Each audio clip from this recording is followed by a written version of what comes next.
So, hello! Hallo zusammen! Ich bin wieder mal live. Äh, genau. Ich bin jetzt auf dem Server 11 unterwegs, Icy Palace. Und bin den Pancake am Leveln. Den habe ich heute gekauft. Und ja. Ich hoffe, es geht euch allen gut und dass ihr da jetzt viel Spaß habt und alles. Und ja, dann legen wir doch gerade los.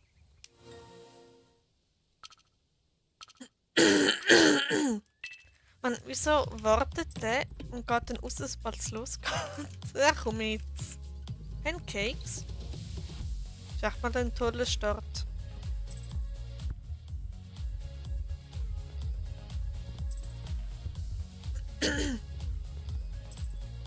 Genau, ich habe wie immer einen Frosch im Hals. Und ich weiß nicht wieso. Bis vor kurzem war noch alles gut gewesen. Aber jetzt, ich weiß nicht, kaum streame ich, wird ich irgendwie heiser. Ich weiß nicht wieso. Vielleicht wegen der Aufregung, das kann auch sein. Hoi Miss Blueberry Castle und hoi Cookie. Hoi zusammen. Geht's euch gut? Bist doch gar nicht im Call. Ja, ich weiß, Cookie. Ich würde gerne den Stream ein bisschen für mich haben, wenn das okay wäre. Vielleicht komme ich später noch rein, wenn das okay ist.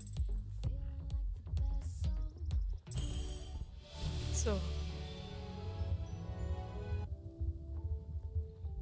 Ich habe ehrlich gesagt gestern echt ein bisschen Mühe gehabt, um dich zu verstehen.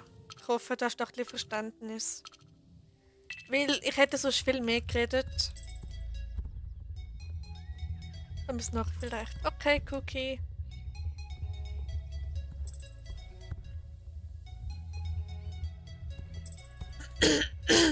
Boah, meine Stimme wieder. Es ist so schlimm. Aber wie gesagt, bis kurz vor dem Stream ist noch alles gut gewesen. Oh, Level Up. Der Pancake ist Level 3. Yay. Ich finde Curly ist so krass herzig. Oh, nice. Soll ich jetzt Reisestaub? Cool.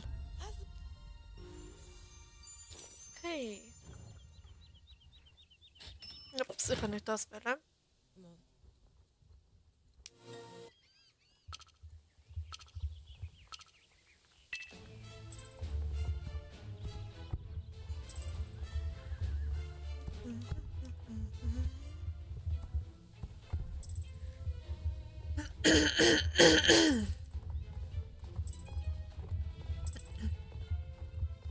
Okay, ignoriere das ruhig einfach. Ich weiß, es klingt schlimm und alles, aber ich nehme so schnell einen Schluck Wasser.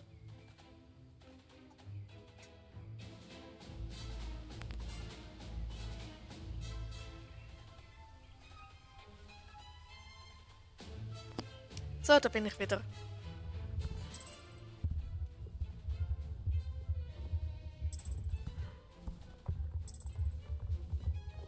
Ja, ich habe nicht ein paar Themen, wo ich darüber reden kann. Aber da weiß ich noch nicht, ob ich da wirklich drauf eingehe. Genau. Nicht schon 2 Mustangs ausgelevelt und der dritte jetzt bald Level 7. Oh, cool. Also die alten Mustangs, Gen 2 oder neue?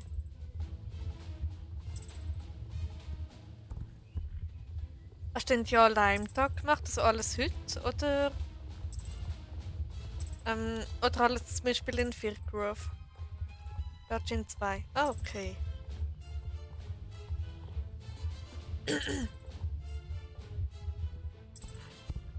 Gen 2 sind auch cool. Aber ich habe ein Video immer noch nicht aufgeladen, wo ich Gen 2. Okay, da ist gerade ein bisschen viel los. Aber wo ich Gen 2 Rösser gekauft habe, also die Mustangs. Weil irgendwie habe ich bei diesem Video nicht so ein gutes Gefühl. Und wenn ich nicht so ein gutes Gefühl habe bei einem Video, dann ist es gescheiter, den nicht aufzuladen. Weil ich habe daraus gelernt, ich habe schon mal ein Video aufgeladen, wo ich kein gutes Gefühl dabei hatte und dann habe ich ein Abo verloren und ein Dislike kassiert. Und mir geht es eigentlich wirklich nicht um das, aber es ist halt doch ein bisschen Ich kann eben nicht gut mit Ablehnung umgehen und darum ist das für mich vielleicht ein bisschen intensiver als für andere jetzt. Den anderen wäre es wahrscheinlich völlig egal. Aber ja, mir jetzt nicht wirklich. Aber ich bin drüber hinweg, also.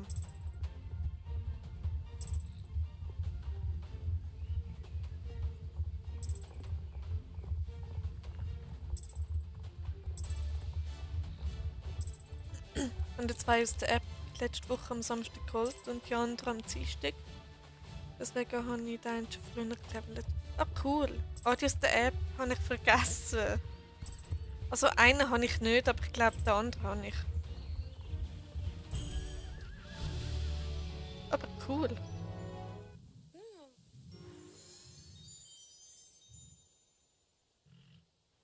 Ich glaube, jetzt sind sie auch in der App draussen.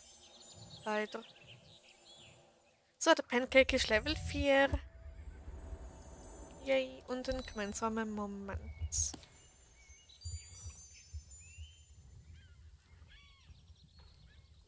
Aber ich bin Star Rider. Schön. Tägliches Training. So.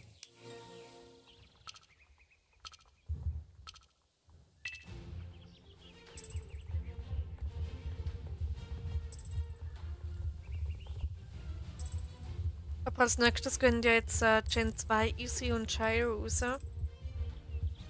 Und nachher hat es wirklich fast nichts mehr bei der Winter Juni.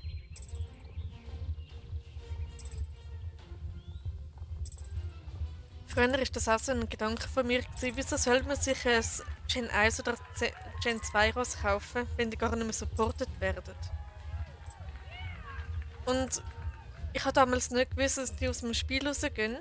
Und darum habe ich mir am Anfang nie irgendwelche gekauft. Und so sind wir, glaube ich, mehrere Rassen entgangen. Genau.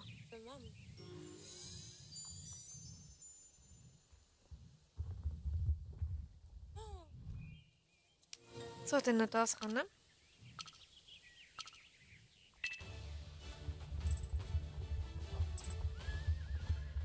Also so macht mich pleite. Habe jetzt schon den Drang, mir einen Shire Easy zu holen. Ja, ich muss es auch noch machen, bevor es aus dem Spiel rausgeht. Ja, ich habe ja gestern, nein, warte, am Mittwoch habe ich ja gestreamt, habe ich noch 2000 Starcoins übrig gehabt. Jetzt müsst ihr mal schauen. Ich habe, ja, nicht mal mehr 500. Ja. Aber ich tue mir bald wieder Starcoins aufladen, wenn es wieder mal ein gutes Angebot gibt. Und dann, ja. Weil wenn ich mir jetzt 5000 würde holen, dann würde es nicht mal für jeden neuen Andalusier langen, den ich mir holen will.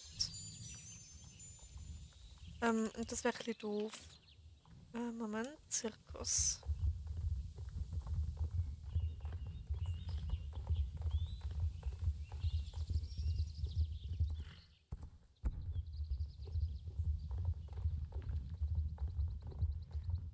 Aber Shire und diese sind jetzt relativ billig. Also da kann man sich da schnell mal so einen kaufen. Nur kann ich mir. Ich könnte mir sogar einen leisten. Wenn ich für will.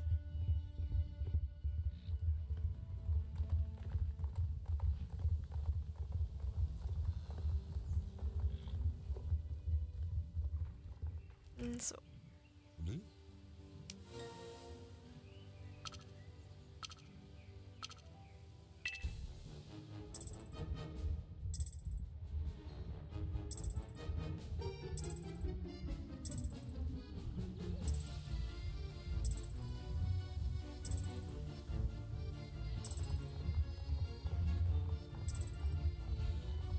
Ich bin gespannt, wie sich der Stream noch entwickelt.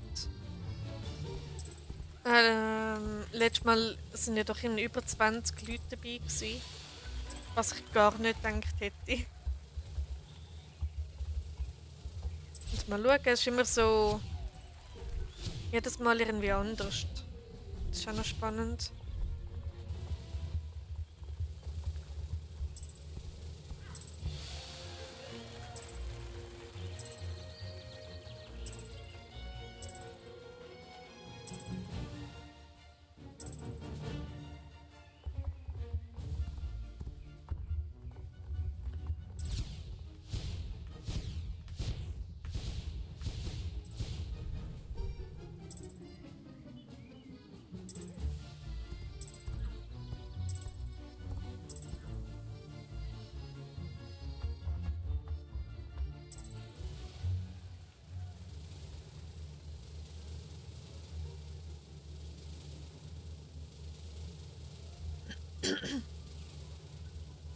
Ja, ja. Und sonst so? Es läuft so bei dir? Alles gut beim Arbeiten?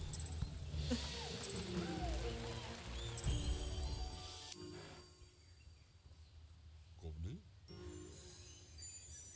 Hmm.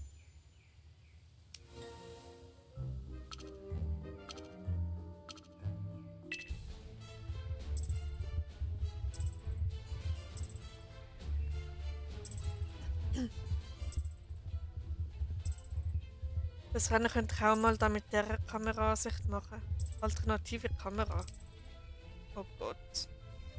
Es sieht schon cool aus, aber es ist wahrscheinlich nicht so einfach. Kann ich jetzt. Nein. Okay.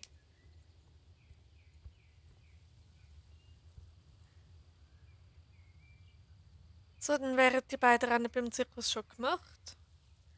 Und dann geht es wieder nach Fort Pinta. So. Und schon wieder das Level up. Es geht so schnell. Pancake ist Level 5. Yay. Ich finde das Steigen bei den Curlys so herzig.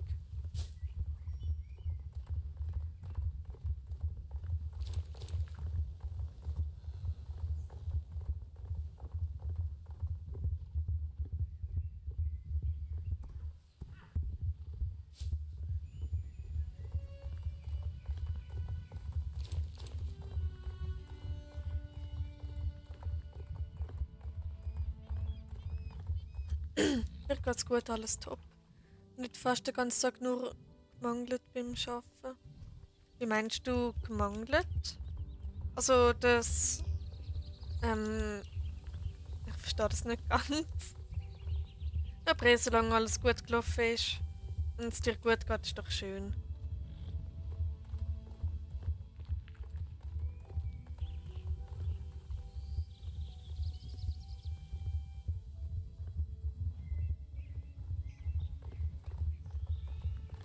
Also Mangel ist so eine grosse Maschine, wo du Geschirrtücher und Dürrebezug durchlässt.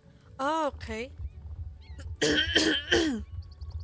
Und das tut dann wie quasi glätten. So etwas gibt's? Ah, ja, jetzt weiß ich was. Mehr oder weniger. Ah, okay. Cool.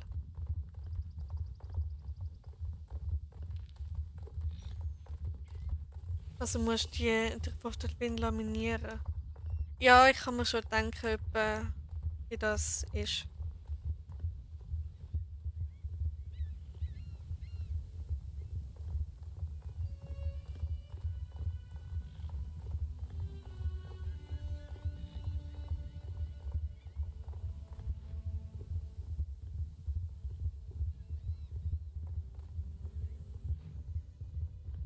Oh, die Disco ist offen, da könnte ich später auch noch hin, wenn ich für will.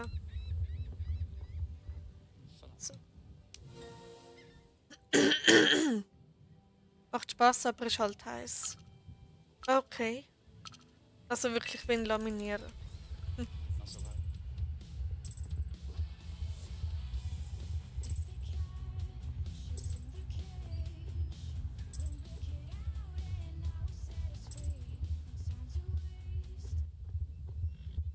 Okay, Jazzmusik. Hat mich gefreut.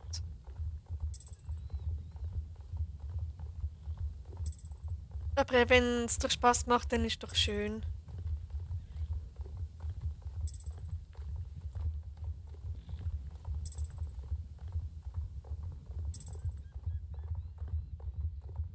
Bernhard. Ups. Ja, einmal abgehoben. No, Nice. Was passiert, wenn man nicht aufs Spiel schaut? Aber Bernhard.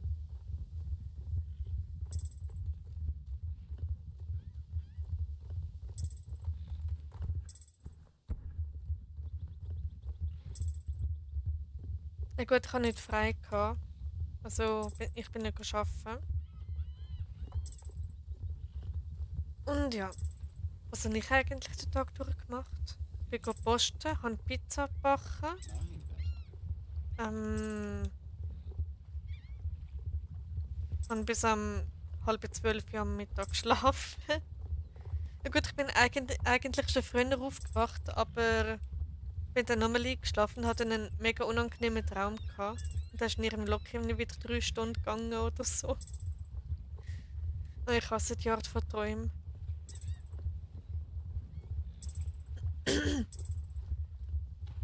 Und dann habe ich mich wieder mal über den Nachbar aufgeregt. Was? Aufgeregt? Ja, aufgeregt. Auf, Men, ja, egal. Aufgeregt. Stimmt schon. Ähm, genau. Weil der hat wieder die abnormalste Party gemacht. Also wirklich, wir haben unten dran ein Geschäft, so ein Büro. Das die nicht sind können reklamieren, das wundert mich wirklich. Ich habe so gehofft, dass der Nachbar bis um 7:30 aufhört mit der Party. Hat er zum Glück auch gemacht. Oder wir hört ihn zumindest nicht. Und ja, men, so wäre das auch gemacht.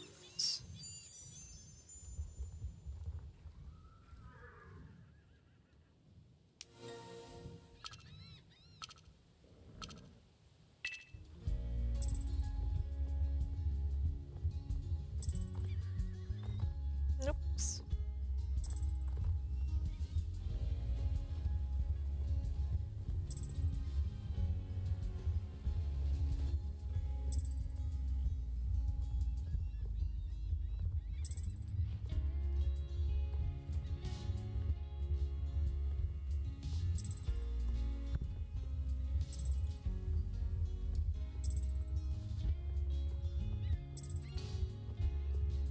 Ja, also man kann sagen, mein Tag ist heute eher langweilig, obwohl ich eigentlich mega glücklich bin heute. Weil etwas, was mich extrem gefreut hat, das verstehen jetzt vielleicht einige nicht unbedingt, wieso dass man sich das so extrem freut. Ein Video von mir ist bei einem Video von meiner Lieblingsmarke vorgeschlagen worden. Und ich bin so ausgeflippt, als ich das gesehen habe. Es war so toll. Ja, das hat mich mega glücklich gemacht.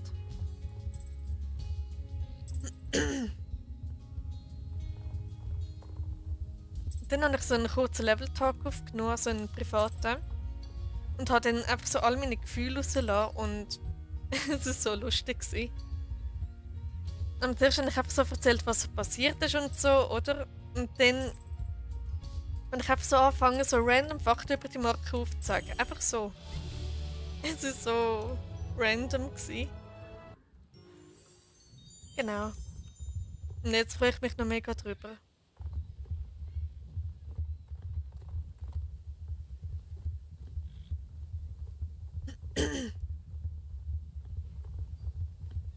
So, dann schnell Jute und Mosi sammeln. Obwohl, genau für diese beiden habe ich jetzt wirklich am meisten.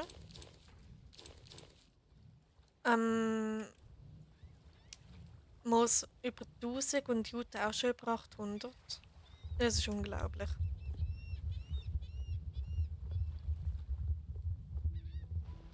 So.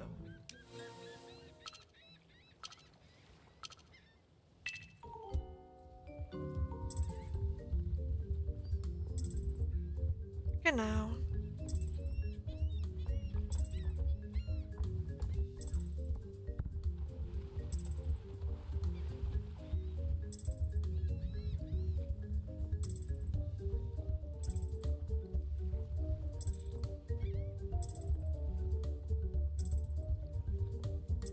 Gestern bin ich auch bei der Cookie im Stream gsi und auch beim Alex. Und dann haben wir einfach so voll random so geredet. Und dann haben wir am Anfang so kurz über Stein geredet, weil wir einfach nicht gewusst haben, über was reden. Und dann ist der Alex dazugekommen und dann haben wir nochmal drüber geredet. Und er so, hä, wie, was? Und es war so lustig. Okay, ab zu Steves Farm. Ich muss ja schauen, wie lange dass ich heute streame, je nachdem, wie sich der Stream entwickelt. Vielleicht ein bisschen länger oder ein bisschen weniger lang, je nachdem. Also wieder mindestens bis zu der Starshine Range, also wieder mindestens 1 bis 1,5 Stunden. Ich streame jetzt schon wieder 20 Minuten. Und ja.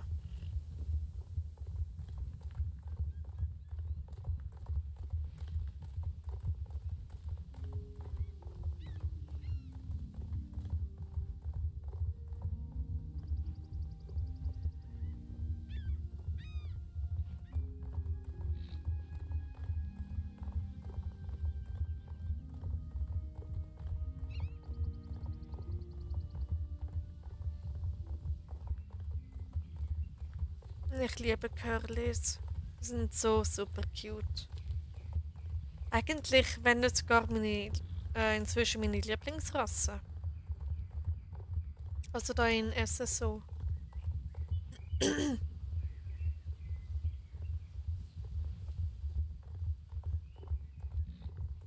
Zeit lang sind es auch die nordschwedischen Kaltblüter gewesen.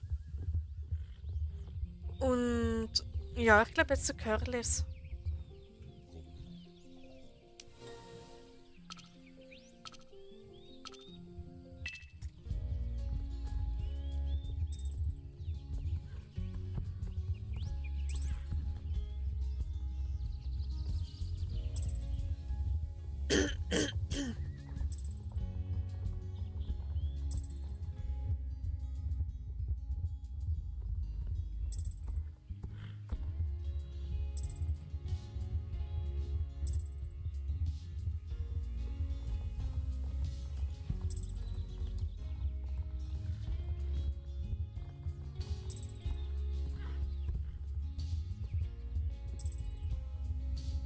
Wo du jetzt reitest, wo du jetzt reitest, ist echt schön. Ich liebe die Farbe Palomino. Oh ja, Palominos sind mega schön. Vor allem irgendwie der Curly Palomino gefällt mir von allen irgendwie am besten. Weil Curly. Und ich finde das super cute. Und ja, dann noch farblich mit einem passenden Set dazu. Und irgendwie, wenn ich noch denke, ja, rosa passt irgendwie noch von der Deko irgendwie. Und ja. Aber mega schade, dass meine Lieblingsfarbe nicht bei den Curlys gibt. Ja. Ich kann tatsächlich in Real Life ein Curly Horse bauen. Palomino ist und der heißt Cloud. Och jö! Okay, das passt aber auch extrem. Cloud.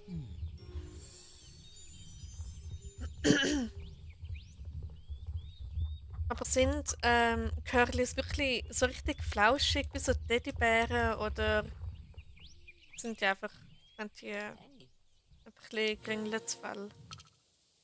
Weil ich stelle mir Curlys richtig flauschig vor. Aber der sieht jetzt nicht so aus wie der so ist ein Langhaar-Curly. Oh mein Gott, sind die nur herziger. Dann gibt es da noch verschiedene. Es gibt Langhaar und Kurzhaar, so wie bei Katzen, oder? Ich stelle mir das gerade so super herzig vor.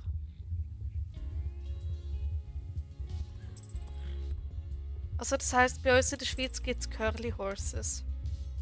Das wäre super cool.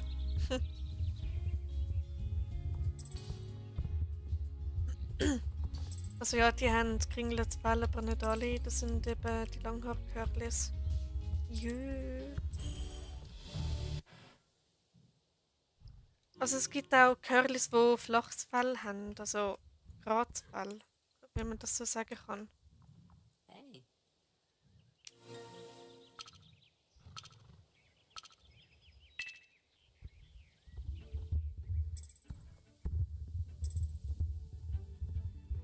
Ich muss mir sonst nachher noch schnell ein paar Bilder anschauen von den Curly Horses.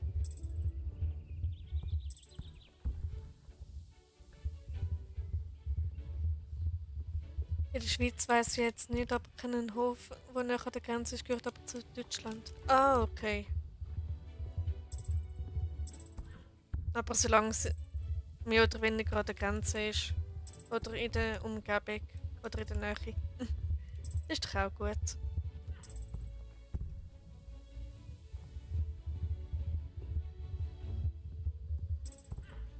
Aber was ich mega schade finde, SSO weiss, dass unsere Schweizer Pferderasse existiert, nämlich die Freiberger aus dem Jura. Aber sie fügen es einfach nie ins Spiel ein. Ich finde das so schade. Ich liebe die Freiberger extrem. Und ja. Also sie werden erwähnt hier in SSO. Aber ja, sie fügen es einfach nicht hinzu. Und es ist auch toll, wenn sie Freebies reinbringen. Ja, das wäre mega toll. Es gibt zwar ähnliche Pferderassen, zum Beispiel den nordschwedischen Kaltblüter, Die sehen da optisch ähnlich aus wie Freiberger.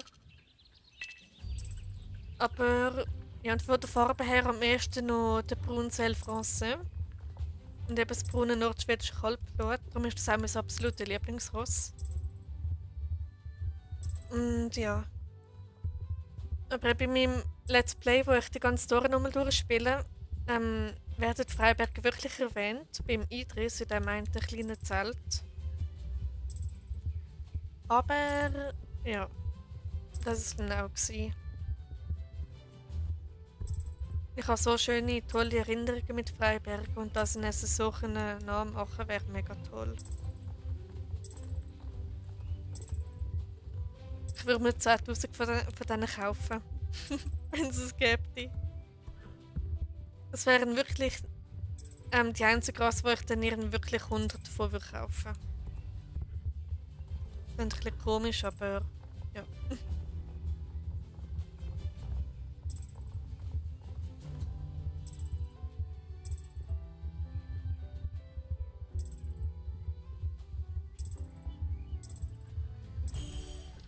Ich weiss noch, früher bin ich mal im Jura in der Ferien gsi. Und dann hat es so eine Weide mit Freiberger. Und eine davon, so eine Stute, sie hat Linda geheissen.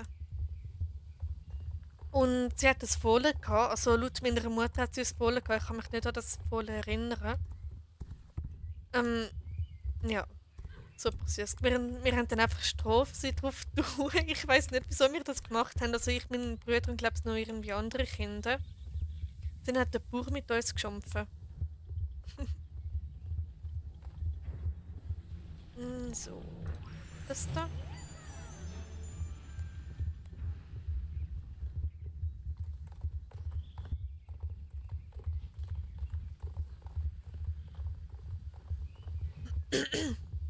Ja, und dann bin ich auch sonst auf so Freiberger geritten, also geritten, halt geführt im Schritt. Also wir sind einfach rumgelaufen mit denen. Und ja. Aber dort ist mir gar noch nicht so bewusst gewesen, was für Pferderasse das ist, aber es sind sehr, sehr wahrscheinlich Freiberger gewesen. Und dann, also wir sind so mit der Klasse dort angegangen.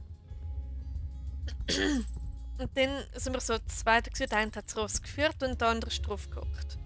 Und dann so in der Mitte haben wir gewechselt und dann bin ich die gewesen, die es dann nachher geführt hat. Und beim Wechsel, was hat mein Ross gemacht? Es hat einfach anliegen. Irgendwie cute, aber und dann haben sie mich gefragt, was ich da mache. Und ich so, ich mache gar nichts, das Ross wird jetzt einfach anliegen. Die haben ja recht einen kräftigen Hals. Okay, mir ist das gar nicht wirklich aufgefallen. Also für mich haben sie einfach immer ausgesehen wie normale Warmblüter.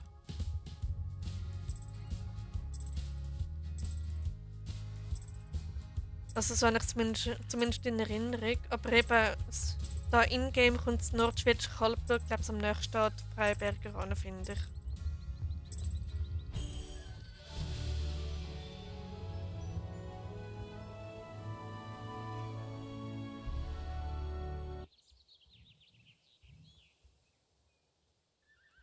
Genau. Und dann das letzte Rennen. Ich muss schnell das nachschauen.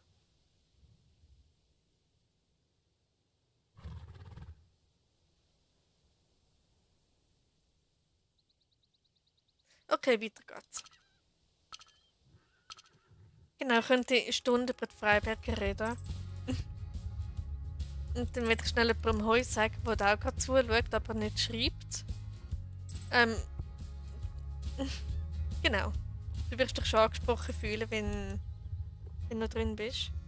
Hallo Alex, schön, dass du da bist. Hoffentlich geht es dir gut. Wollte dich auch mal grüßen. Ah, das freut mich. Gestern war es recht lustig mit dir. Und Cookie.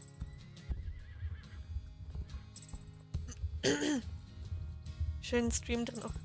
Danke vielmals, Alex.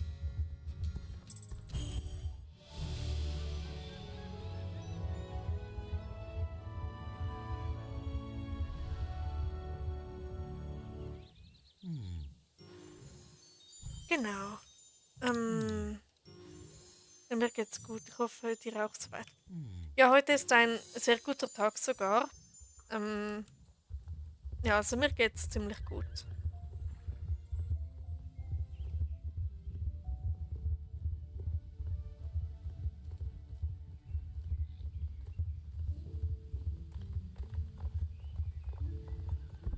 Ups. Irgendwie hat es so eine unsichtbare Wand. Das ist richtig komisch.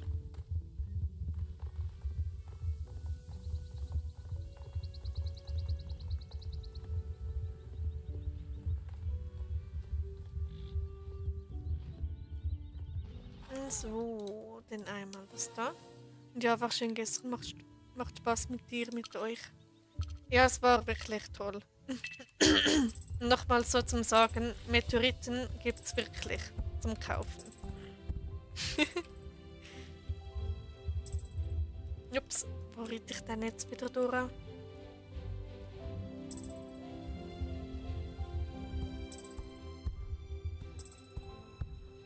Ah, ja, genau.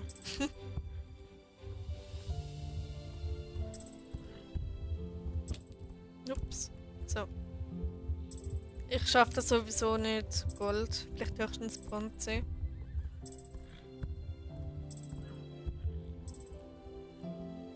Fliege mal schnell zu Neptun und hole eins von der Oberfläche. Ja, mach du das. Und ich fliege zu Pluto.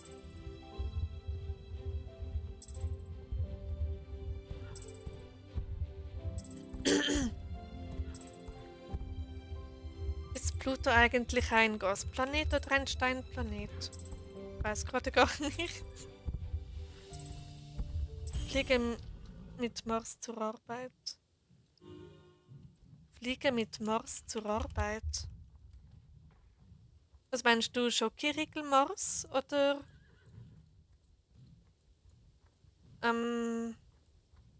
sonst etwas?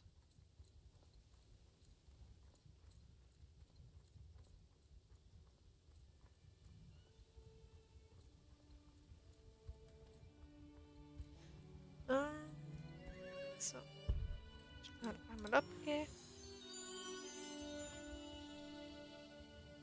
Okay, ich muss schnell in der Einstellung etwas machen. Anpassen, glaub's. Ich meine, ich flüchte zum Mars und vor dem Arbeiten. So. Okay, das hat letztes Mal geholfen. Kurz beschrieben. Alles gut.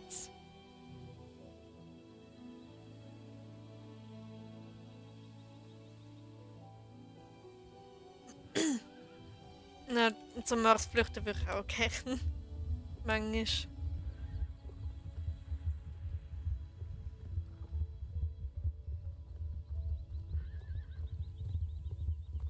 Ich hoffe, es klappt jetzt da alles.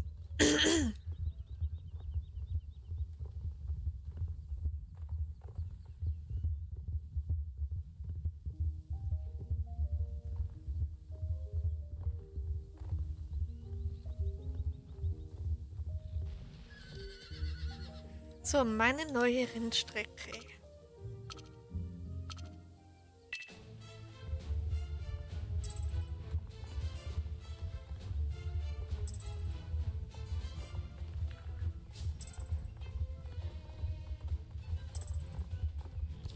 Ups, das schaffe ich noch mehr.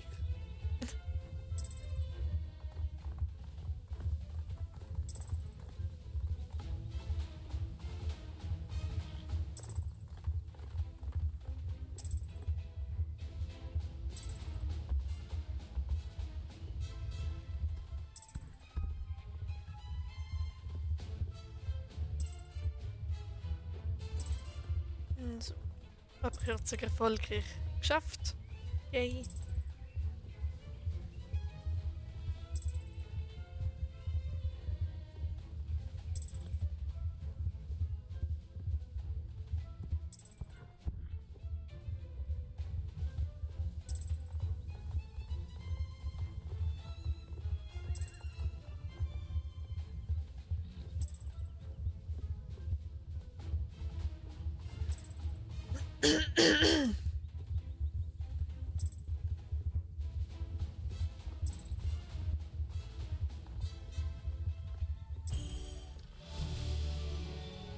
Okay.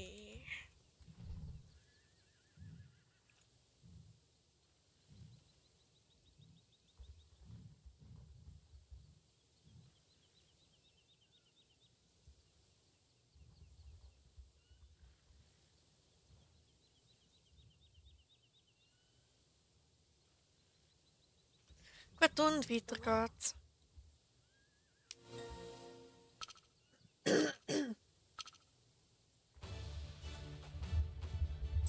Also funktioniert da noch alles? Ich hoffe es. Nicht, dass ich jetzt an die Stelle gerne Blödsinn gemacht habe. Das wäre jetzt nicht so optimal. Und ich habe ein Level up.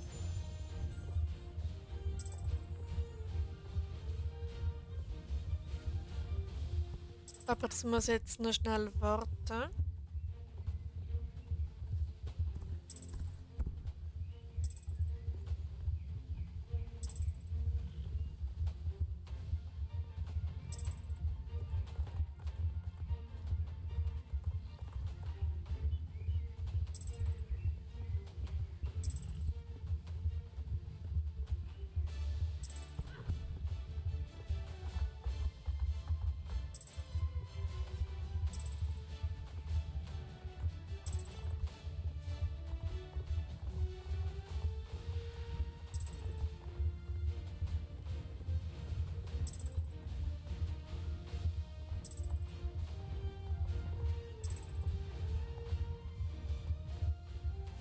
Noch das flaches Wetter neu sammeln. Perfekt. Also, und der Pancake ist Level 7. Gut, eine besondere Bewegung. Cool. Ach jö. Das ist ähnlich wie der Tölt bei der Isis. Voll cute. Okay.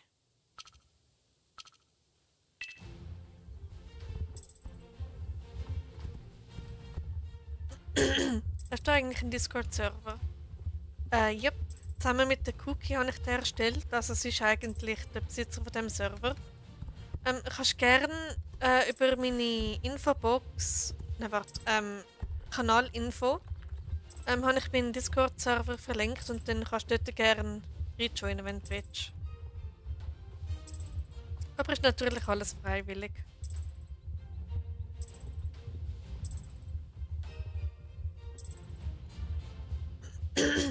Genau.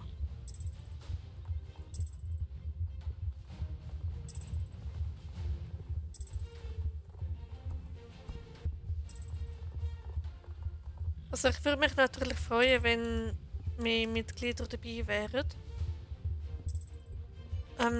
Ja.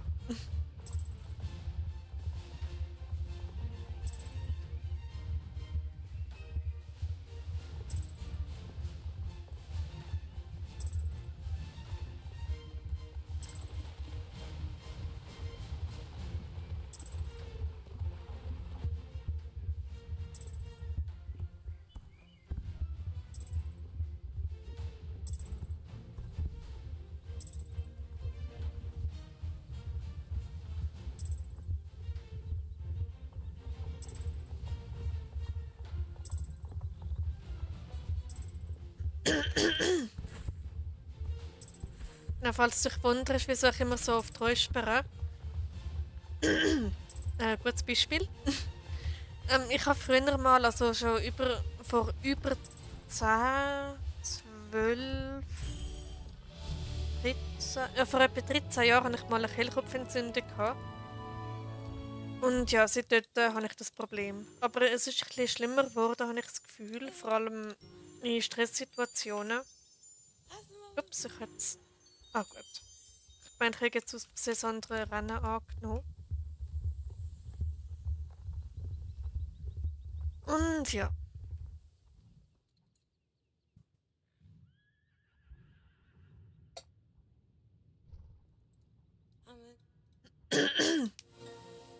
Heute ist gerade ein bisschen extremer als sonst. Ja. Vielleicht, weil ich mich heute so gefreut habe. Und meine Stimme ein bisschen mehr belastet habe als sonst. Das kann gut sein.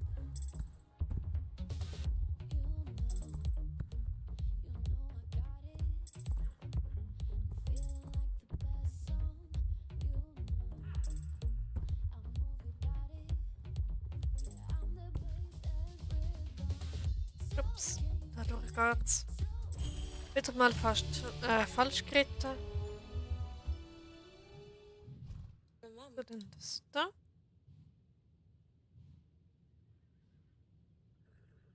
Hm, okay.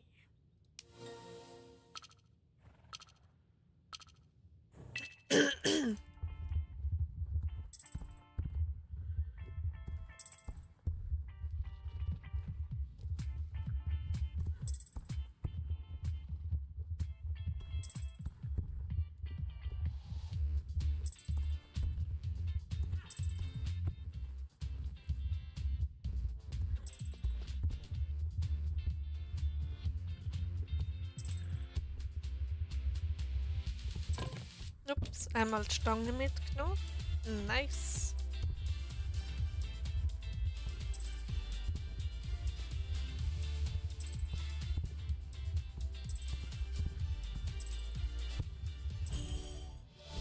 Okay.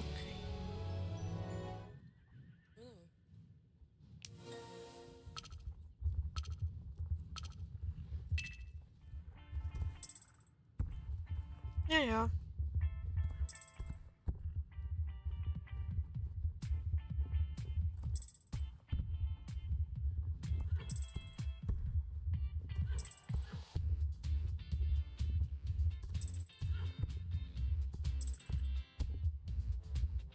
Ich habe immer das Gefühl, dass ich etwas sagen muss, weil ich sonst Zuschauer verliere oder zu langweilig bin oder so. Weil wenn ich nichts sage, dann kann ich auch nicht unterhalten. Und genau.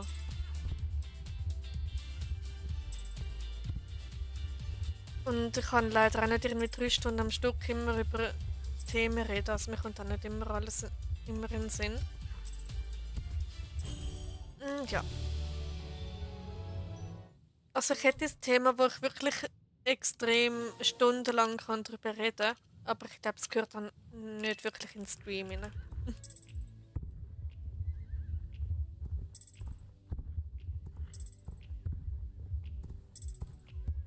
So.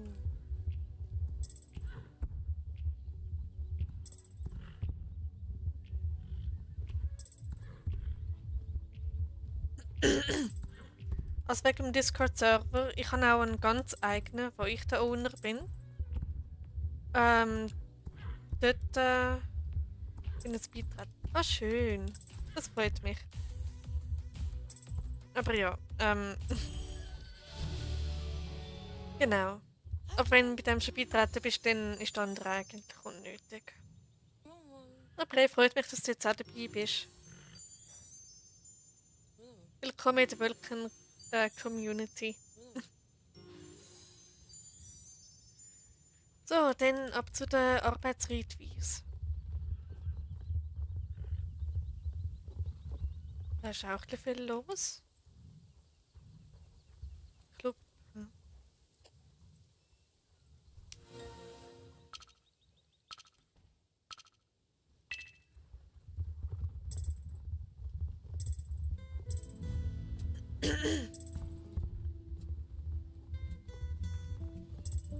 So.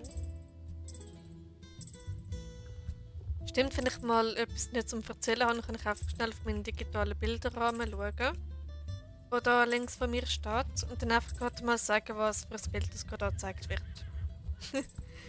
Dann hätte ich eigentlich immer ein Gesprächsthema. Und ja.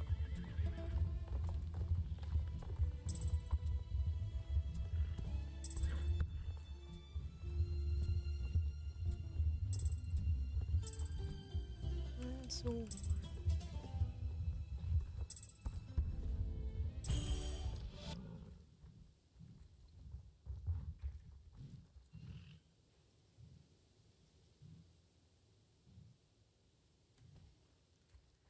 Okay.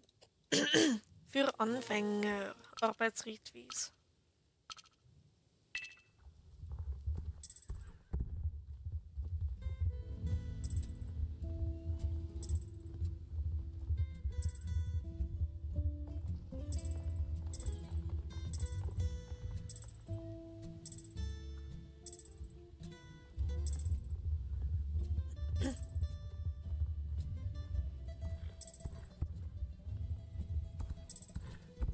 Irgendwie ist das einmal so, wenn man ein Thema hat, ist das so wie früher Vorträge in der Schule. Also meine Vorträge sind immer zu kurz gewesen.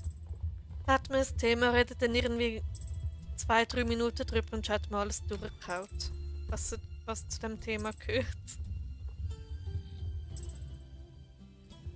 Genau.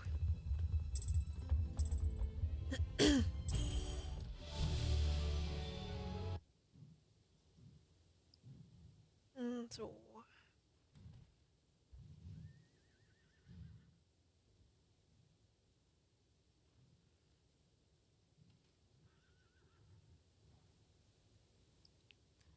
Okay.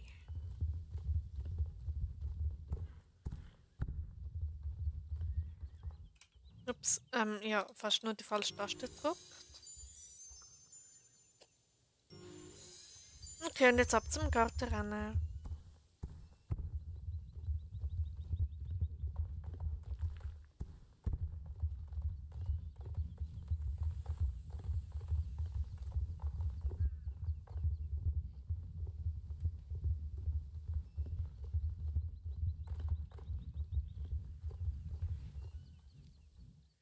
Gartenwettbewerb. Perfekt.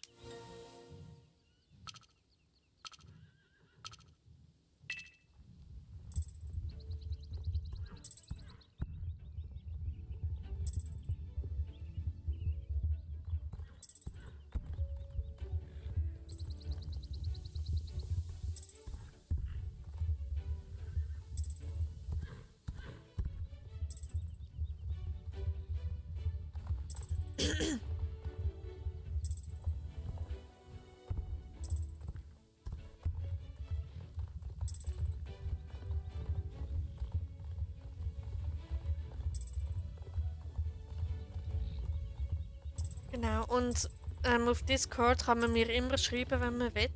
Oder vielleicht einmal quatschen, je nachdem.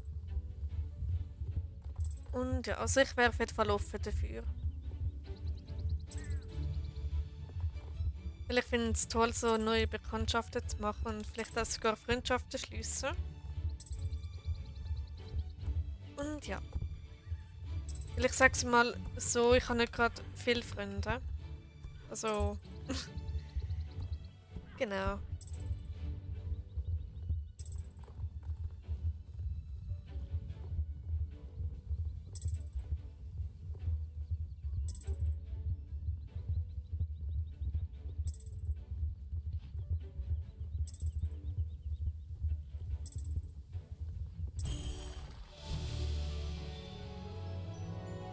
So, der Gartenwettbewerb wäre gemacht. Und jetzt ab zu der Kürbisfarm.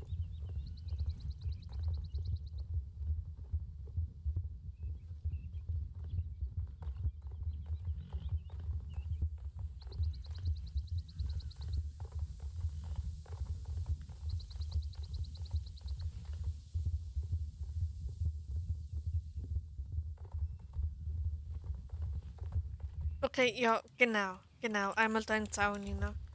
Nice.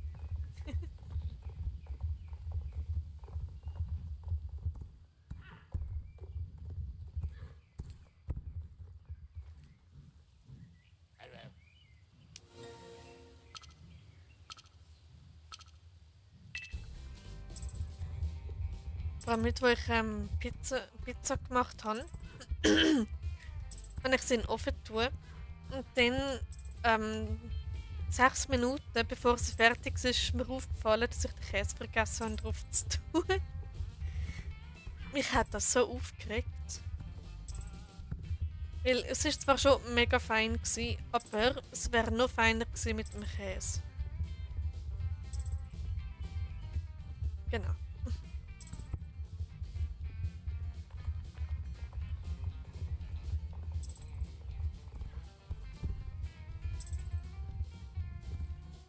Nein, genau, die wie wichtigste Zutat vergessen. Genau. Ja, und ich mir dann auch gedacht, dass Käse einfach nur einfach dabei sein muss.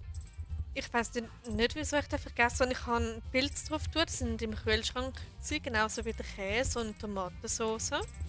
Alles schön beieinander und was vergesse ich? Den Käse. Charlie, Charlie. Genau, ich habe mich wahrscheinlich einfach zu sehr auf die Pizza gefreut. Ja.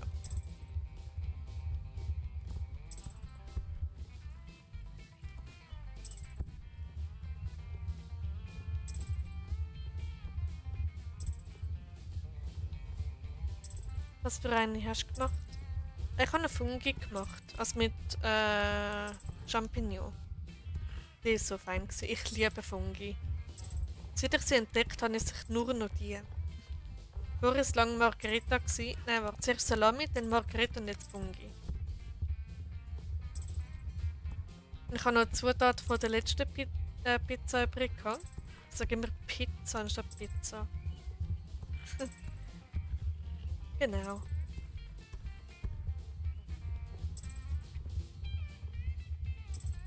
Hast du eine Lieblingspizza? Oder isst du Pizza mit Ananas? Gehört für dich Ananas auf eine Pizza? Oder ist das auch so etwas, das verboten sein sollte?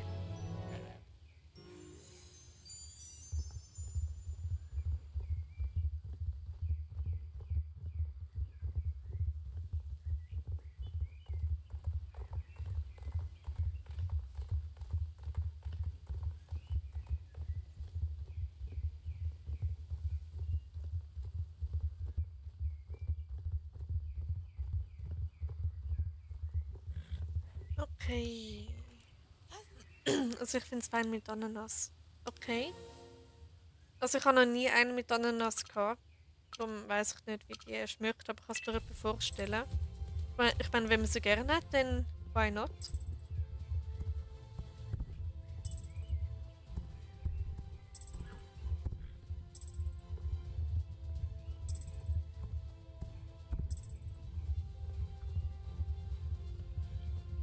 Die Themen, die ich da wieder im Stream habe, oder allgemein in meinen Streams. Bäume, Stein, Pizza. Was kommt als nächstes?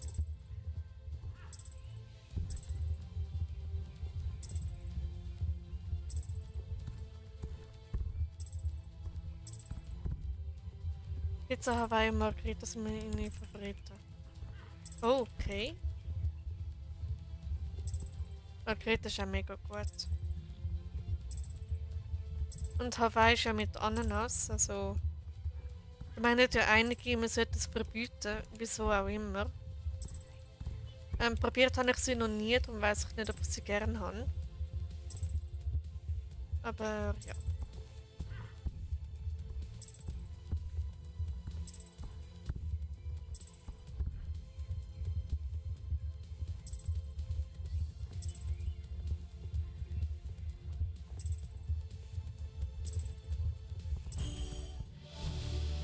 Gut, und jetzt das Fuchsrennen. Ich glaube, das sollte für uns. Es könnte knapp lange fürs Level up. Ich bin jetzt nicht so gut in Mathe. Ähm,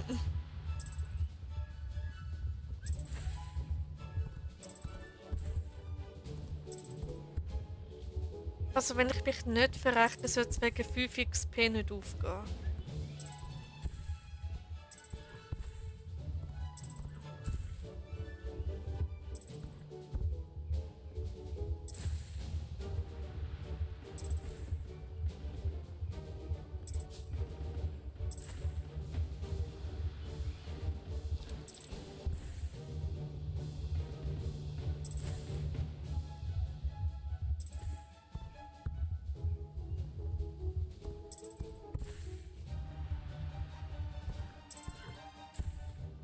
Ups. Da durch geht's. Ich glaube, das Verbieten kommt von den Italienern. Also für die meisten Italiener ist schon ein Tabu. Das ist wie wenn du Spaghetti brichst. Was genau an Ananas so schlimm ist, weiß ich auch nicht. Ja, also, genau, ich habe mich komplett verrechnet vorher. Es ist genau aufgegangen.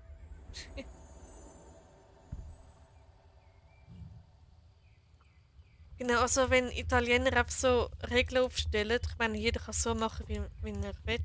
Und jeder kann das essen, was er will, egal ob es das Land verbietet oder nicht.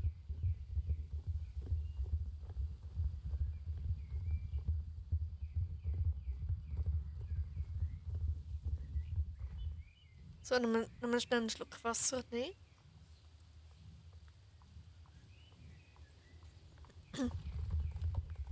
Und weiter geht's.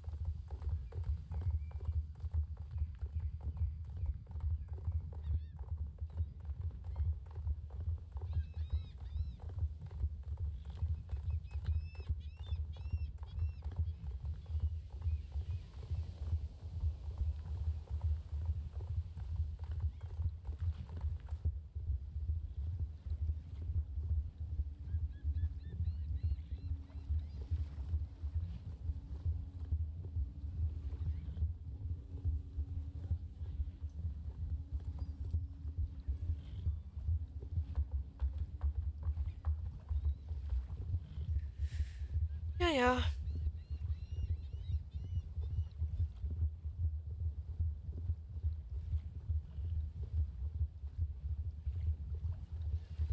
Ups, wenn wir wieder links oder rechts durch will, sondern lieber geradeaus in der Dings hin, ne?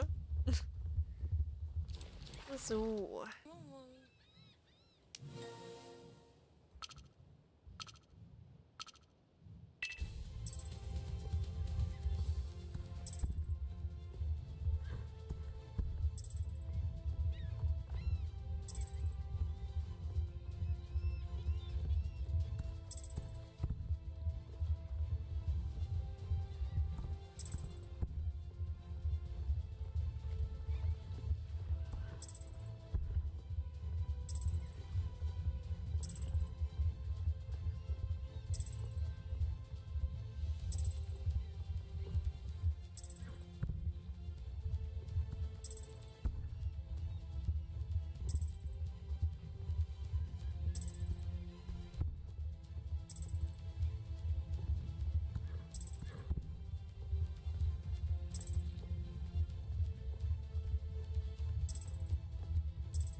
Ich bin wieder mal ziemlich ruhig.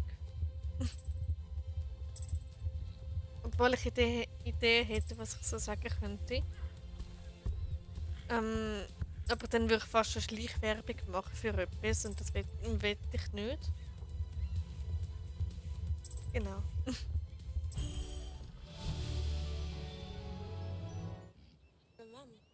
In der Lehre, also wo ich noch in der Lehre war, hat unser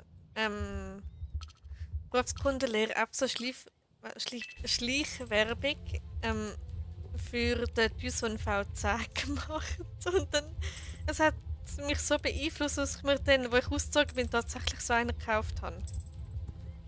Mir danach vom Betrieb ist bald ein Markt, also wie Herbst, März. Und holen wir dann natürlich auch erst mal eine Pizza. Cool.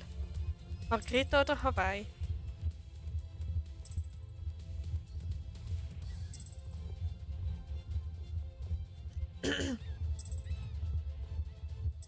Dann kannst du einmal am Mittag dort hingehen und dann eine feine Pizza holen. Sicher noch lässig. Wahrscheinlich Hawaii. Okay.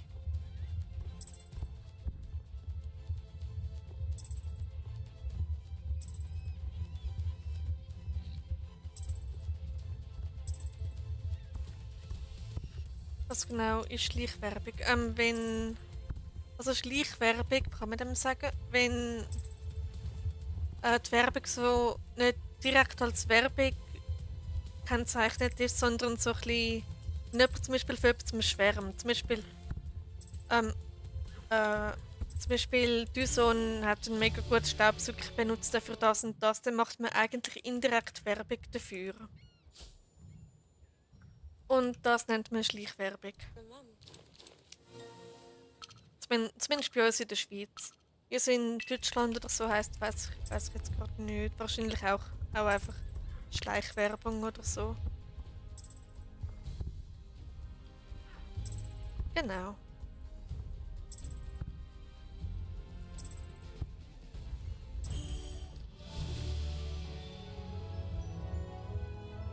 Dazu Goldmelisse.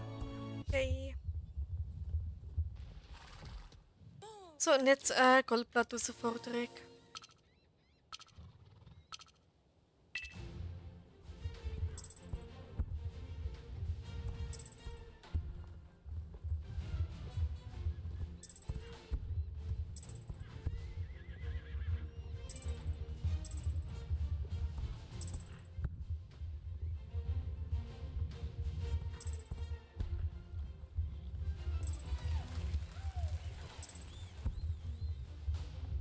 Ups, fast nur zu spät abgesprungen.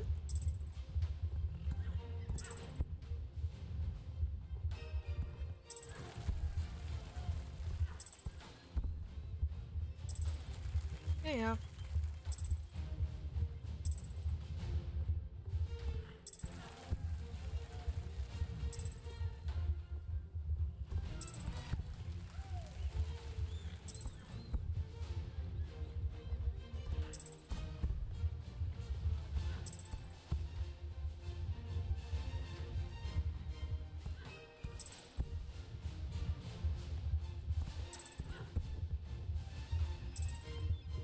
Aber schon krass, wie schnell man heutzutage ein Ross kann ausleveln kann.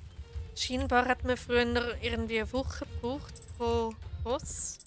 Und jetzt kannst du an einem Tag einfach ausleveln, wenn man will.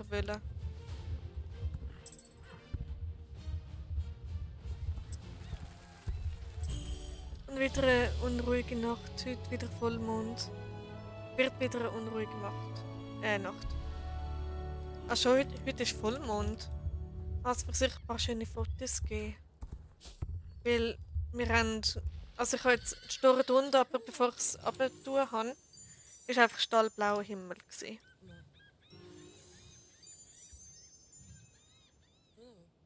Ja, das ist leider immer so, dass bei Vollmond alles so ein bisschen spinnt. Genau. So, ab zu der Rennstrecke. Der Baroness. Da. Nicht um 2:30 und 3:30 aufgewacht. Oh no. Das ist eklig, wenn man nicht durchschlafen kann.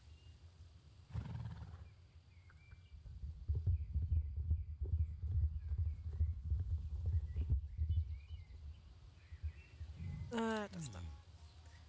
Aber ja. Solange du dann am nächsten Tag wirklich fit bist und dich hast konzentrieren können, ist doch gut. Dann ist es nicht allzu schlimm.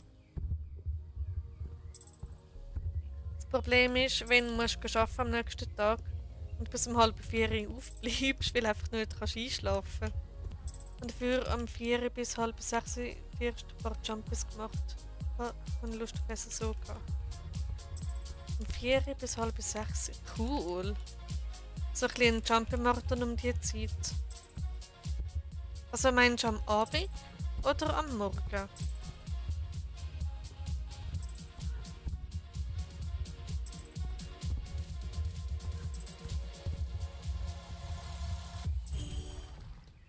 Am Morgen, okay.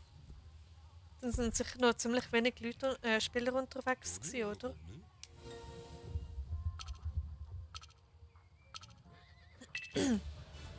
Und bist du mehrmals Erste geworden, oder?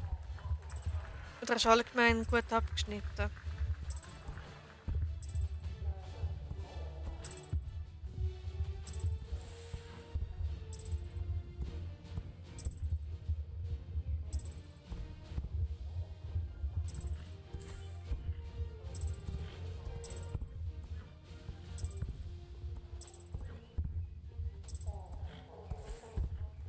Okay, dann wäre das auch gemacht.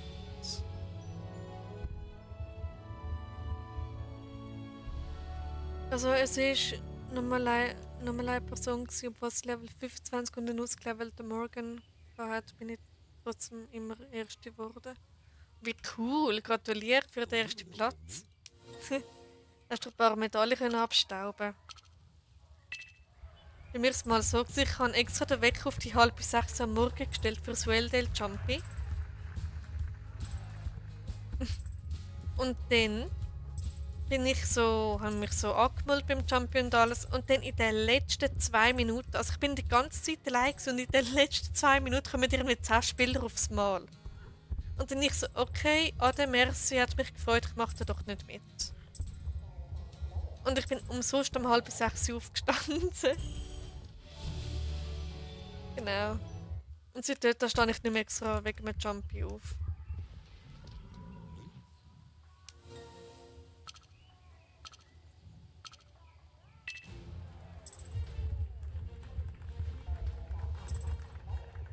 Bei meinem letzten Jumpy-Marathon in der Nacht hast du immer enttäuscht, wenn wir als erwartet kommen. Oh ja. Vor allem schlimm ist, wenn du von einem Jumpy träumst und dann dort einen guten Platz erreichst und dann willst du den in echt auch erreichen. Aber schaffst du es einfach nicht und darum versuchst du es in der Nacht zu machen und dann bist du einfach nie allein, um das zu schaffen. Genau.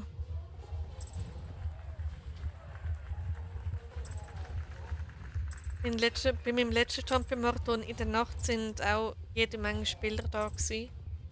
Also wirklich bei jedem einzelnen Jump bis irgendwie um 5 Uhr am Morgen. Oder wenn ich weiss, dass eine bestimmte Person mega gut ist, dann denke ich mir auch, okay, wird kein erster Platz. Oh. Ja. Es gibt leider immer solche, die mega gut sind. Und sind dann auch oft dann auch in der Nacht unterwegs. Ja, ich glaube, das hat gerade sehr viel Sinn gemacht. Tony will auch kommen.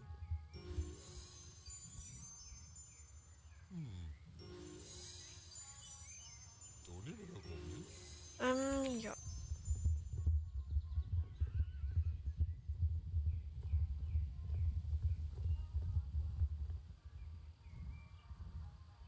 Ich bin einmal das Fort Pinta Jumpy geritten mit jemand anderem. Also ich habe die Person nicht gekannt. Und die hat den letzten. Ich bin die ganze Zeit weit, weit hinten gewesen als zweite. Also zweite von zwei. Und dann hat sie den allerletzten Sprung verkackt. Und dann bin ich durch das Erste geworden.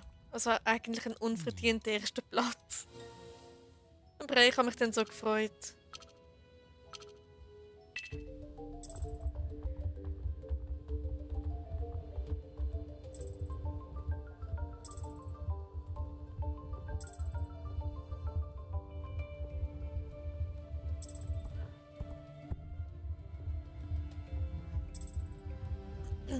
Der letzte Sprung ist die letzte Hoffnung.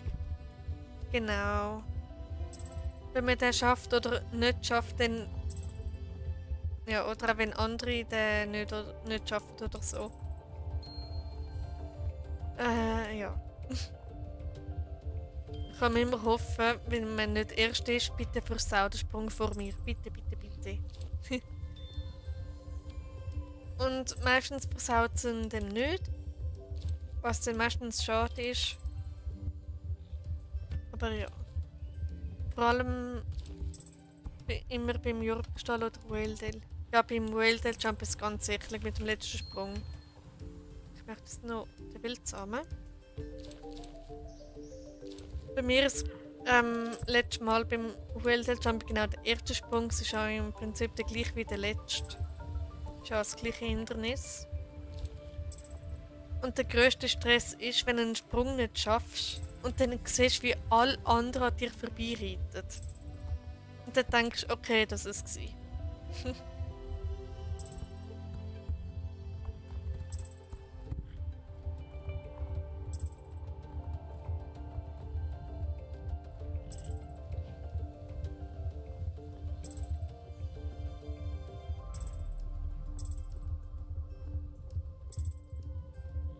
Dieser Moment, oh ja. Und ein riesiger Stressfaktor. Zumindest für mich.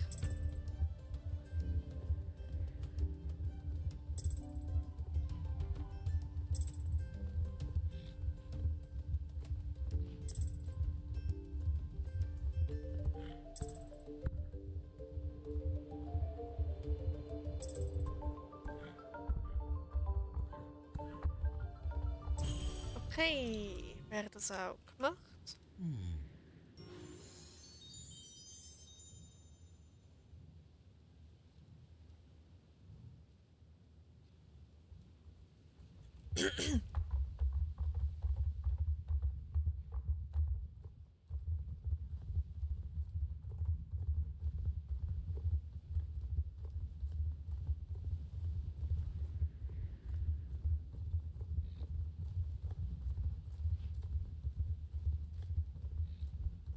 Ich hätte jetzt gerade so Lust, um einfach Starcoins aufzuladen und mir wieder alle Curlers zu kaufen. Ich glaube, das kommt auch nur mir in den Sinn.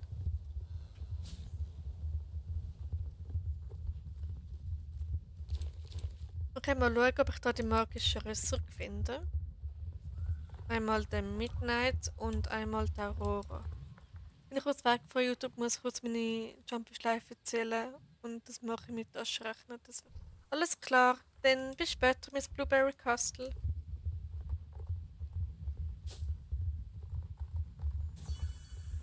Ihr Licht, das ignoriere ich jetzt einmal.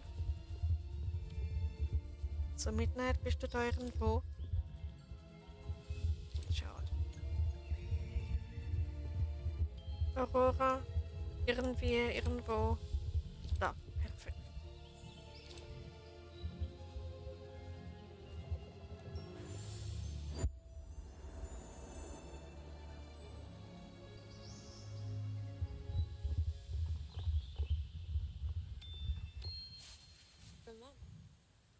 Okay, jetzt bin ich wieder für mich. Juhui.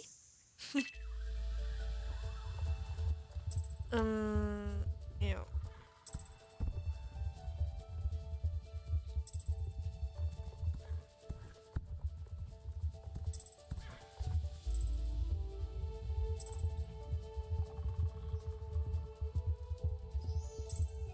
Dazu gefangene Tasche. Nice.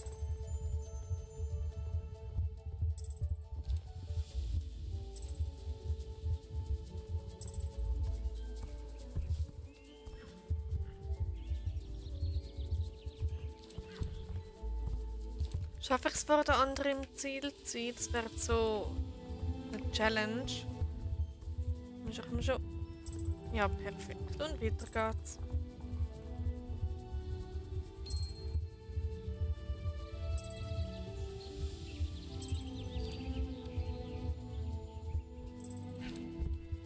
Ist da auch wieder eine gefangene Tasche? Wahrscheinlich schon. Eine Spur aus Steinen ist erschienen. Nice.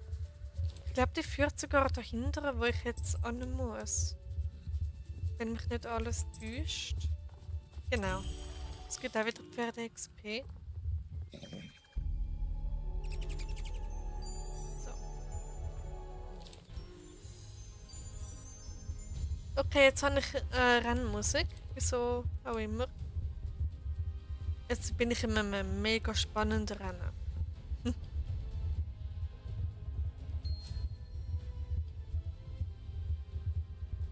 Können wir schauen, ob der Birch da ist. Birch. Also ich fände es toll, wenn du da wärst. Aber es sieht nicht so aus, als ob er da wäre. Okay, weiter geht's.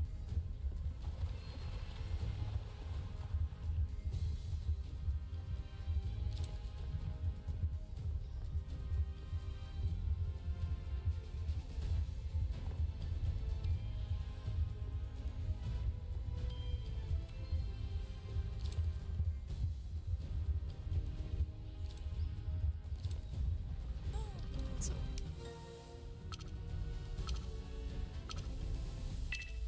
Na, viel besser. Jetzt hat sich die Musik wieder geändert.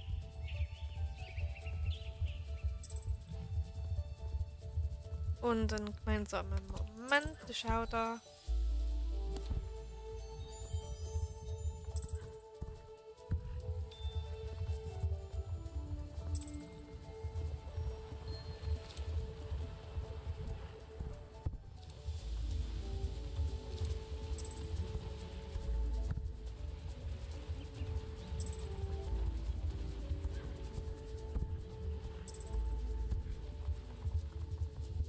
Weil ich habe heute so Samstag gehabt und ich weiß nicht wieso. Und gestern irgendwie so Freitag. Dabei war heute Freitag. Richtig komisch.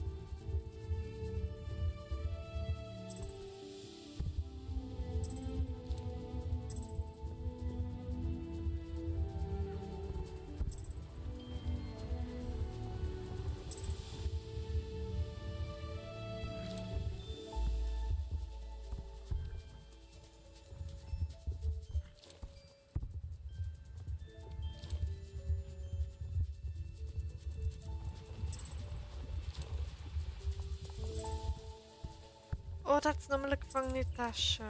Cool. Hol ich nachher einfach schnell das Licht ab. Oder ich mache es einfach schnell so. Während dem Rennen.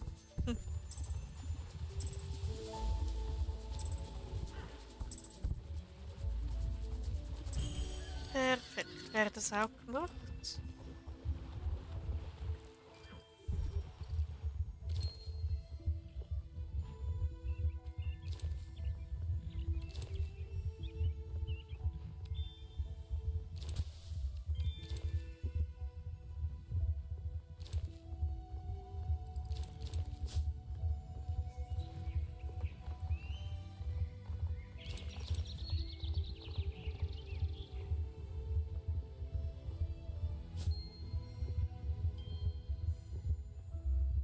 So, dann einmal das abgeben.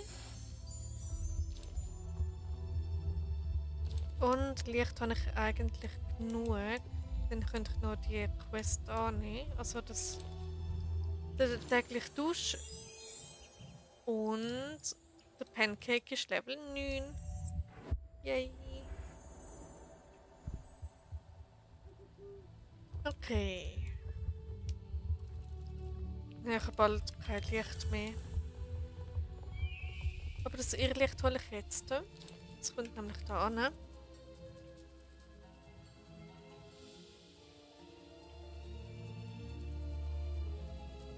Perfekt. Wie weit bin ich jetzt da? 970. Cool. Bald bei Stufe 7.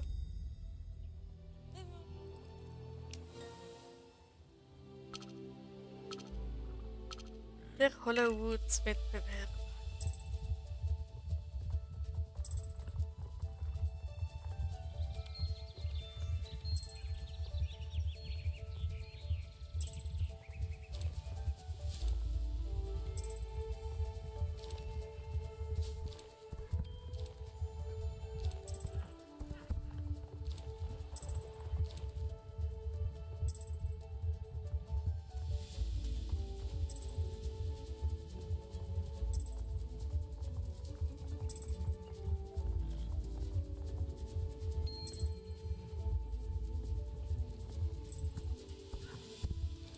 Vor allem, es war wieder mal so cool gewesen, einen privaten Level-Tag aufzunehmen.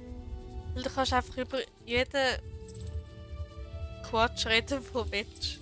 Ohne dass es irgendwie stört oder irgendwie, dass man irgendwie von YouTube Probleme bekommt oder so.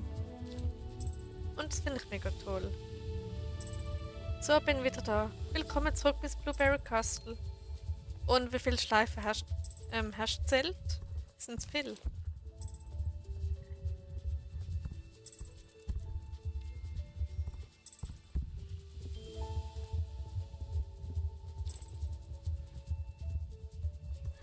Bei 4 Schleifen dann habe ich insgesamt genau 1600. Okay, das sind wirklich extrem viel. Dann bist du ja wirklich schon jede Menge Jumpies geritten. Und ich bin Stufe 7. Yay, 20 Flachs.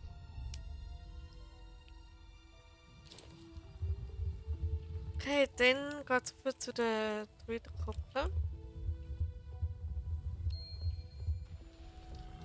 Da ist irgendetwas gekommen.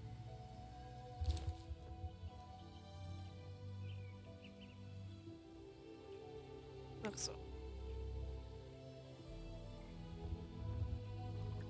Okay.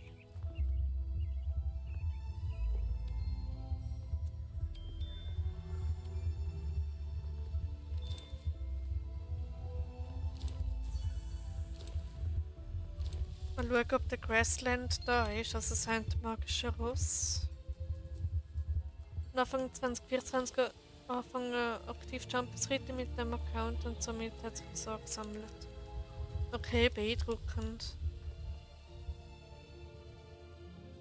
Aber Anfang, also ein bisschen 1,5 Jahre etwa, über 1000 Schleifen. Du bist eigentlich richtig gute Jumpies. Also ich würde es nie anerkennen.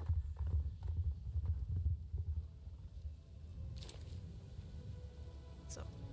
Training.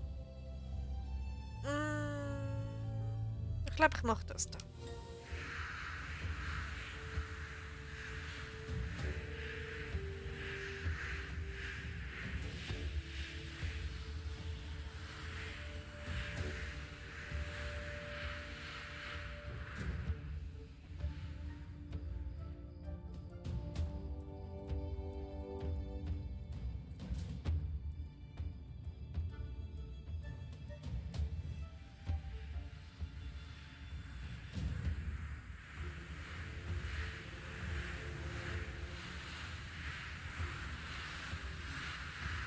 Ich habe mir extra noch um 6 Uhr morgens jumpen, bevor ich aus dem Haus rausgehe. Okay, das ist jetzt wirklich beeindruckend. Immer um 6 Uhr morgens ein Jumpy reiten, das ist eigentlich noch voll cool.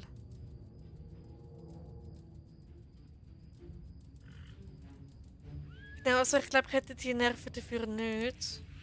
Aber ja. Wenn es dir gefällt, dann wieso nicht? Und sind nämlich um 6 Uhr viele Leute unterwegs, oder nicht? Also Spieler. Oder geht es so?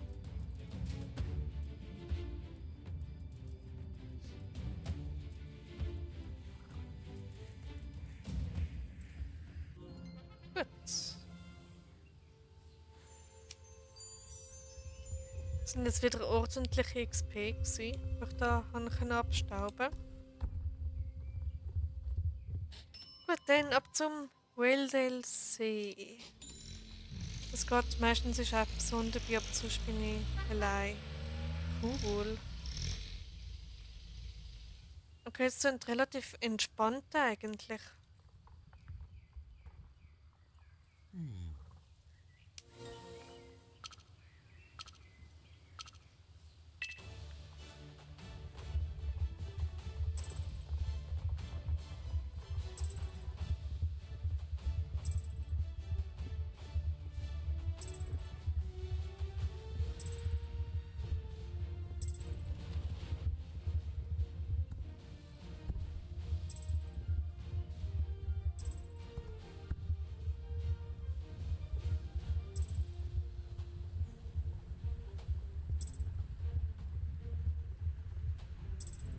Aber jetzt ist das echt so ein Kampf mit der Level 25erin.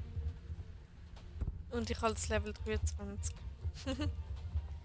Ja, kann ich mir gut vorstellen, weil das ist meistens auch ein bisschen schneller. Wegen dem Level. Und ja. Aber ich kann mir gut vorstellen, dass es echt ein Kampf war.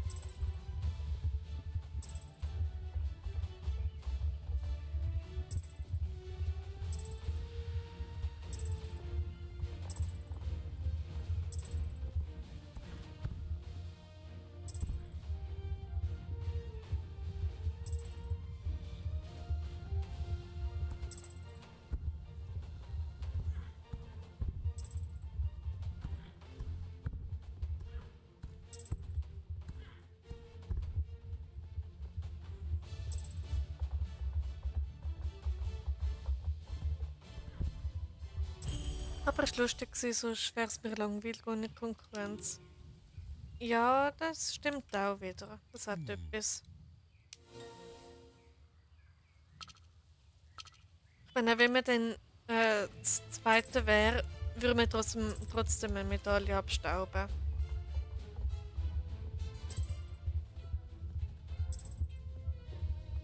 Eigentlich wäre es mir persönlich egal, ob es erster, zweiter oder dritter Platz ist. Solange man Schleife bekommt, ist gut.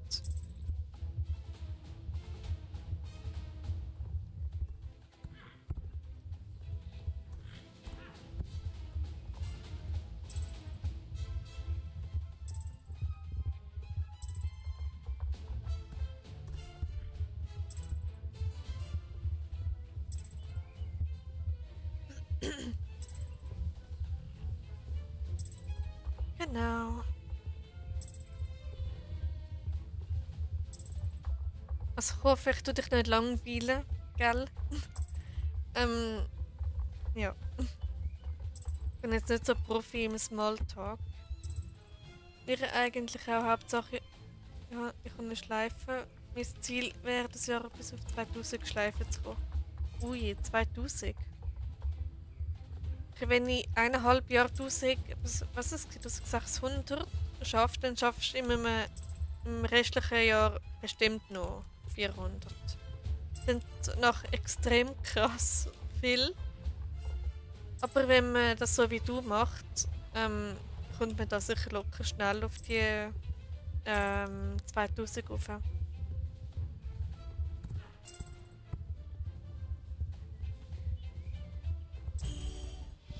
So, wäre der Wild DLC auch gemacht.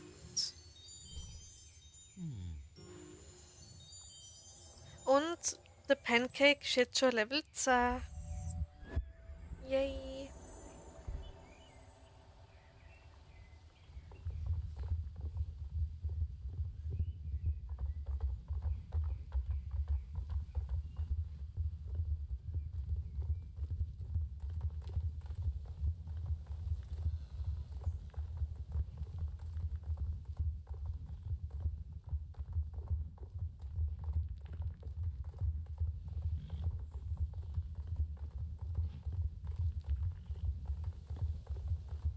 Okay, dann einmal das ran.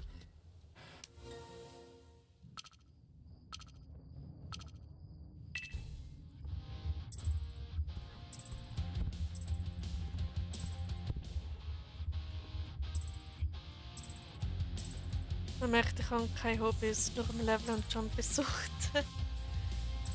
Ach komm, das ist bestimmt irgendein anderes Hobby, außerhalb von SSO. Aber und auch wenn, dann ist das halt das größte Hobby und wenn es dann viel Zeit einnimmt, dann ist halt auch nicht schlecht. Solange es Spaß macht, das ist die Hauptsache.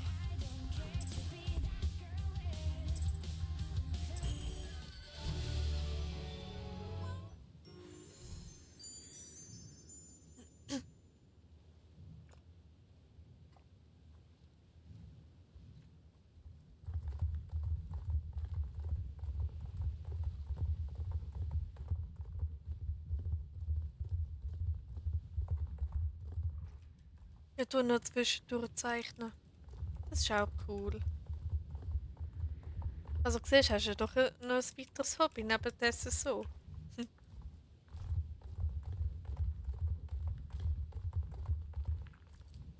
Was zeichnest du denn so Schönes?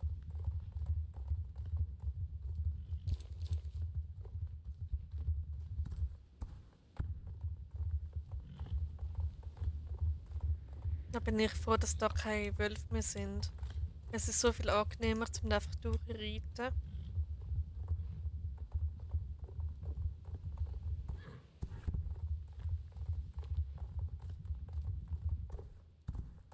Und, gerade 3 Kamille. Cool. Und die kommt auch mit. So.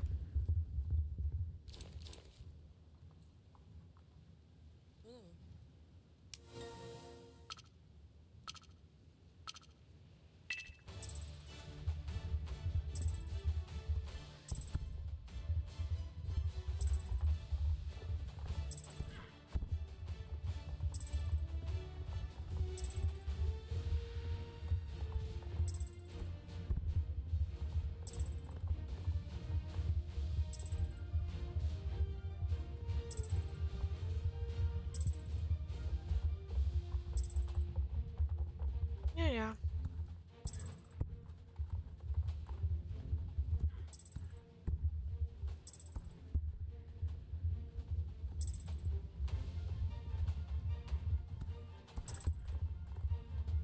Ich glaube, nach dem Stream tue ich noch meine Pizza fertig essen. Ich habe sie nicht ganz aufgegessen. Ah, ich freue mich schon voll drauf. So gemütlich auf dem Sofa chillen, vielleicht etwas trinken oder so. Und einfach Pizza fuden.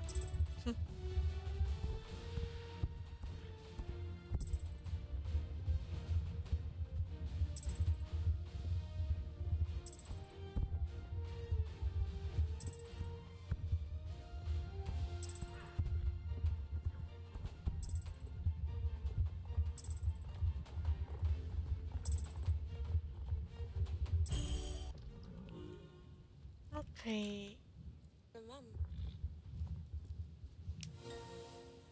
Ich mal meistens einfach nur so Mandalas aus, weil mir nicht einfällt, was ich sonst zeichnen kann. Ah, das sind gemütlich.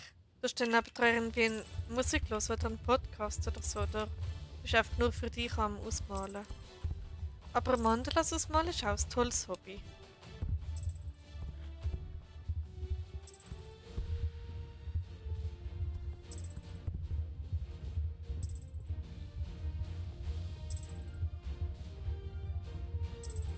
Ich habe mir mal so ein Malbuch bestellt auf Amazon und habe dann nebenan einen Podcast gelost. Und ja, und dabei dort einfach ein bisschen gemalt. Und aber früher sehr oft Rösser gezeichnet, aber ich kann es nicht mehr. Ich tue lieber etwas ausmalen. Ja, wieso nicht? Und nebenbei höre teilweise einfach Musik. Oh, die sind richtig gemütlich. Jetzt habe ich gerade selber Lust drauf.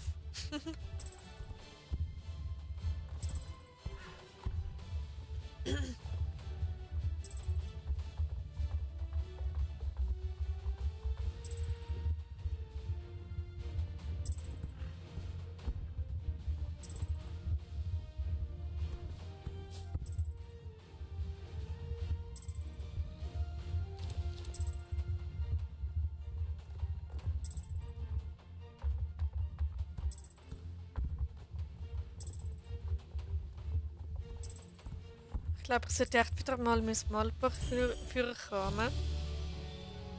Und einfach mal wieder ein bisschen malen lassen.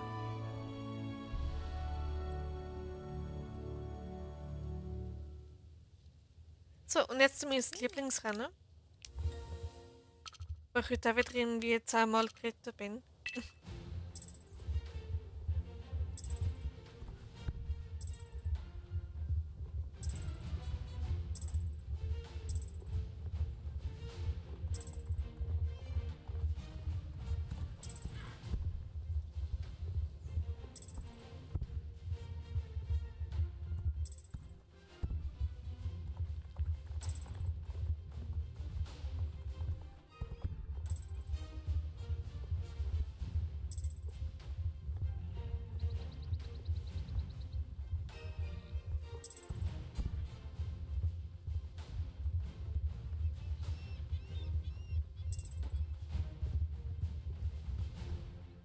Erst 9 Uhr und schon so dunkel, der Herbst kommt langsam. Ja, in letzter Zeit wird am 9 Uhr schon ziemlich dunkel. Also ich habe jetzt eben die Läden hier unten, darum sehe ich jetzt nicht gerade raus. Aber ja, es ist jetzt relativ schnell passiert, dass am Abend schon wieder schnell dunkel wird. Irgendwie ist mir das voll aufgefallen.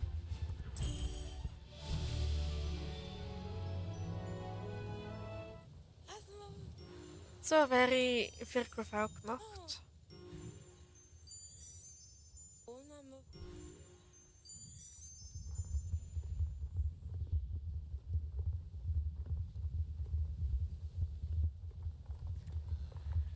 Ja, ja, aber der Herbst ist eine tolle Jahreszeit, finde ich.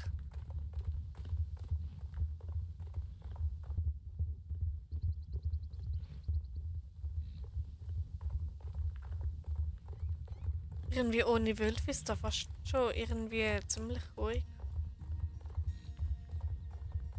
Also im Spiel.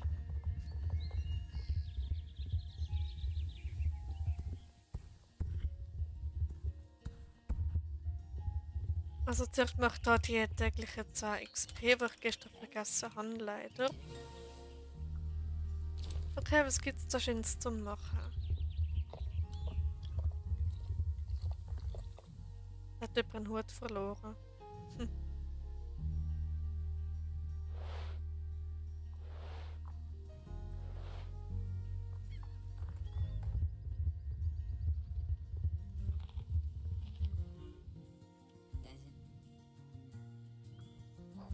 So, und weiter geht's.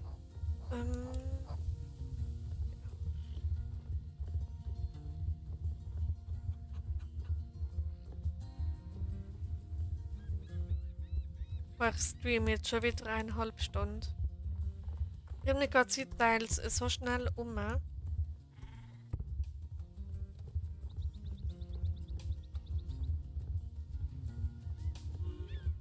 Oh, ich habe schon alles gemacht.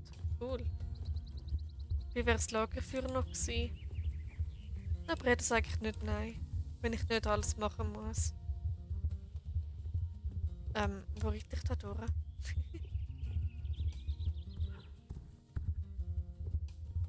So.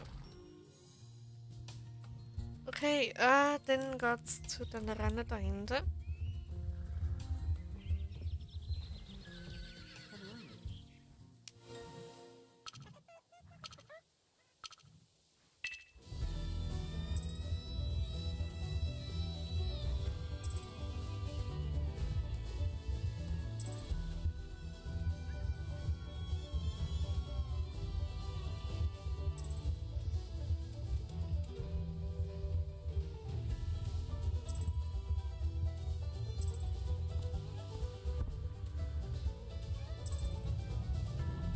Okay, ich bin gerade irgendwie ziemlich müde.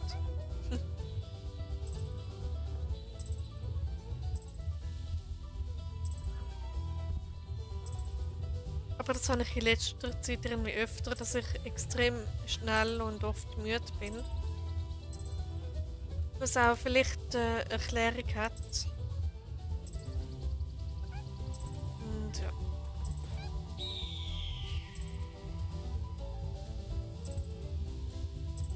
Genau.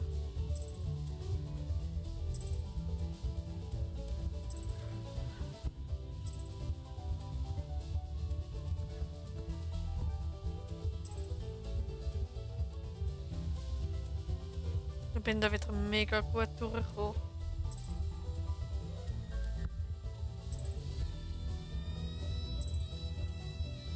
Und neue Bestzeit? Wahrscheinlich nicht. Nein. Bei keiner Sekunde. So, und das nächste Rennen.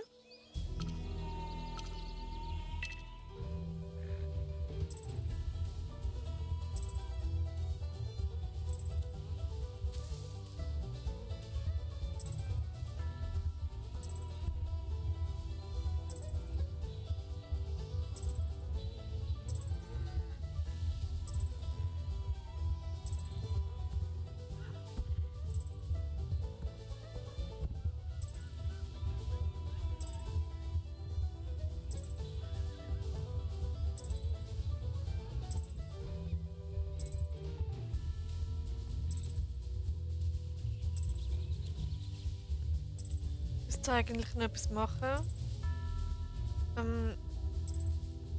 Aber ich habe keine Lust dazu. Oh, das kann ich. Und gescheiter einfach nicht etwas rauszögern, das besser machen. Und dann hast du dafür hinter dir. Und dann kannst du den Abend geniessen. Ich werde jetzt auch nicht meine einzige Zuschauerin vertreiben. So wäre es natürlich auch nicht. Nichts und Grants Lagerplatz.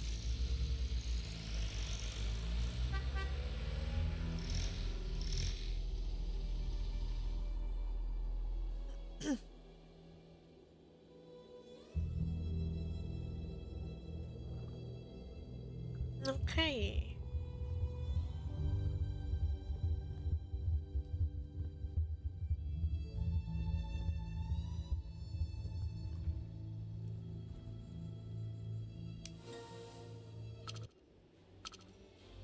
Und let's go Pancake. Woohoo!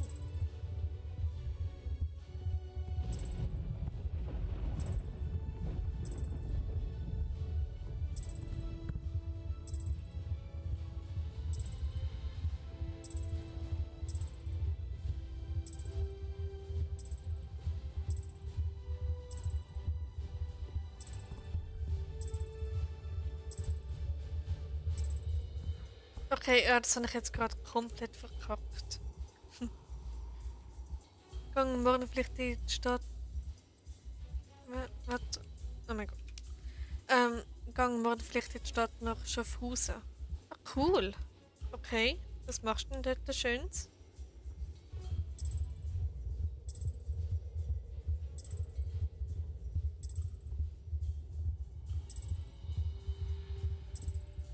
Ich bin dort auch schon ewig lang nicht mehr gewesen, wenn ich überhaupt jemals dort gewesen bin.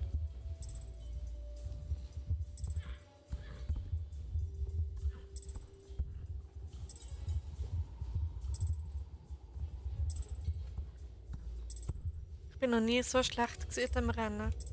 Es ist unglaublich.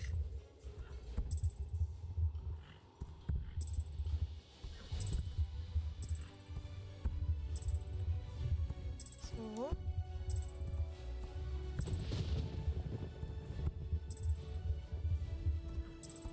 Ich glaube, wenn wir dann in Südhof sind, nach dem Einsiedler, gehe ich dann schnell nach New Hillcrest, mache dort das eine Rennen und dann kann ich schnell schauen, wie viele Curlys es schon wieder gibt.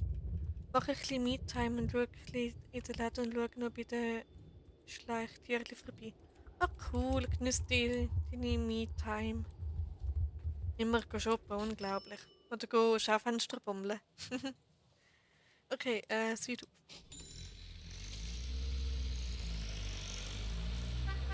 Und ja, ich habe auf meinem Tisch unter dem Monitor auch ein Schleichpferd. Ich glaube, ich habe herausgefunden, dass es ein Trakehner ist. Was kann ein Trakehner da auf dem Tisch? Und ein Saddlebrett im Schrank irgendwo ist das.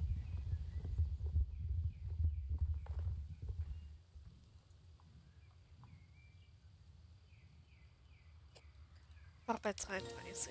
So.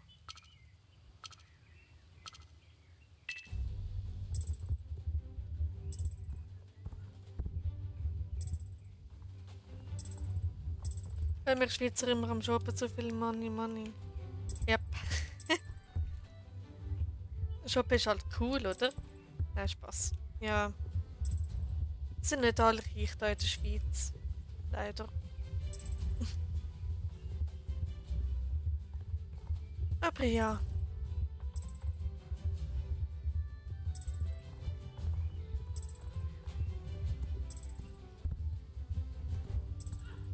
Aber das Schleichhäuschen habe ich schon vor mir wieder. Habe ich schon vor mir wieder mal zu holen. Sammletier. Oh cool. Hast du schon eine grosse Sammlung? Hast du per Zufall einen braunen Trakehner mit schwarzem oder sehr dunkler Mähne, wo so wie so Perlen in den Mähne hat? Hast du vielleicht so einen? Wenn ja, dann hätten wir genau den gleichen. Oder das Palomino Saddlebred.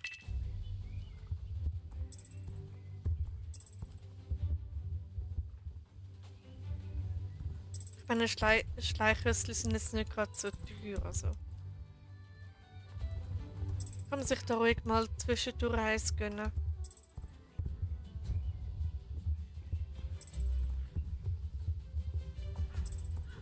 So. Ich sammle seit über 10 Jahren. Ui, das ist schon eine lange Zeit.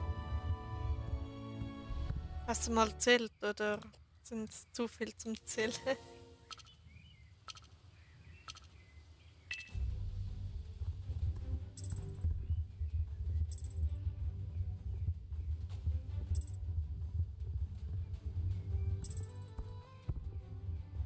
Ja, und American Celebrate Palomino.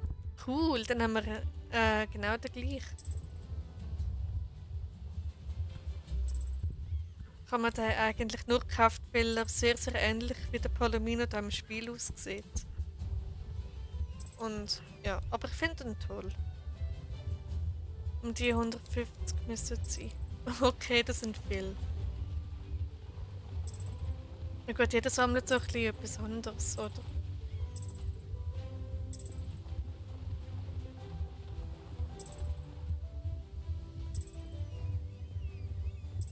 So, gemeinsamer Moment. Okay. Die Trockenkinder kann ich auch. Ah, wie cool. Ja, das sind so meine einzigen beiden Schleichrüssel, die ich kann. So, können wir einen Moment einlösen. Aber gibt es vielleicht ein Curly von Schleich? Sei es Fohlen oder Erwachsen oder so. Das würde mich jetzt noch wundern. Weil irgendwie liebe ich die Curlys.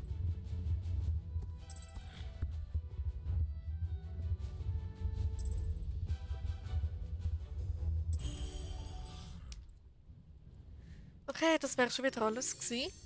Da auf Südhof. Dann geht es weiter zum Maiensiedler. Und die American Saddlebred Jewel genannt. Und die Trockenerstute Luisa und allen einen Namen gegeben. Cool. Also mein Saddlebred, ein Curly Horse gibt es Stute mit Fohlen. Ach jö, das muss ich mir dann mal anschauen. Also mein Saddlebred heisst genauso wie im Spiel. Also da in SSO Goldbell. Molly und Strudel heißen die Curlys bei mir. Jö. Strudel ist ein super Herz genommen fürs Curly. Genau. Und bei mir hat der Trakehner gar keinen Namen. Leider. Ich habe mir da nie wirklich einen überlegt. Aber Molly und Strudel ist ja richtig herzig. Lass mich raten, Strudel ist Fohlen.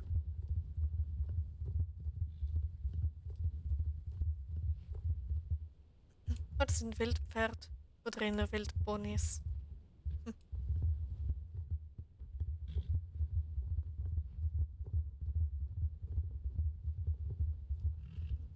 Okay, dann einmal da runter. Dann nicht vergessen nach New Hillcrest nachher. Da reite ich dann dort hin. Dann steht der Transporter nicht, weil da bin ich jetzt nicht so faul und ich reite gerne über Südhof. Genau. Okay, dann ist das wirklich das Fohlen. Aber es ist wirklich ein mega Herz genommen für ein Körbchen Fohlen.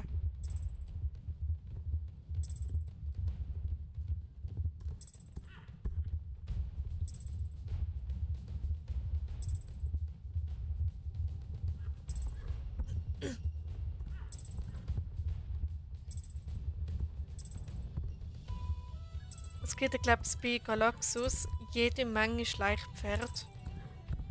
Aber die haben leider nicht alle Lager. Dann schau ich dort mal wegen dem Curly. Vielleicht haben sie es sogar. Aber ich bin dort mal durchgegangen. Und dann hat es einfach einen Pasofeini gehabt. Also wahrscheinlich Pasofino, aber wahrscheinlich hat er mit der Autokorrektur oder so mit reingespielt, dass so Feini anstatt Fino geworden ist. Ich habe das so lustig gefunden. Pasofeini. Pasofeini. Feini was? Ähm. Okay.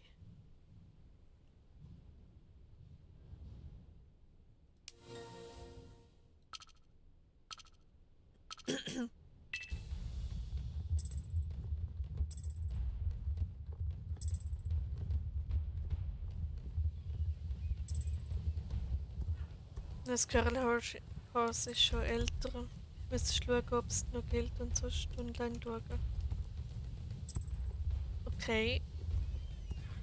Ja. Dann schau ich mal. Es gibt da in der Nähe einen Laden, wo ein Schleichpferd verkauft. Also ich glaube sogar mehr als einen. Dann kann ich dort mal schauen und sonst eben online. Dort werde ich sicher fündig.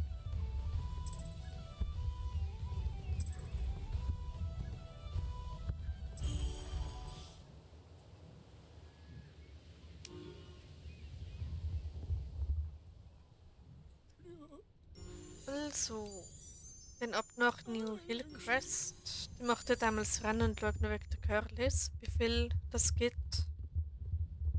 Ich könnte auch einfach schnell auf der Webseite anschauen, aber auf das bin ich jetzt wirklich zu faul.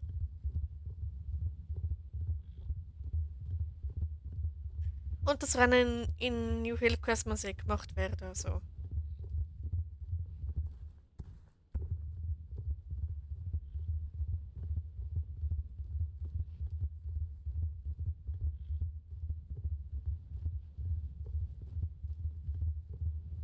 Ach so, ich bin da unten.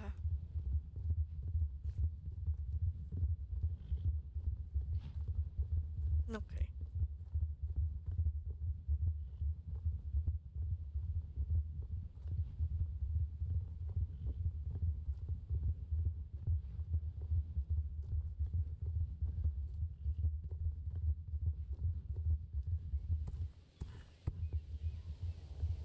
Was ich da auch mega schön finde, ist, dass da Licht hat im Stall.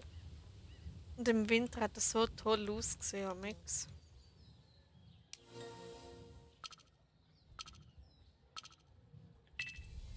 So, keine Ahnung, wieso ich jetzt bis absolute Hassrennen reiten. ähm, genau. Nur, es ist nicht so einfach und darum mache ich das eigentlich auch nicht. Aber ich glaube, wenn ich das öfter reite, dann wird es wahrscheinlich schon irgendwann gehen.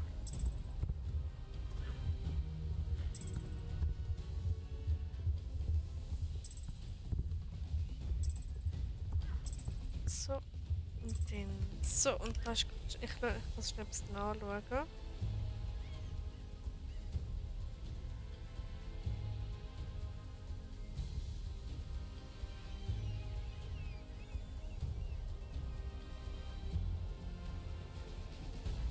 Okay, und weiter geht's.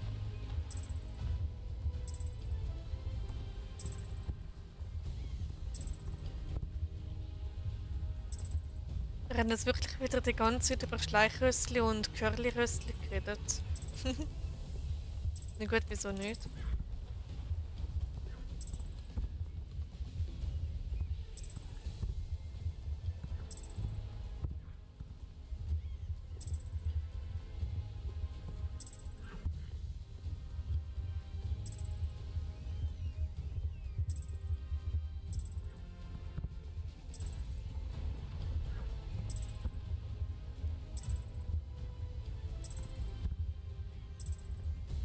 Ja, ja. Ja, da könnte ich auch mal ein Video dazu machen, wie ich da das Easy-Rennen mache. Ich bin das echt noch nie geritten und dann seht ihr mal meine Reaktion, also meine Live-Reaktion. Nein, warte, live ist sie nicht. Aber meine erste Reaktion auf das Rennen. Und da wär ich schon ziemlich neugierig drauf.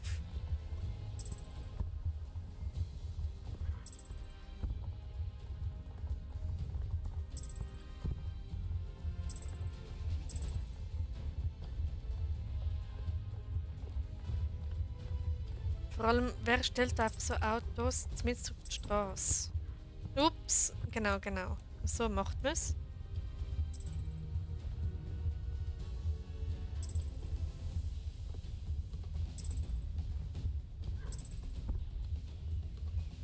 Okay, ich habe es geschafft, nach über 2,5 Minuten.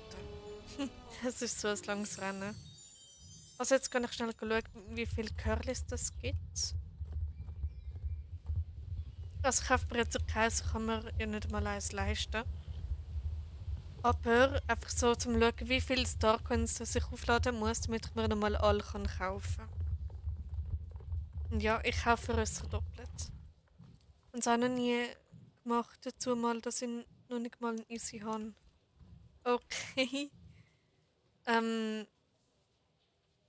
ja, dann.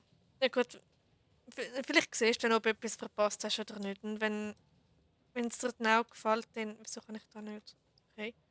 Ja, dann kannst du dir immer noch ein Easy kaufen. So, 1, 2, 3, 4, 5, okay, 7, so Standard Anzahl von der Farben. Okay, das wäre ganz grob gesagt 7000 Starcoins. Oh Gott. Einmal doppelt Starcoins und dann habe ich noch 3000 übrig. Also ganz, ganz grob gerechnet.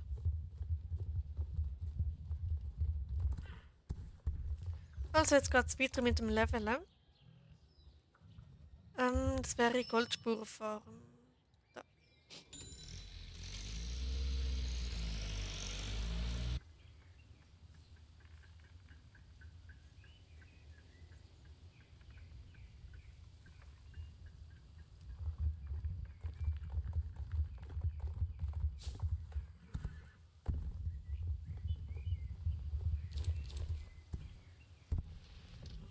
Okay.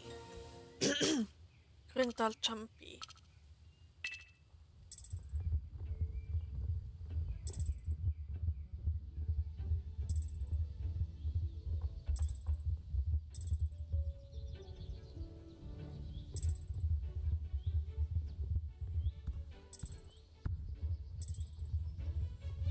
Ich habe irgendwie das Gefühl, dass ich so schlecht drin bin, um auf meine Zuschauer eingehen, wenn sie etwas schreiben. Ähm, ja, aber ich versuche einfach mein Bestes.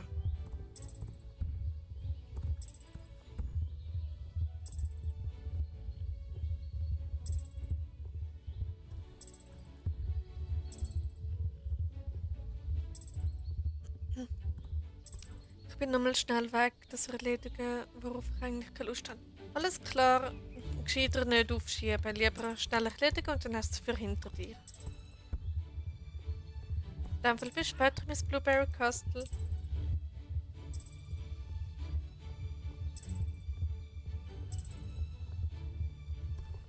Okay.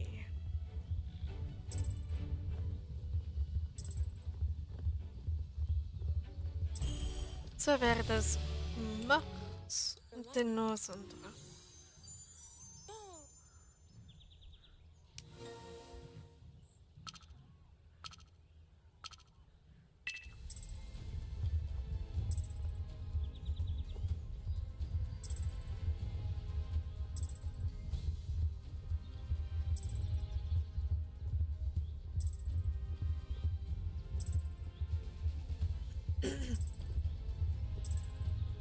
So, einmal da rundum.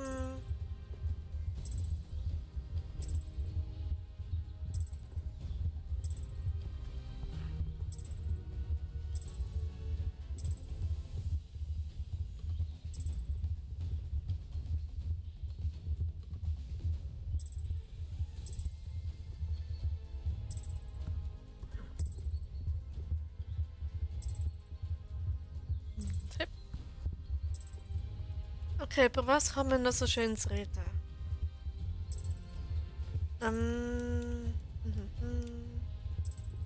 Ich habe mich heute so gefreut, weil ich mit dem Videovorschlag gesehen habe, dass einer von meinen Videos meiner Lieblingsmarke auftaucht ist. So also bei einem Video von meiner Lieblingsmarke auftaucht ist. Es hat mich so abnormal gefreut. Ja, dann habe ich einen privaten Level-Tag aufgenommen und habe dann einfach drauf losgeredet und bin so ausgeflippt. Eigentlich ist die Aufnahme so richtig herzig, aber die ist nicht für YouTube. Also ich habe sie zwar aufgeladen, aber ist auf privat gestellt. Also wie alle meine anderen privaten Level-Talks. Offensichtlich. Genau.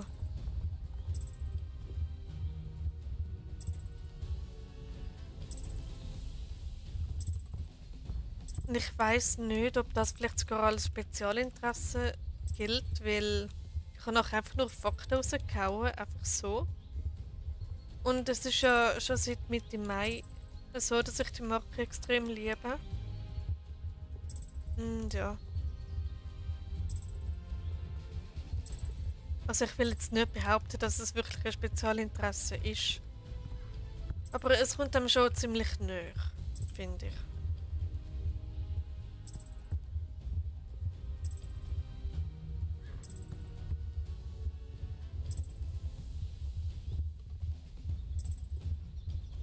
Okay. Nehmen wir über den Baumstamm drüber. So.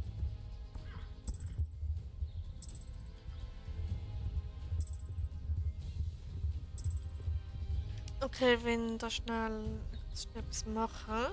Moment.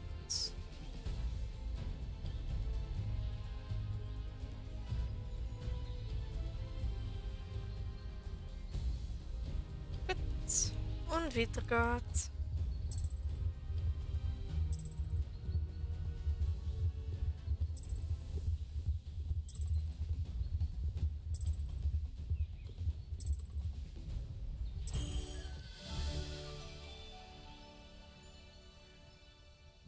Wie kann... Oh mein Gott, fast 2 Minuten. Gut, und weiter geht's.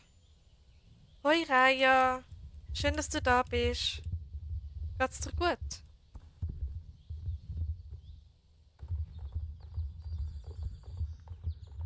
Also ich freue mich jedes Mal, wenn du da etwas schreibst. Oh Gott, wie das gerade echt tönt hat. Ja, es geht. Okay.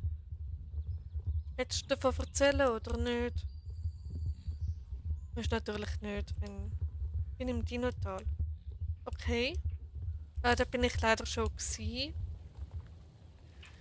Ja.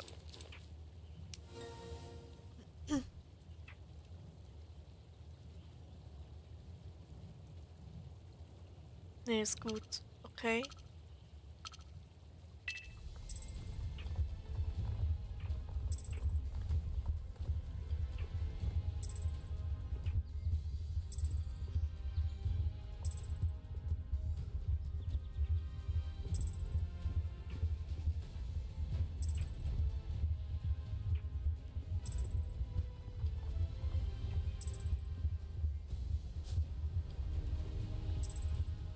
Hoppala.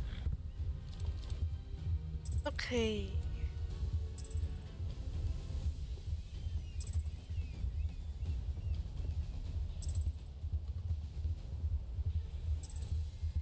Ich habe wieder mal sehr viele Gesprächsthemen, wie man merkt. Ähm,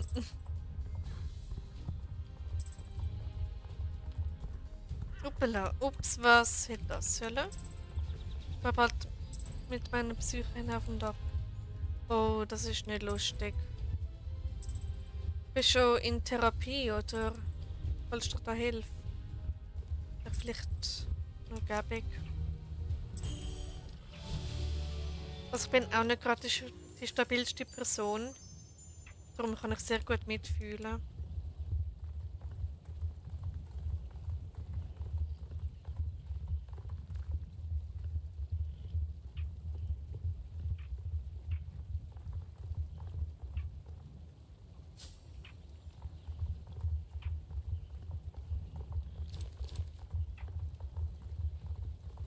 Hey Cookie. Schön, dass du da bist. Bist du noch im Call drin oder bist du jetzt selber am Streamen?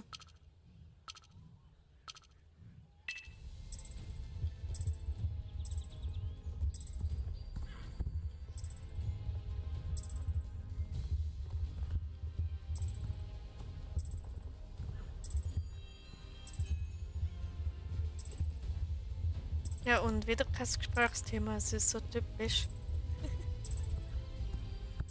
Heute habe ich einen Termin nach vorne verlegt. Okay. Wie meinst du nach vorne verlegt? So, nee, ich streame immer quatsche nur noch mit Alex, hab aber kann nichts zu sagen. Okay, dann richte meinen Gruß von mir aus. Er hat heute kurz vorbeigeschaut. Da in meinem Stream.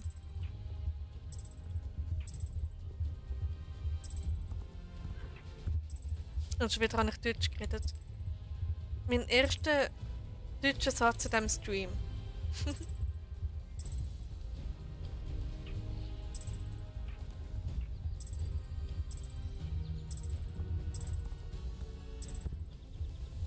Mach ich. Alles klar.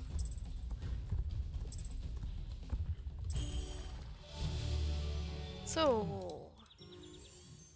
Dann. Oh mein Gott, ich habe die beiden Rennen vergessen. Oh, wie kann mir denn das passieren?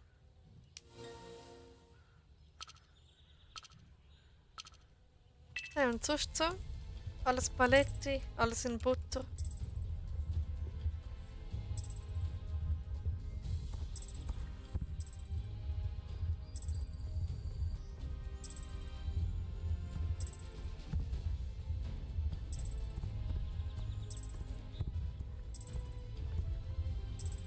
Okay. Uppala, fast in den Zaun rein. Nice. Im Moment. Uppala. Ich lese es gerade vor, ja. muss schnell das dann noch schaffen. Bin im Moment an ein paar Videos dran, die ich dann auch wirklich hochladen muss. Also müssen du auf jeden Fall schon mal nicht. Nur wenn du wirklich willst. Aber würde mich natürlich freuen, wenn du wieder mal etwas hochladen. Wenn es nur nicht gelistet oder privat ist. Das habe ich auch lange gemacht. Dann kannst du dir immer noch überlegen, ob du es einfach öffentlich stellen oder nicht. Und muss noch aber will. Okay, solange du das möchtest, dann ist gut. Er ignoriert mich. Oh nein, Cookie. Geschrieben, sorry. Okay.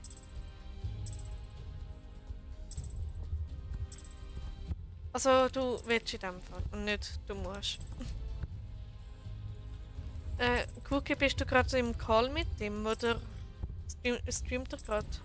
Der ist zu beschäftigt mit Quatschen, so wie gestern. He?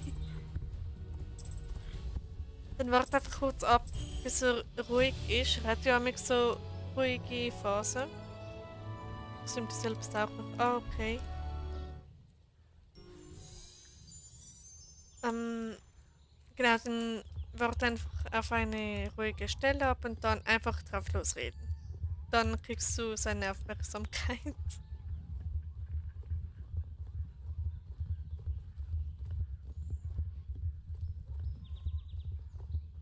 Was geht es bei euch?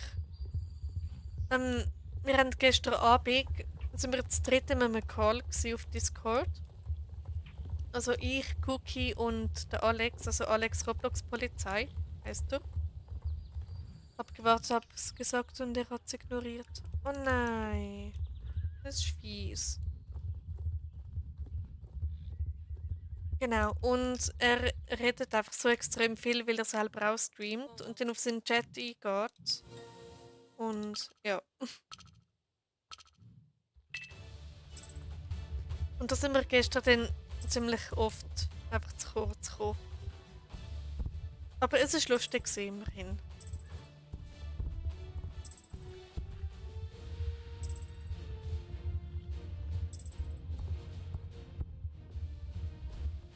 Da muss ich mich auch noch daran gewöhnen, dass es jetzt einfach ein Mauer ist. So, es sieht schon irgendwie schick aus. Aber, naja. Es ist doch cool, genau. Ja, es hat auch, wie gesagt, ziemlich viel Spaß gemacht. Okay, mein digitaler Bilderrahmen hat sich gerade ausgeschaltet. Ich mache das immer um die Zeit. Aber wir müssen auf jeden Fall auch mal zu zweit streamen. Oh ja.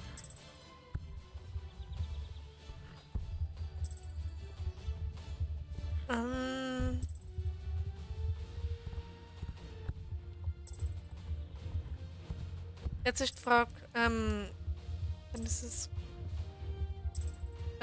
gibt's ruhig, dann ist das einfach ruhiger.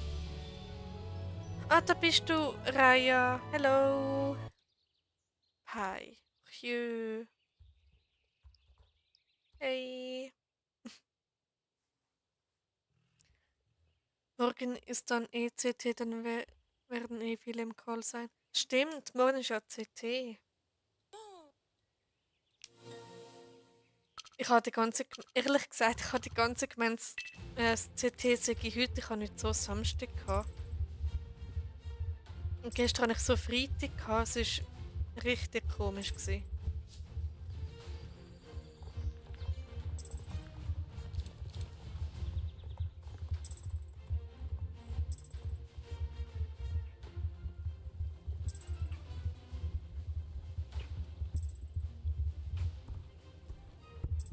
Ups, genau.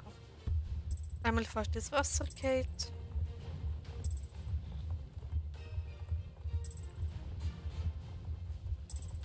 Aber ich würde sagen, jetzt in Call hüpfen auf Discord ist vielleicht nicht so schlau, solange der Alex noch drin ist. Weil er halt so extrem viel redet.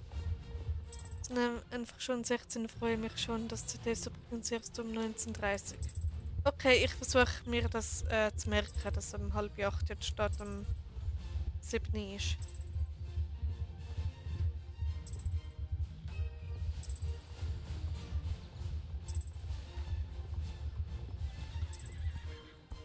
Und dann werden einfach alle in dem Discord-Call drin sein, oder? Ich bin dann in dem Fall noch nie in so einem vollen Call drin gewesen. Der geht jetzt dann gleich dann können wir zwei noch quatschen. Sehr gern. Würde mich noch freuen. Aber eben, wie gesagt, ich habe gestern ziemlich Mühe gehabt, um dich zu verstehen. Nimm es einfach nicht zu Herzen. Okay,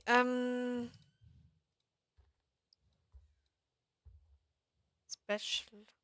Ich weiß nicht weiter. La la la la. Ja, wer, ja, die wollen werden drinnen sein. Okay. La la la la. Ja, wieso nicht? Das macht ja ein Traum mit. Oh nein. Genau, also jetzt geht's zum. Habt ihr euch Weihnachtspferde? Alter, es ist noch nicht mal Halloween gewesen und ich komme schon mit Weihnachten. Okay, jetzt geht's zum Mark, heisst er. So zum Schlangenbiss und dem anderen neuen Rennen. Ich bemühe mich nicht so krass mit Akzent zu reden. Okay, dann lass mich einfach wissen, wenn der Alex wieder draußen ist. Weil dann ist es schön angenehm. Nee, ich liebe die Ruhe um die Zeit hier im Spiel. Es ist so schön. Und einen gemeinsamen Moment.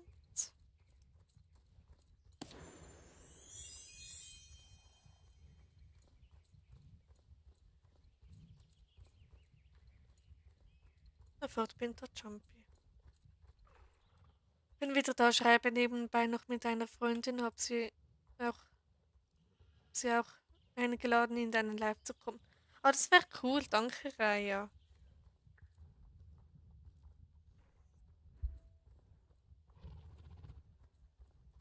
Würde mich noch freuen, also solange sie sich für SSO interessiert natürlich.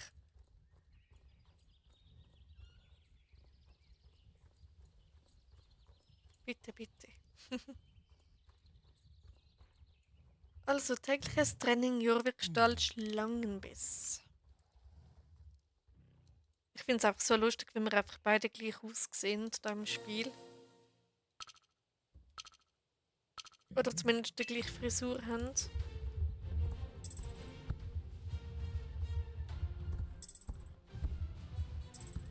Ups.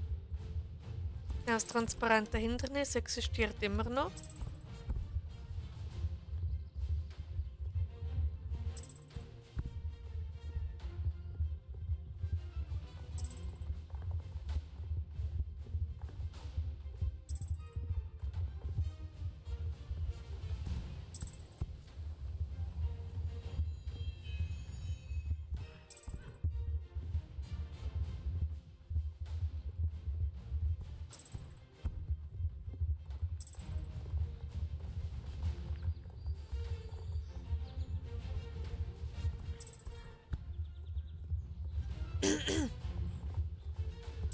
So.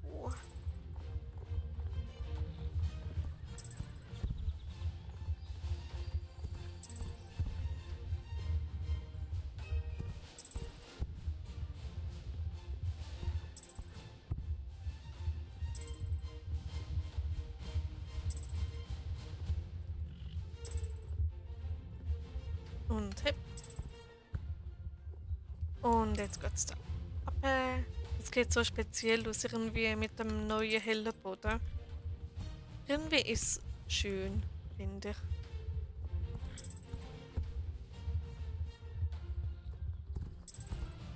So, der letzte Sprung.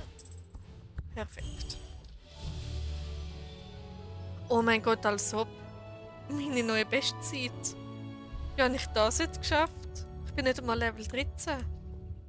Ja, nice. So, und dann, das war der neue Rennen. Obwohl, so neu ist jetzt auch wieder nicht mehr.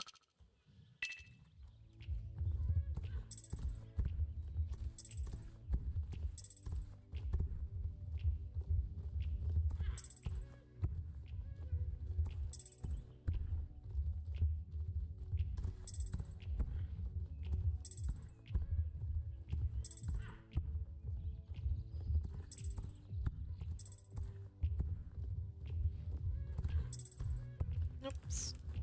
So.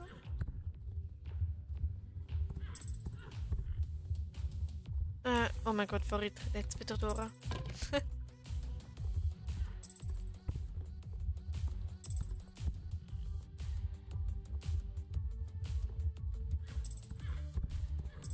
So wäre das auch gemacht, dann geht es weiter zu den vergessenen Feldern.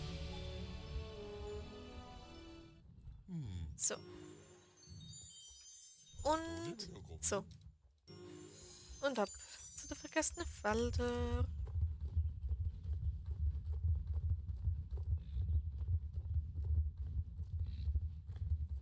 Und noch schnell die Goldmelisse sammeln.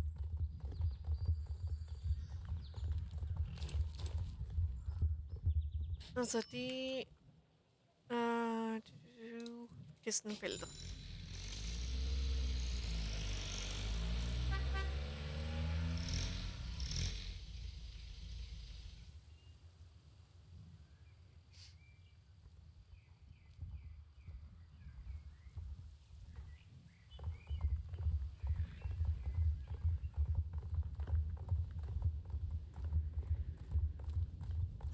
Bock auf Jumpy. Jetzt gerade nicht, nein. Aber dann nach der Levelroute dann gern. Nachdem, wenn ich fertig werde. Und je nachdem, wie lange ihr noch Zeit habt, natürlich.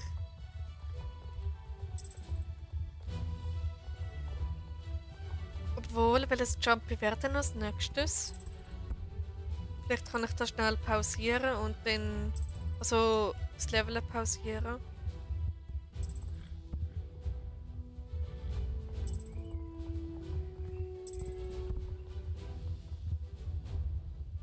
Weil dann würde ich das Rennen noch fertig machen und dann schnell schauen.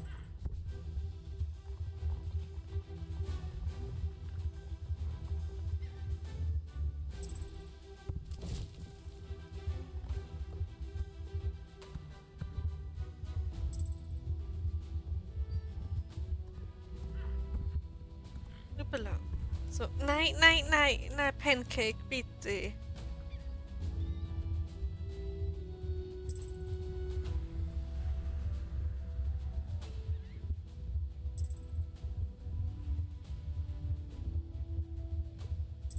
Okay.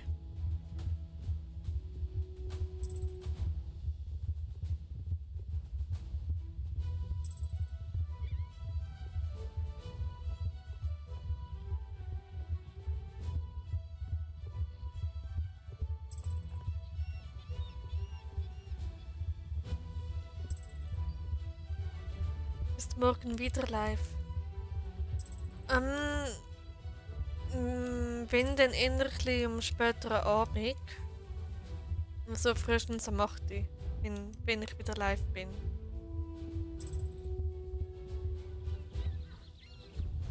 Aber ich würde sagen, morgen. Ich würde es eigentlich nicht täglich streamen. Aber ja.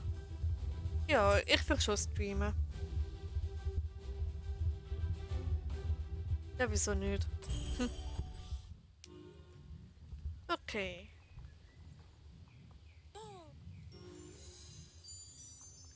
So, wieder da. Willkommen zurück, Miss Blueberry Castle. Und hast alles können erledigen, wo hast müssen erledigen. Kannst jetzt den Abend geniessen. Vielleicht zu nichts gezwungen. Also, dass ich gezwungen fühle, ist jetzt da übertrieben, weil ich mache es schon ziemlich gern. Und ja. Ich habe auch schon 2 Tage hintereinander gestreamt. Also. Wärst du denn morgen dabei, Raya?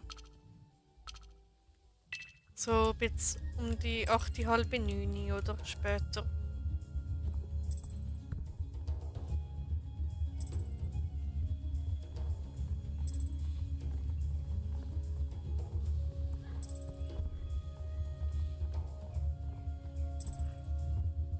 Hoppala. Ja, würde ich sagen. Okay, cool. Dann würde ich sagen, dass ich morgen gerade nochmal streamen, so um die... Nachdem wie lange das CT geht, 8, halb 9, so um das rum.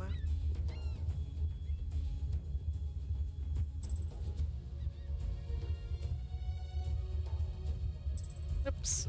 Ach komm schon. Pancake, bitte. Irgendwie hat das was so seinen eigenen Kopf.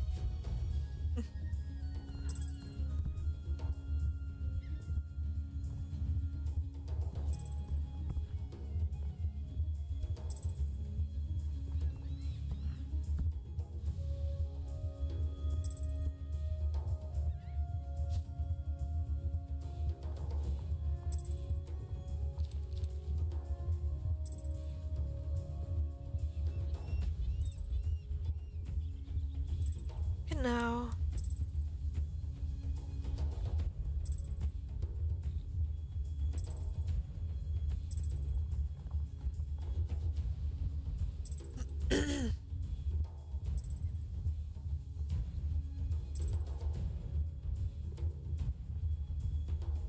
Und hip.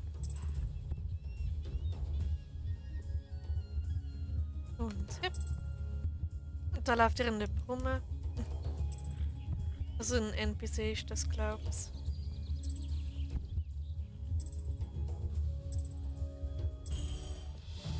Und da ist Dreier wieder. Also und dann das normal. Ich glaube, der hat etwa die gleiche Levelroute wie ich.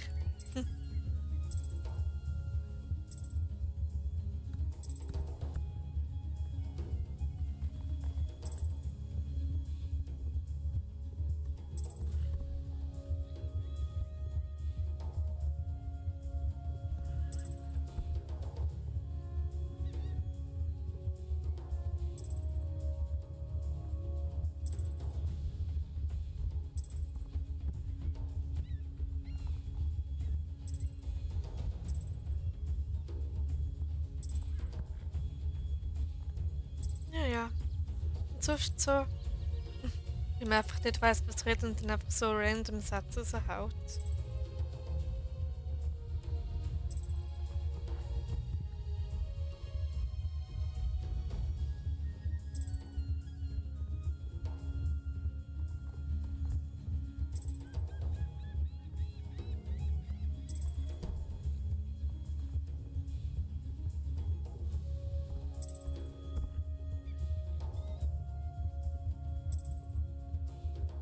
Und gerade hochkonzentriert an Rennen zu machen. Jupp, ich sehe dich da vorne. Er macht gerade das gleiche Rennen. Ich hol mir noch etwas zum Naschen. Ups, ups, ups. Okay, Miss Blueberry Castle, dann guten Appetit. Was gibt's denn da für eins zum Naschen?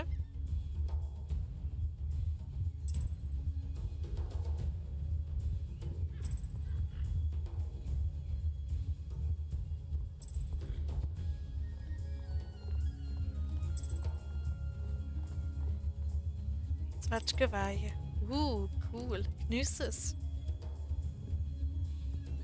Mir gibt's noch die restliche Pizza. Wenn es hoffentlich noch hat. Ja, und wenn es nicht hätte, dann findest du sicher noch etwas anderes.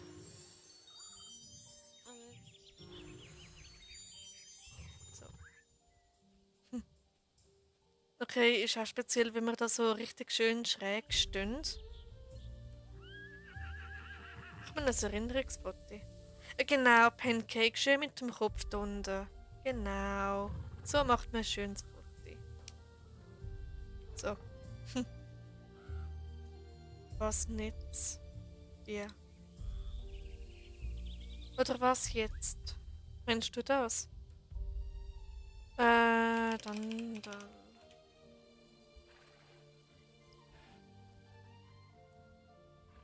Oder, oh mein Gott, ich habe das Jump ja voll vergessen. Was wäre um 10? 22. Winter. Ja gut, das nächste kann ich eh nicht machen. Also ab nach Dandal. Und jetzt ist WLAN auch noch scheiße. Oh nein. Oh, das sind richtig nervig, Cookie.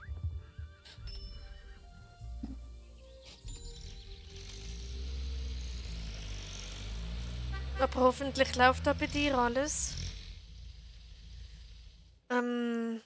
Ja.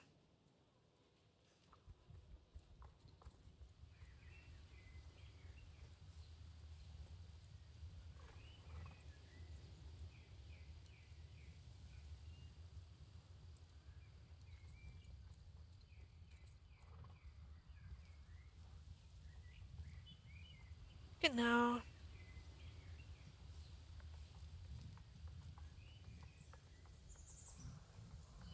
Ich finde meine Rose einfach so super cute.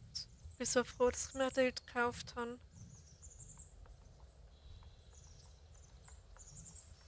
Ich scheiß alles aus dem. Ich schmeiß.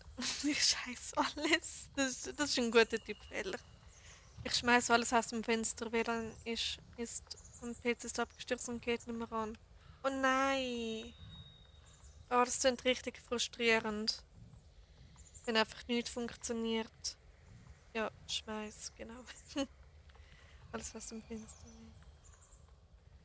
Ja, ich weiß, wie WLAN-Probleme sind. Also was? Ich weiß, wie WLAN-Probleme sind. Genau. Und ja. Und wenn es gerade der PC abstürzt und einfach nicht mehr startet, dann ist es auch nicht mehr lustig.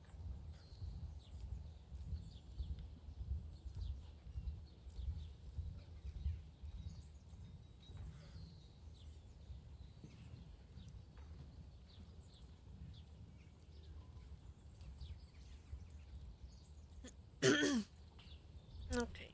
Zum Glück kriege ich bald meinen eigenen PC. Cool. Ähm, ein richtiger Gaming-PC oder so ein, sagen wir mal blöd gesagt, 0815 PC, wo einfach das Nötigste drauf läuft.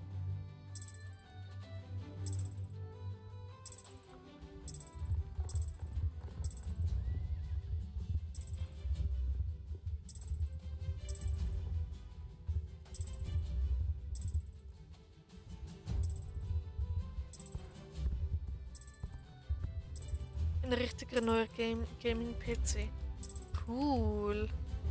Dann viel Spaß damit, wenn du den hast.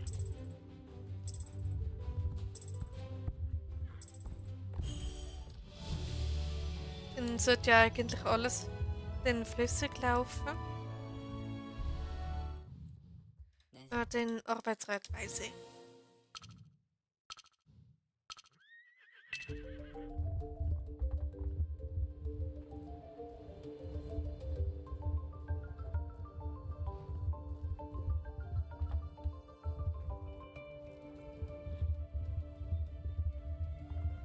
Ich spare mir auf dem Lenovo hauptsächlich es erfüllt die Anforderungen von SSO.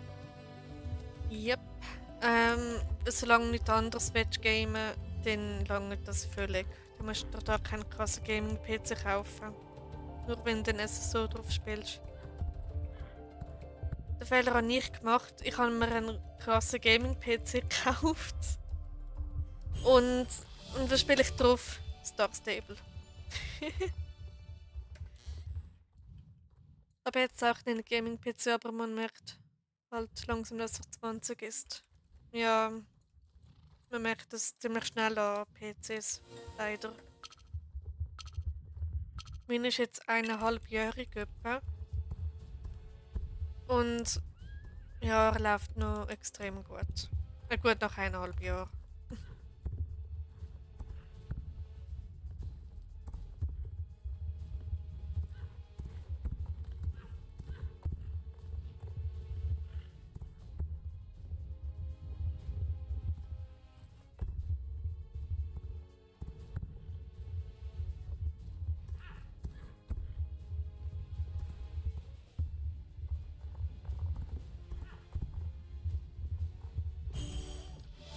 Okay.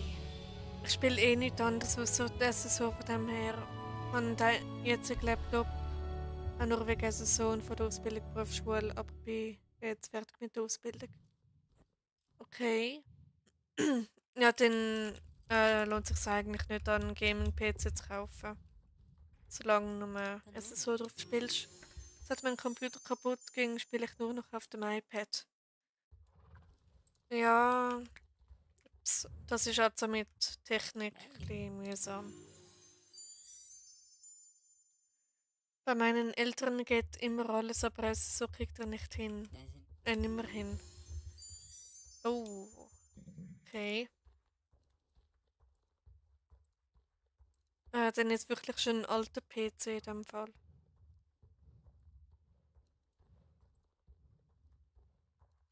Ich bin auch kein Fan von grossen PCs, Monitoren, aber finde Lenovo eigentlich noch gut und langt mir auch. Ja, solange es deine Anforderungen erfüllt, ist doch alles bestens.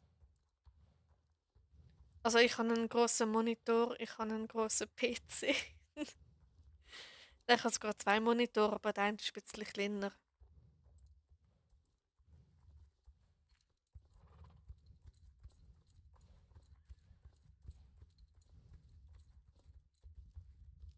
Ja, wie gesagt, der ist 20 und wird jetzt 21. Das ist schon eben sehr alt für einen PC. Dass der noch läuft. Oder halt so gut es geht. Genau.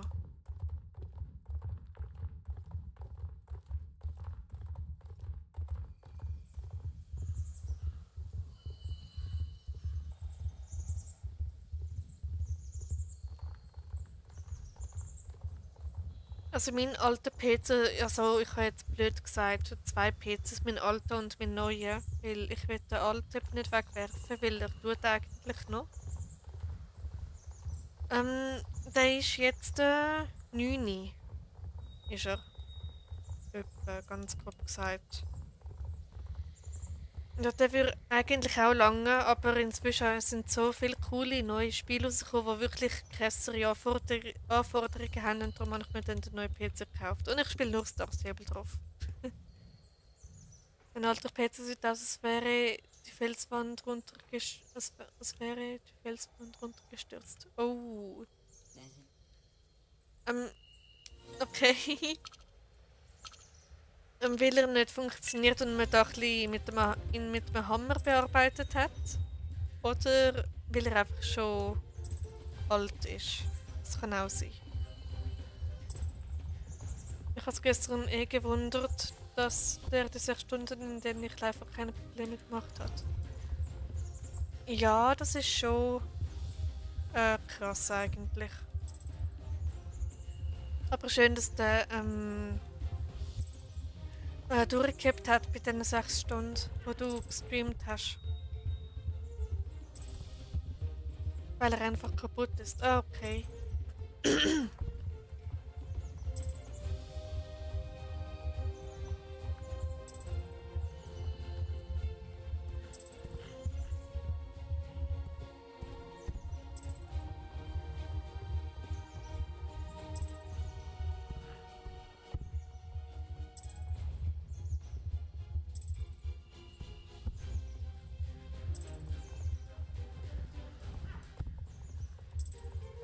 Ja.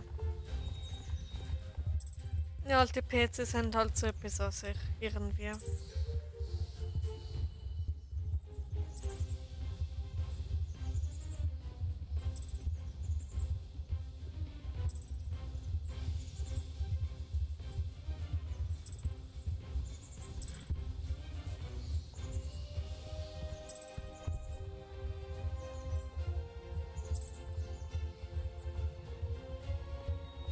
Ich habe mich eigentlich daran gewöhnt, Star Stable auf dem Handy zu spielen. Das Einzige, was ich vermisse, ist Reset. Also, wie meinst du Reset? Reshade. Ja, also man gewöhnt sich dran. Aber Reshade hat halt auch etwas. Das Neue gehört dann nicht komplett mir, weil dann ich einfach mir selbst Den stelle ich dann in mein Zimmer. Cool. Also den komplett eigenen PC, wo nur du dran gehst. Das ist auch mega lässig. Ich weiss, mein erster eigener PC, das ist so aufregend gewesen. Es ist schon etwas Spezielles. So, wenn man so einen eigenen PC hat.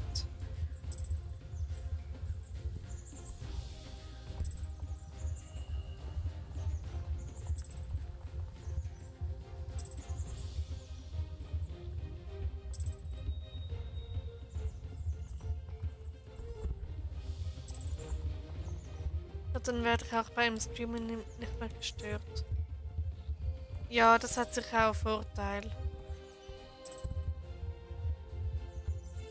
Zweimal gemeinsamen Moment. Der Pancake ist bald Level 12. Cool.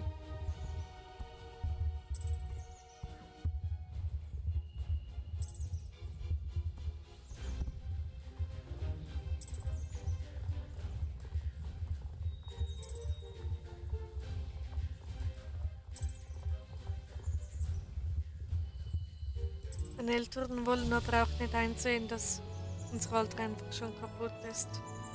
Oh, das ist nervig. So nach dem Motto, solange er noch startet, ist alles gut, oder? So, jetzt geht's nach Redwood Point. Ich kann nicht mehr reden. Es ist spät am Abend, okay?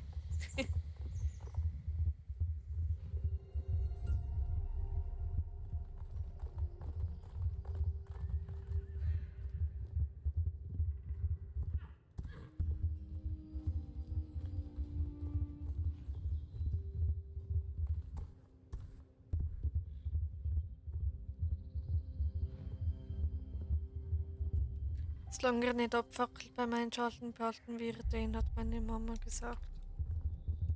Okay, dann besser, bevor das wirklich passiert, wenn es wahrscheinlich nicht so meint, gescheiter vorher neu kaufen. Aber 21 Jahre für einen PC, das ist schon extrem alt.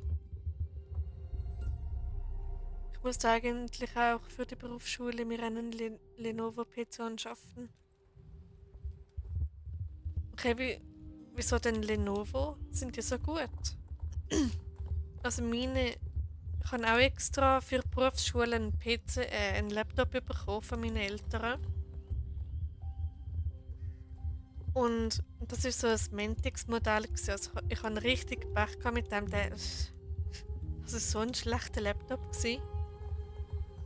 Aber hey, ich hatte den 3 Jahre und nachher habe ich irgendwann aus Versehen kaputt gemacht. Ich glaube, die meisten Schulen haben Lenovo oder HP. Ja, auch im Geschäft damals in der Lehre war auch alles Lenovo gewesen. Also dann ist das eine beliebte Marke bei Schulen und so. Oder solche, die viel von einem Laptop brauchen. Yep, okay. Bei mir im Betrieb haben alle HP. Okay, also bei mir im Betrieb haben alle Lenovo gehabt, also da die ThinkPad heissen die, glaube ich, so einen roten Button in der Mitte von der Tastatur sind. Wo ich mich immer noch frage, für was das denn gut ist. Also scheinbar kann man damit die Maus steuern, habe ich mal herausgefunden, aber sonst weiß ich auch nicht, wieso das da ist.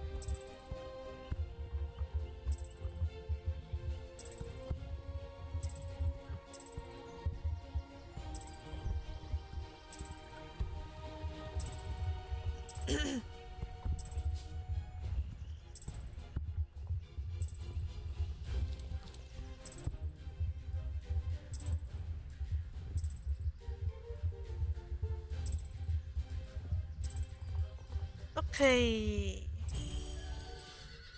Wäre das gemacht. Und dann die da.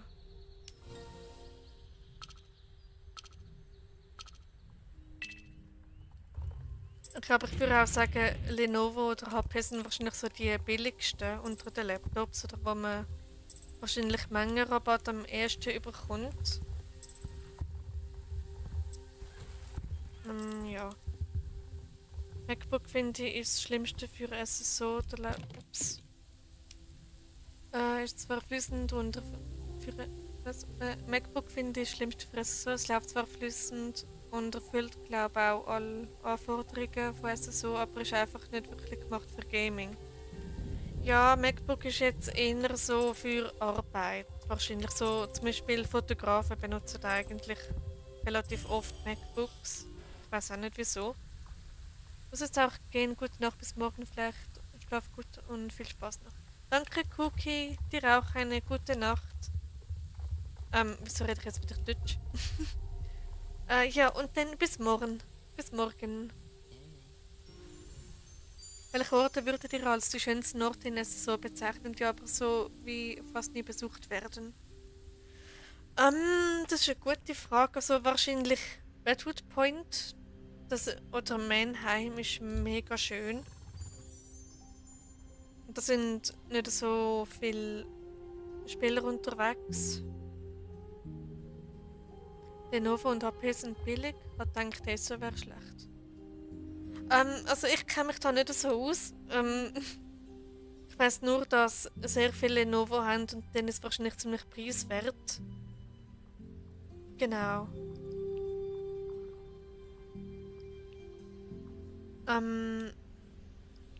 Ja, ab zum Mondsichel da. Hm.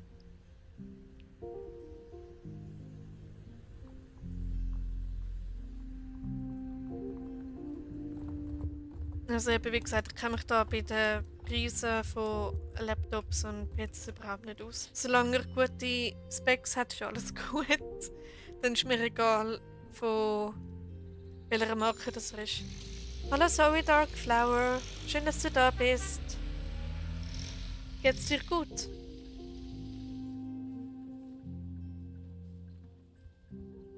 So.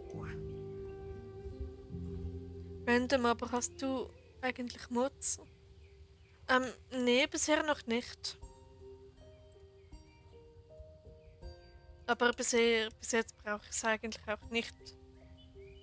Nicht unbedingt. Also, ja, mir geht's besser, immer noch ein bisschen Fieber, aber besser. Ah, das ist doch schön. Schön, dass es dir wieder ein bisschen besser geht.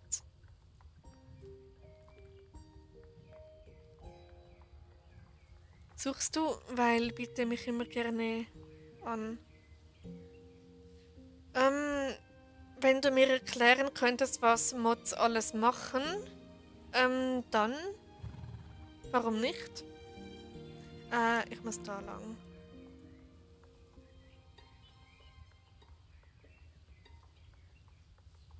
Bist du denn schon bei anderen Mod oder was hast du da schon Erfahrung?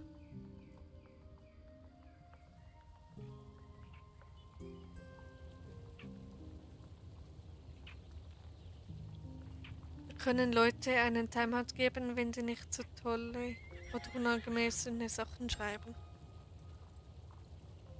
Ich bin bei ein paar anderen Mod. Okay, cool. Mm,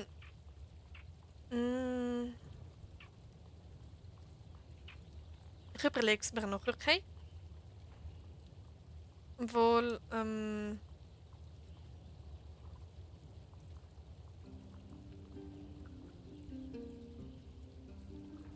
also das sind eine Unterstützung für den YouTuber. Dann mal sehen, wie ich das machen kann. Als Moderator hinzufügen, tatsächlich. Kanalaktivität, was gibt's denn da so? Okay, so Darkflower, dann wirst du jetzt zum Moderator. Viel Vergnügen damit. Und danke für deine Unterstützung. Freut mich sehr. Okay, als Moderator Standard kannst du werden Nutzer auswählen, kann gesperrt verwalten. Okay, dann mach mal das da. So, jetzt bist du ein Mod. Vielen Dank für deine Unterstützung. Man muss einfach aktiv sein und bei jedem Stream mal reinschauen, glaube ich. Ja, ich kenne mich jetzt da wie gesagt überhaupt nicht aus, aber genau. Aber ich freue mich, wenn ich da ein bisschen Hilfe bekomme. Obwohl meistens gar nicht so viel los ist.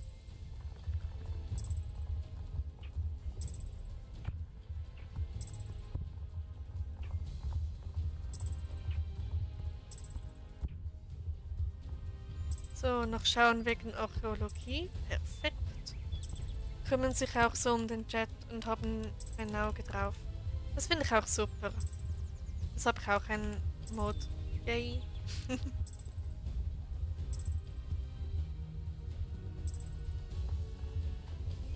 Vielen Dank. Sehr gerne, Zoe. Habe ich gerne gemacht. Und willkommen im Team. Kann man so sagen, oder? Ups.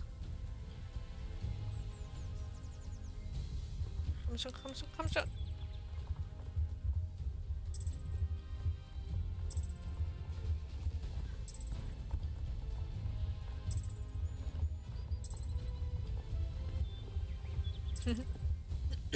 Also nochmals wegen dem Thema Sprache. Ich habe vergessen, ob du mal gesagt hast, ob du Schweizerdeutsch verstehst. Ich weiß es nicht mehr. Ich fände es toll, wenn du es noch mal schnell sagen könntest, ob du es verstehst oder nicht, weil wenn ja, dann weiß ich, dass ich mit dir auch Schweizerdeutsch reden kann.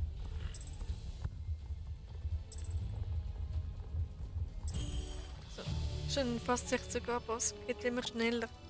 Ja, irgendjemand war lustig und hat mich deabonniert, sonst wäre ich jetzt schon bei 57. Aber ey, jeder so wie er will, oder? Okay, jetzt, bitte, du bist mein Idol von wem? Willy Munster. Nicht? Ja, du, ja. Verstehst du Schweizerdeutsch?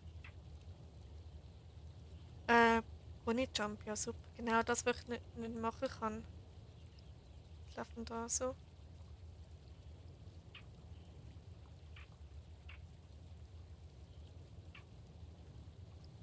Okay. Dann machen wir das Hasenrennen. Das Hasenrennen ist da. Marlies Winterjoin, ich glaube es am... Nein, Moment, das ist Everwind. Ja, wenn ich ein paar kleine Wörter nicht verstehe, frage ich einfach. Alles klar, so, dann rede ich Schweizerdeutsch. Okay, Everwindfelder. Also das heißt der Transporter.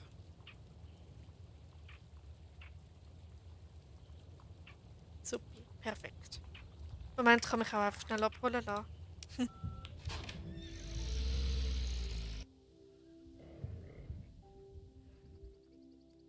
Aber es läuft immer besser, finde ich. Das freut mich. Everwindfelder. Komm auch mal an. Alles klar, Zoe. Aber übrigens, Zoe, mir ist aufgefallen, ich glaube, ich muss schnell nachschauen.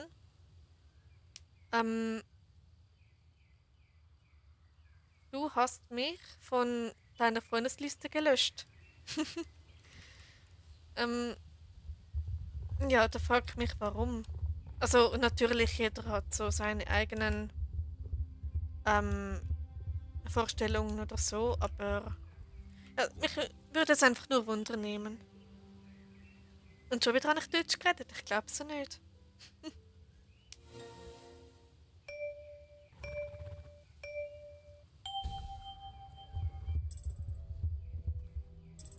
So, mich dann nicht verwünscht.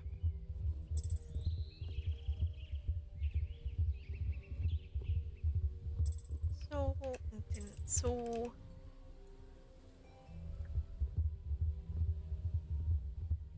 Dann, das sind, komm, perfekt. Dann will ich noch den da oben. Jetzt noch 4 Häsli, jetzt sind es nur 3, die ich muss einsammeln. So. Und noch einen und dann geht es retour. Perfekt. Stell dir vor, nach einem Monat kann sie Schweizerdeutsch. Ja, das wäre noch lustig. Auf jeden Fall kann man durch zuhören und so selber Schweizerdeutsch lernen. Ich kenne jemanden, der das gemacht hat. Und der Pancake ist Level 12. Wuhu. Okay. Mm, wir bürgen dich ein, Zoe. Hast du gehört, Zoe?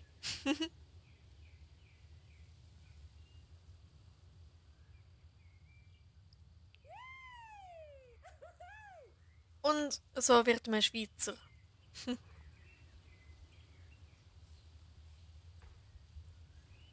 So.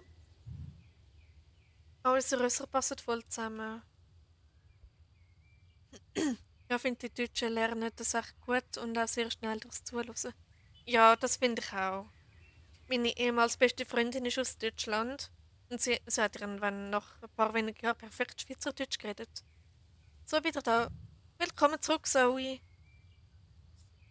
Jetzt ist die Frage, hast du meine Frage mit überkommen? Also, hast du die noch gehört? Oder, ähm, die beiden Sprachen sind ja zum Glück nicht sehr unterschiedlich. Genau. Sind ähnlich. Innerhalb von einer Woche setzen Wörter selber schon um. Das ist krass. Genau so das Jumpy lassen wir aus, weil Bonnie Jumpy, das kann ich mit so einem leider, also ich könnte es schon machen, aber es wäre ein zu grosser Stress, um noch das Ross zu wechseln. Genau, Moment, welches Jumpy wäre denn nachher 23? Baroness. Okay. Alles gut. Okay. Können wir einfach so ein bisschen rumlaufen? Vielleicht wird das Flaches noch.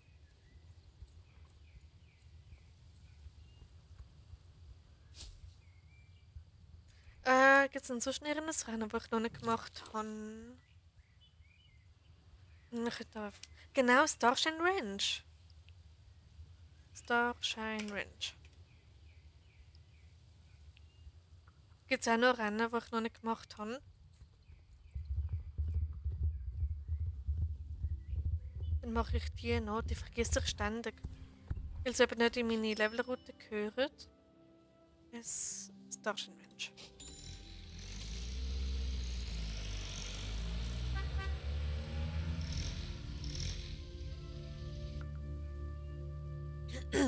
Warst schon im Aschental? Ah, cool. Sorry, Darkflower. Yay. Nein, im Aschental bin ich noch nie gewesen, Raya.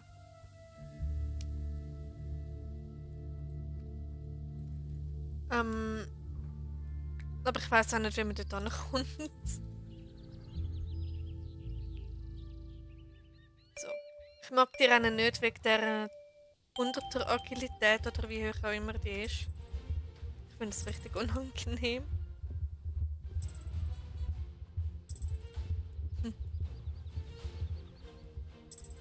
Ups. Wir können dorthin gehen, wenn du willst. Ja, können wir. So, ja, aber ignoriere einfach, wie ich meine Wörter schreibe. Kleine Wolke und ich haben nochmal unterschiedliche Dialekte, aber so einen großen Unterschied haben wir auch nicht. Genau. Wir haben da Zürcher und Thurgauer Dialekt.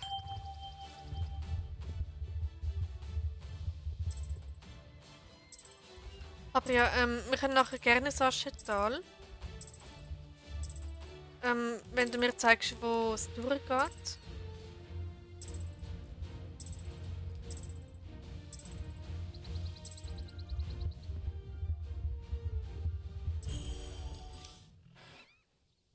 Ja, super.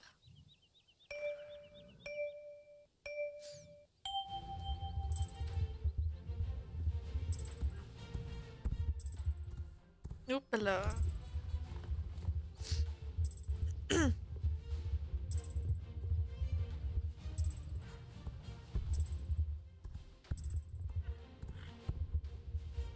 Okay.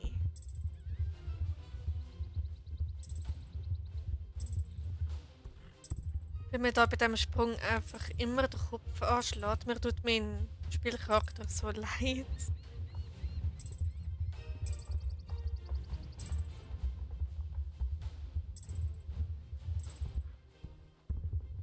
Oh, schon fertig. Und das letzte Rennen. Nachher können wir gerne ins Aschental gehen. Bin schon gespannt, ich bin noch nie dort gewesen. Hoppala.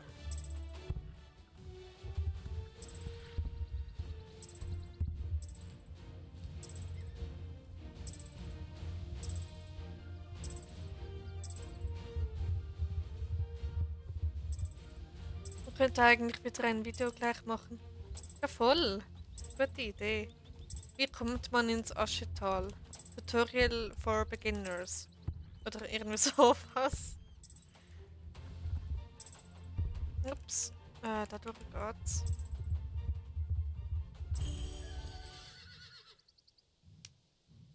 So, es geht 400. Nice. Kommen zum Dinotal noch. Alles klar. Bin jetzt sowieso gerade fertig mit der Rennen. Hi. Hallo, Jan. Jisung. Richtig ausgesprochen. Also, Dinotal. Wie geht's dir? Hoffentlich gut. Nichts rum ganz Lagerplatz.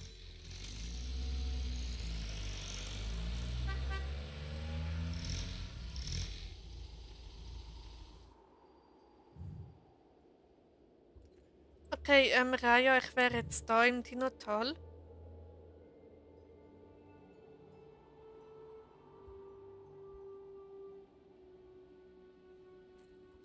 Jetzt warte ich nur noch auf dich.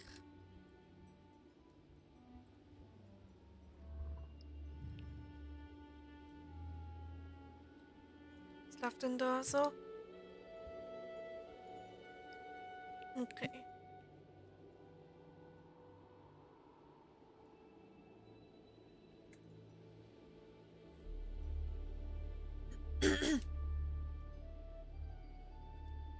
Das Dinotal hat schon irgendwie etwas an sich. Es ist mega schön.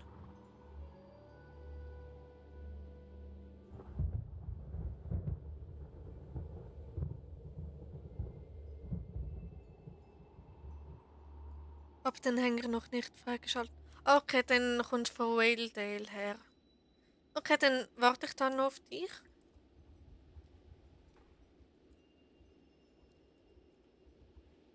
Actionfiguren. Nur kurz 6 Zuschauer gewesen. Ja, habe ich gerade gesehen. Aber hey, 5 kleine Wölkchen sind auch schön. Oh ja, alle 5 Zuschauer, schön, dass ihr da sind.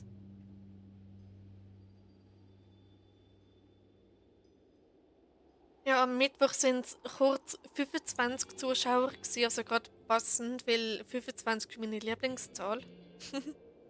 Und 25 Zuschauer ist schon. Aber niemand von denen hat etwas geschrieben, außer der Cookie. Und ja, ich glaube, sie war die einzige gewesen. Okay. Jetzt bin ich gespannt.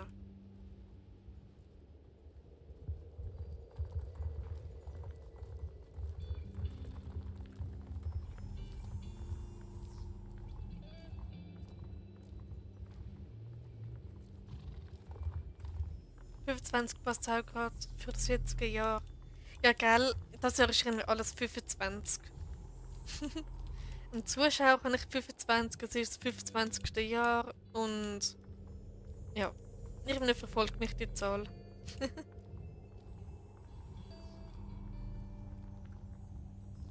Ist das Tempo so gut? Ja, alles bestens, Raya. So ist es gerade angenehm. Obwohl ich ab und zu ein bisschen muss abbremsen wegen der Verzögerung hier im Spiel.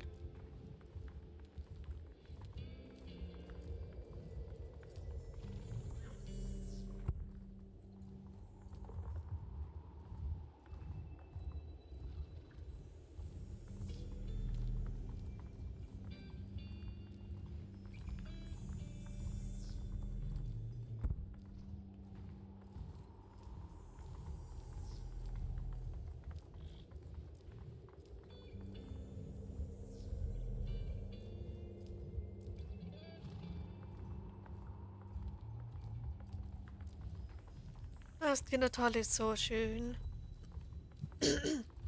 Als ich da angefangen habe, eine Quest, hat es mich voll an Narnia erinnert.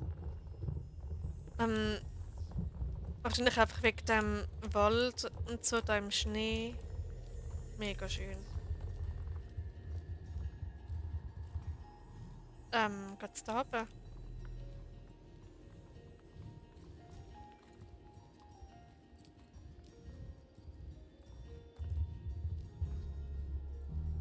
Okay, mit dem Weg hätte ich jetzt gar nicht gerechnet.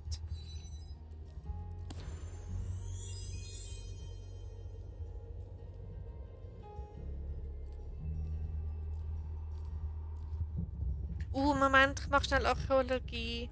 Komm mir gerade rein. Ja.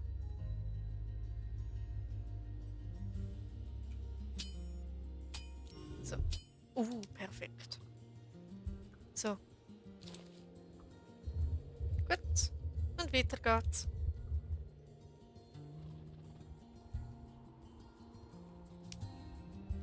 Zwei Skelettteile. Perfekt. Ups. Da kommen schon Pancake.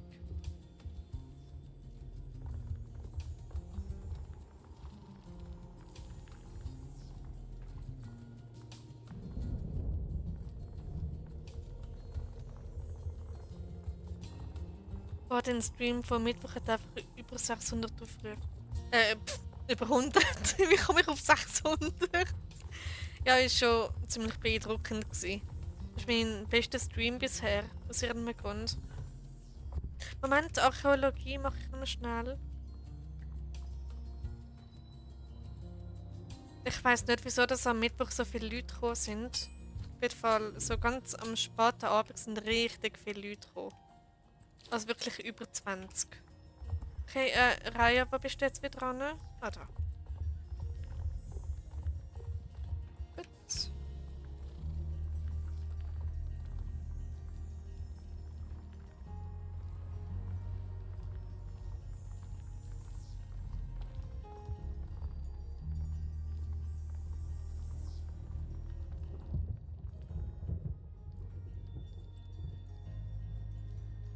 Ah, jetzt geht es da hinten.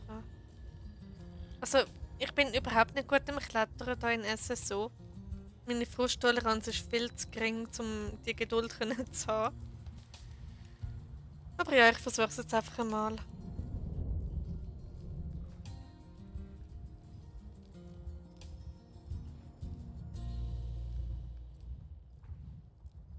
Vor allem, wieso habe ich Starshine-Musik? So, Starshine Range, meine ich.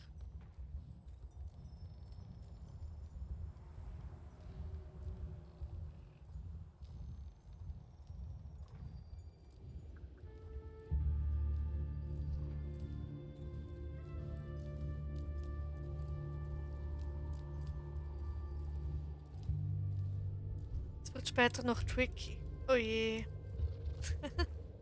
Aber mal schauen, ob ich es ankriege.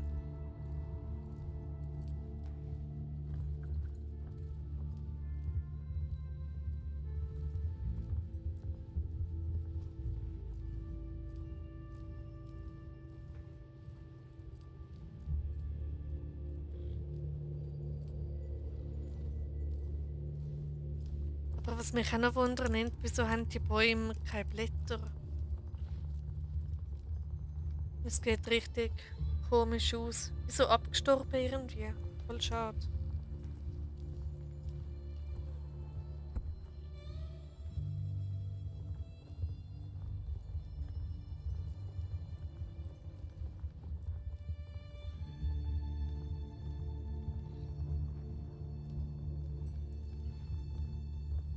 Da hinten ist doch da die eine Höhle. Moment, Archäologie schreit wieder.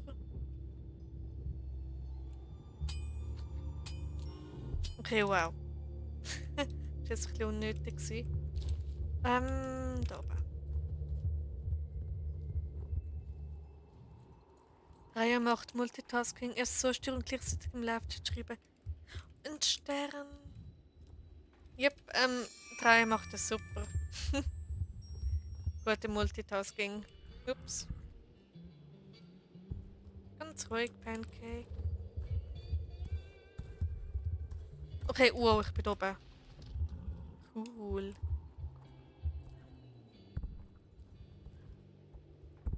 Okay, da verschwindet der Schnee auf jeden Fall. Cool, da bin ich echt noch nie gewesen. Jetzt entdecke ich mal etwas Neues. Das ist immer aufregend. Wow. Okay, das muss ich schnell in-game füttern.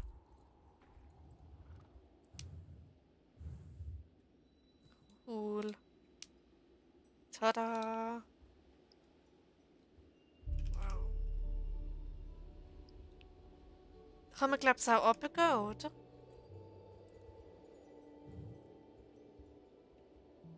Ah, das sieht richtig toll aus. Das random Häuschen da unten. Man kann auch runter. Okay, vielleicht bleiben wir gescheiter da oben. Nicht, dass man sich dann nicht abholen kann oder so. Und ja. Das Jump ist sowieso bald, also.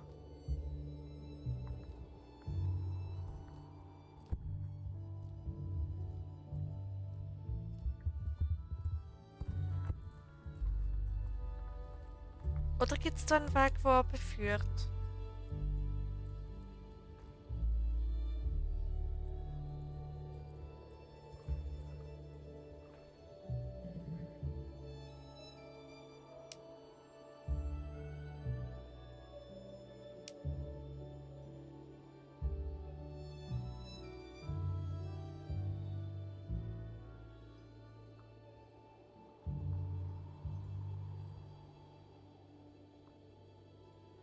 Bleibt schnell stecken, aber kann man sich aber immer.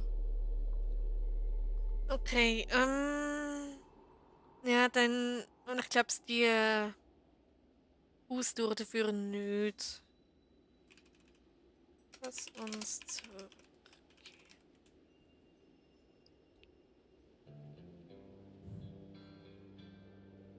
Fabio hat uns das mal gezeigt. Ach schon? Dann ist es irgendwie voll an mir vorbei. Hm. Okay, welches Jumpy wäre denn als nächstes? Oh mein Gott, ich habe vorher schon angeschaut, aber ich habe es vergessen. Baroness. Oh nein, nicht das Baroness Jumpy. Nein, ich kann das überhaupt nicht.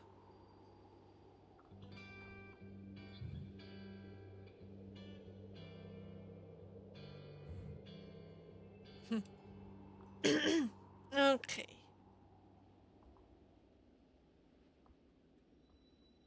Abholen. Jo.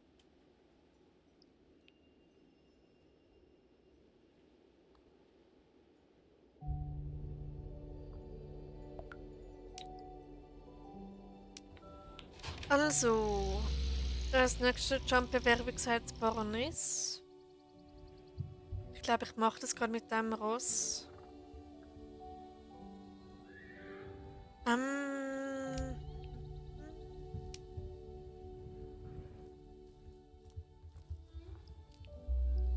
Wie bin ich da eigentlich? Schon ziemlich weit eigentlich. Okay, dann nehme ich schnell den Quest an da hinten. Dann würde ich sagen, machen wir ein Jumpy, oder?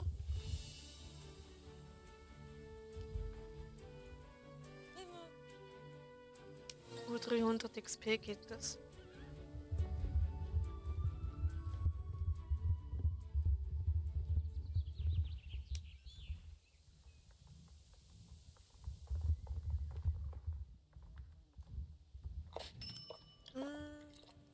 Silverglade, Landgut. Ups, nicht Station Ranch.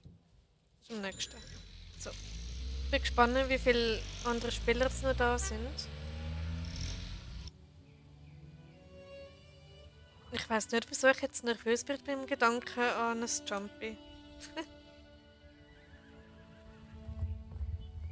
Spät haben wir jetzt gut 42. Können wir unterdessen noch ein bisschen quatschen, bis Jumpy losgeht und dann volle Konzentration.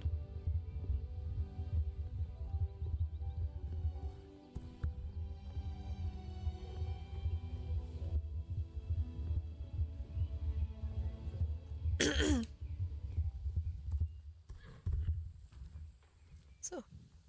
Moment, Pancake hat. Wo ist sie drauf? Genau.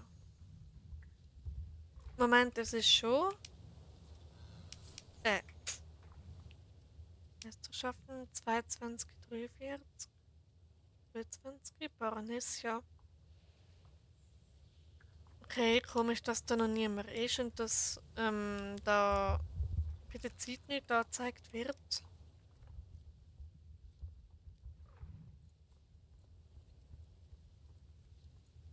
Und man fühlt sich so allein irgendwie, wenn da einfach niemand ist. Was haben wir heute? Freitag, 23. Ja. Kann man das Jumpy üben? Ich glaube nicht. Okay, Leute. Und sonst so? Ich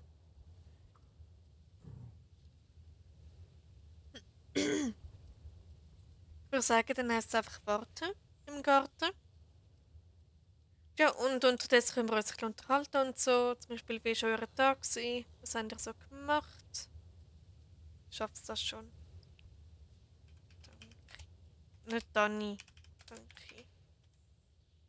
Du hast aus Versehen noch Dani geschrieben. Ja, ich bin der Dani, alles klar bei mir. Oh ja, was stimmt mit mir nicht? Kann man Dani überhaupt schreiben? Es gibt ja Wörter, die da nicht möglich sind zum Schreiben.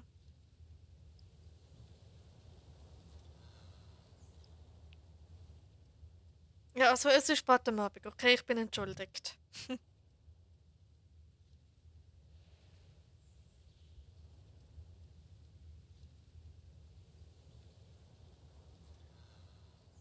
Ah ja, das ist richtiger Jumpy. Was gibt's denn da so? Lachen, verstehen, nein, glücklich winken, applaudieren, sprechen. Ja, vielleicht kommt es mal ja wirklich wenig. Ja, das wäre toll, wenn da mal wirklich wenig andere da wären. Aber eben, ich bin mal allein da gewesen, auf dem Jumpyplatz und in den letzten 2 Minuten sind alle gekommen.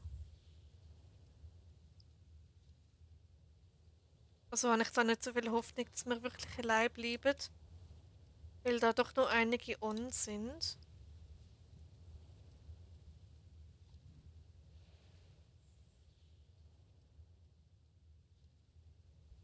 Lass dich dann gewinnen. Oh, das ist so lieb von dir, Raya. Aber du musst natürlich nicht. Du musst mich nicht gewinnen lassen. Also nicht absichtlich, meine ich.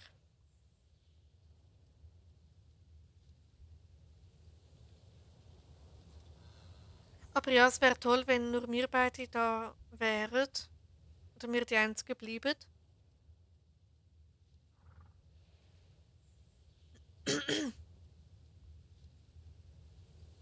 Genau.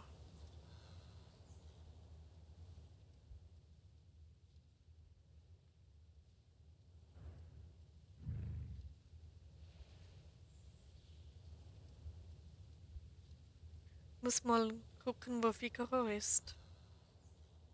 Ähm. Och jö, meinst du den Hund? Oh, das ist ja genau zwischen uns. Och, das ist ja mal cute. Oh, stimmt, ich habe gar kein Haustier dabei.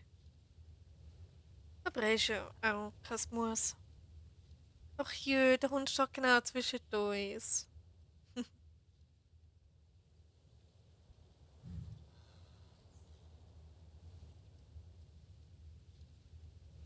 Und unsere beiden Rösser passen auch ziemlich zusammen. Beide helle Farben. Palomino und vielleicht Cremello oder so. Ich kenne mich jetzt mit Fellfarben bei den Rössern nicht so gut aus. Genau.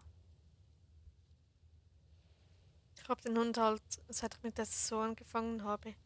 Auch hier so als Willkommensgeschenk oder so wie es jetzt mit der Katze ist. Ah, das ist ja toll, du hast das heute Beginn. Jö. Ich habe leider nicht so ein Haustier, weil ich habe vergessen, um die Belohnung dort abzuholen.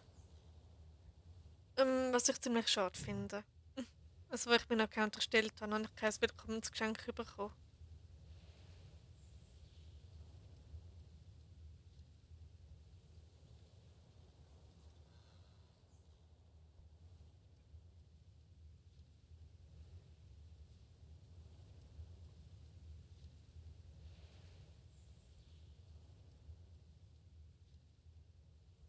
Ja, ja. Es läuft da so im Globalchat. Sucht für erfahrenes G auch für Extreme oder S dann einfach einladen. Was ist denn ein G oder ein S? Ja, Cremello wie Karamell, die Farbe sieht auch so aus. Daran kann man sich es merken. Okay, dann ist es wirklich ein Cremello. Die sind auch noch cute, finde ich. Das Cremello Urpferd, auch wenn es magisch ist, finde ich schon noch mega toll.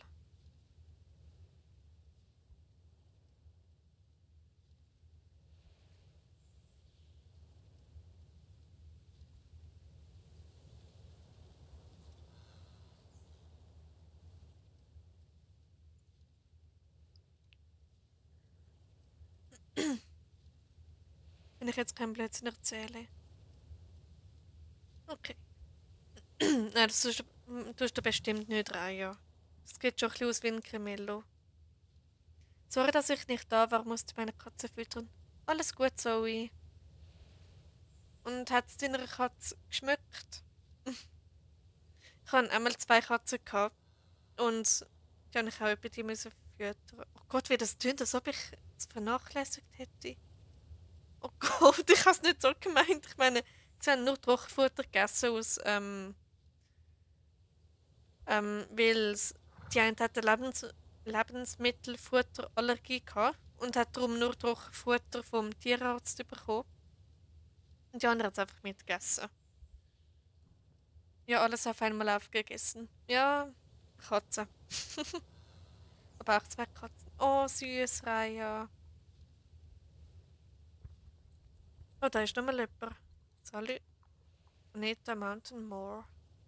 Mountain Moor. Das ist ja cool. Ich werde mich jetzt aber aus dem Chat verkrümeln, bleibe aber im Stream und schreibe an und dann muss aber noch was erledigen. Bis gleich vielleicht. Alles klar, Zoe. Bis gleich. Und ja.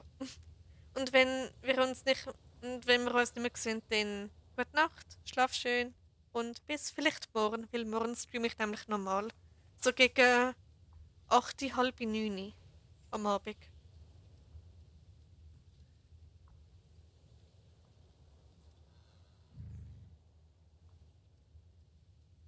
Okay. Also bis jetzt sind wir zu dritt. Ich hoffe, es bleibt so. LP und Jetty. Was sind die beiden? Okay, sind ein bisschen spezielle Namen. Also wirklich LP und Jetty. Shetty oder. Ähm,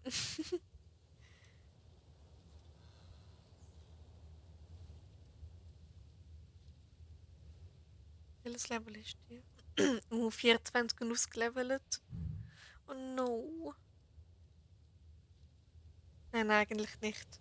Okay. Wie heißt es denn wirklich?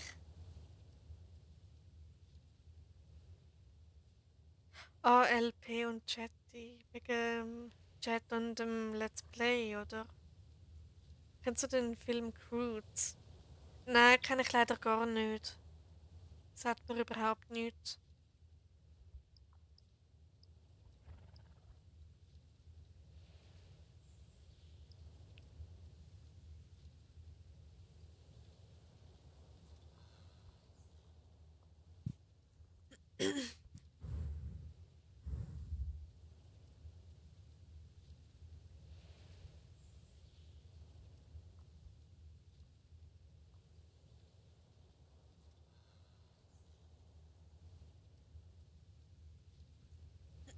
Schwierig, das jetzt im Chat zu erklären.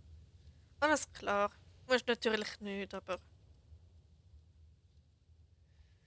ja.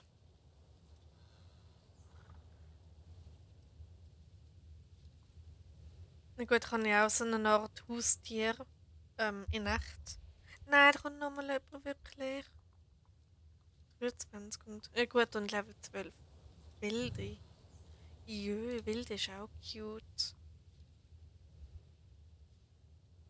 Okay, das heißt, ich werde Vierte. Vierte von vier. Juhu.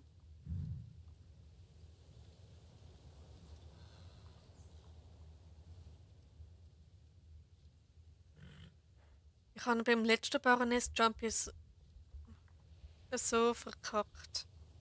Ich bin wahrscheinlich sogar lang Erste gewesen, zumindest irgendwo voll an der Spitze.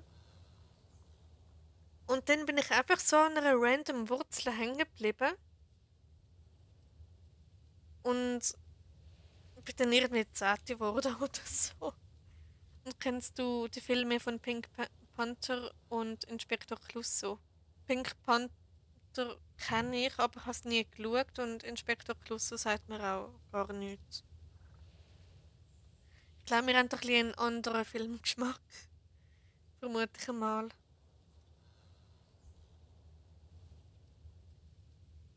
Genau, also wir sind jetzt das fünfte sogar. Okay, also ich bin die fünfte. Oh je.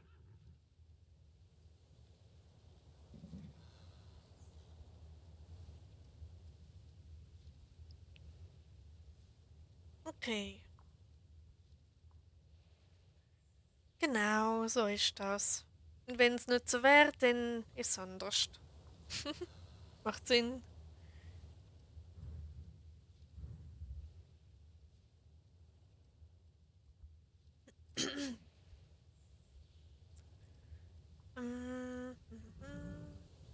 Das Baroness-Jumper beginnt bald. Hey, ich bin nochmal da. Hallo Cookie, willkommen zurück.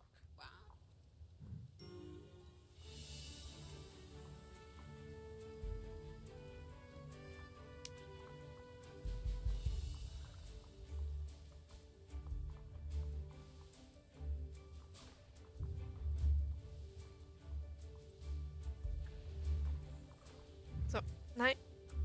So, perfekt.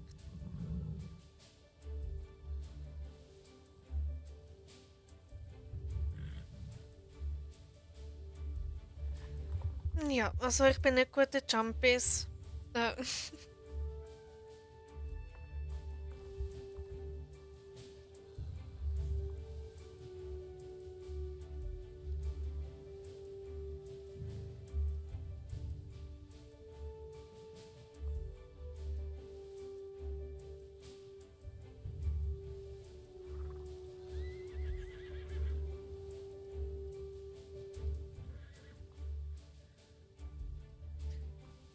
Ich werde noch ein Jump Nuts wieder hochladen, wo ich mich echt konzentriert habe. Da ist mir auch was echt Witziges und Dummes passiert.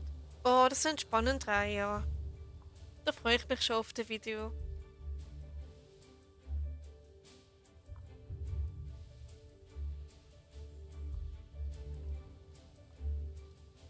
Hast du nicht einmal ein Video aufgenommen, wo ich da gestreamt habe beim Pony Jumpy?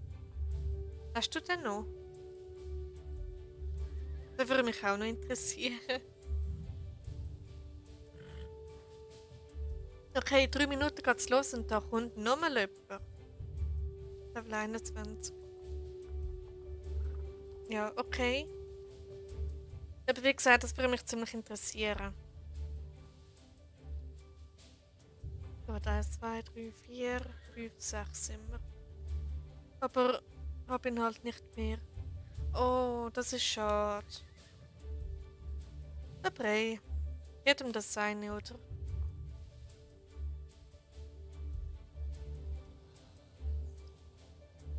Kann aber wieder eins machen. Nur wenn du willst, Raya, gell? Ich zwinge dich dazu gar nicht.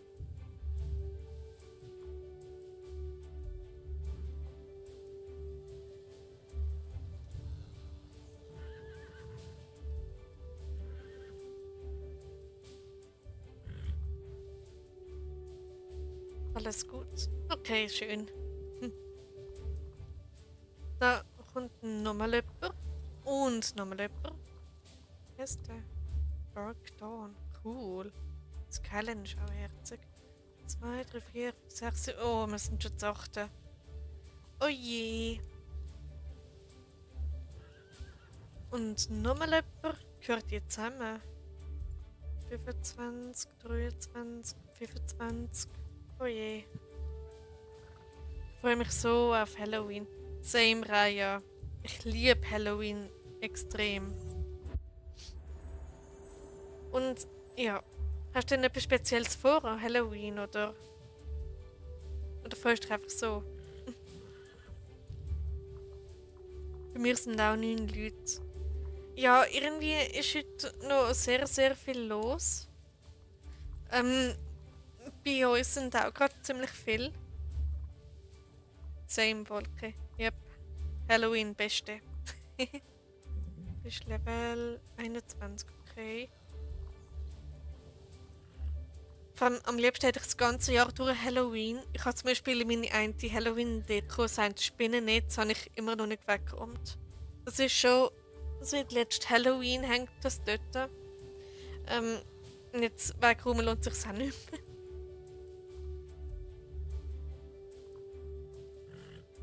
Genau. Ich werde dann wirklich mal Updates wie das machen, habe ich mir vorgenommen. Ah, cool. Ich würde mich freuen, Raya.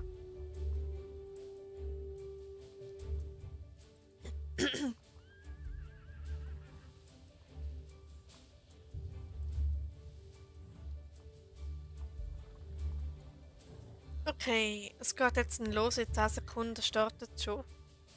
Bis 12 wird die Gruppe erstellt. Ich hoffe, ich bin nicht mit dem Level 25 drin. Das wäre ein bisschen fies.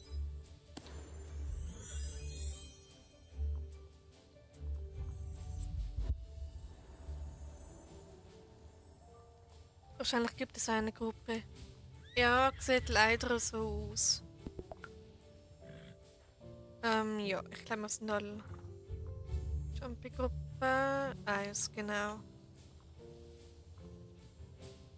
Okay, es geht jetzt los. VG und VS. Alle, die mitmachen. Die gehört zu den Gold Gamers. Cool. Okay, ich bin richtig, richtig schlecht an diesem Jumpy. Vor allem, weil mein Rostet ausgelevelt ist. Okay, einfach Konzentration und entspannt sein. Ganz ruhig. Es ist nur ein Jumpy mit einem Videospiel.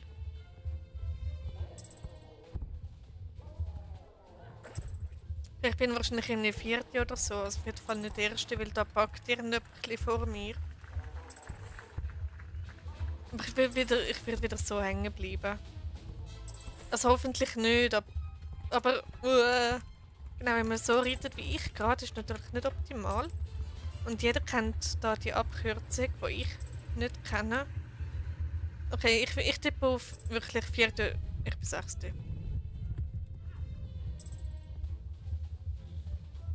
Aber dafür sehe ich jetzt die Abkürzungen. Aber wenn man dann so gute Jumps ist, wird es dann mit der Zeit nicht langweilig, wenn man ständig gewinnt.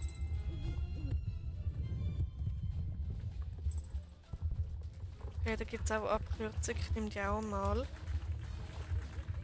Wow, 6. Ich bin richtig stolz auf die Leistung.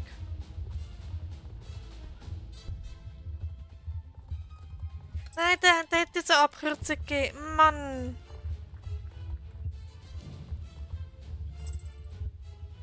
Okay, irgendjemand legt oder hängt gerade und ich bin 7. Wieso bin ich 7? Okay, irgendjemand hat da richtig schlechtes Internet.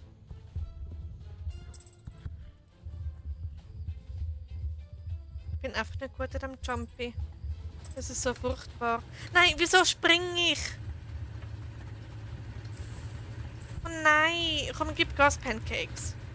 Pancake. Gib Gas. Oh, jetzt bin ich 8. Wie gesagt, ich bin überhaupt nicht gut in dem Jumpy. Aber irgendjemand hat, glaube ich, komplett verkackt. Schaffe ich es noch? Nein. Okay, ich bin 7.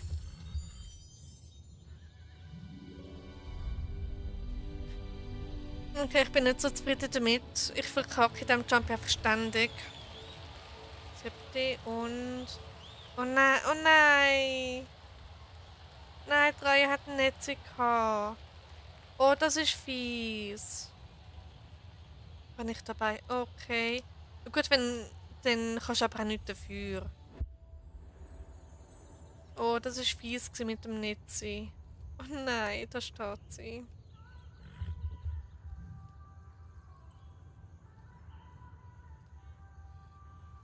Okay.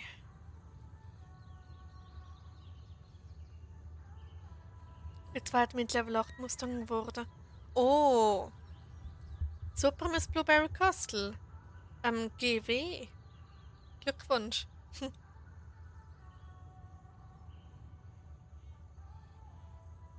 Ah, das ist richtig gemütlich. Wie viel Mal hatte ich da, wie viel Mal ich das hatte? Mit der Netzi während dem Jumpy. Ich habe auch bei meinem letzten Jumpy-Marathon habe ich auch eine Netzi gehabt. Es war so fies gewesen. Der erste hat den drittletzten Sprung verkackt, aber er hat doch noch aufholen. Oh nein! Ich hätte dann gar nicht schnell nach Moorland. Ähm, Die haben die Quest gut abgegeben, da wegen dem Jumpy.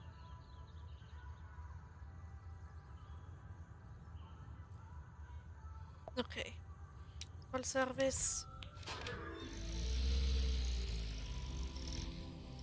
Und nachher mal schauen, ich glaube Goldblatt Jumpy. Das Goldblatt Jumpy.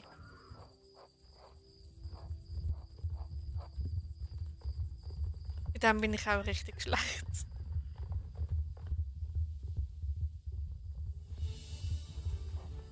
Okay, tägliche Meisterschaft.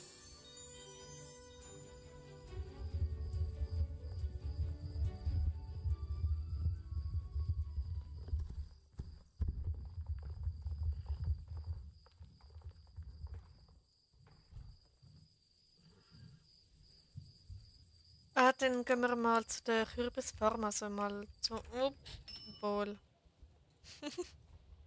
Und eigentlich gerade wollte zu der Kürbisfarm zum Jumpy-Platz, aber ist auch gut.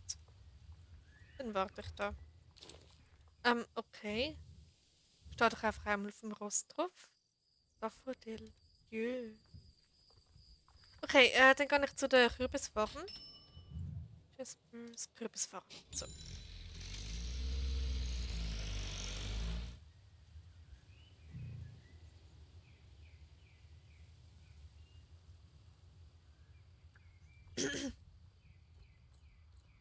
Mal schauen, ob da mal auch wieder so viele andere Spieler da sind. Machen wir das einfach just for fun. Wenn es kein XP gibt.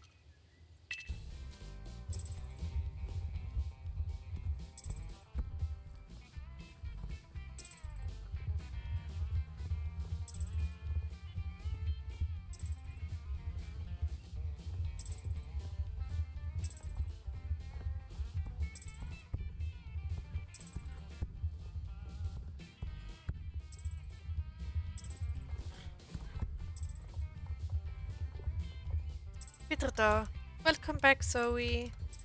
Willkommen zurück. Schön, dass du wieder da bist. Ich habe vor das Jumpy komplett verkackt. Ich bin 7. geworden. Ja, aber hey, ich bin immerhin geritten. Das ist schon mal eine Erfahrung wert. Mir wird es keinen Netzwerkfehler mehr geben jetzt. Okay, stabiles Internet oder gehst du offline? Ich muss schon Pancake. So.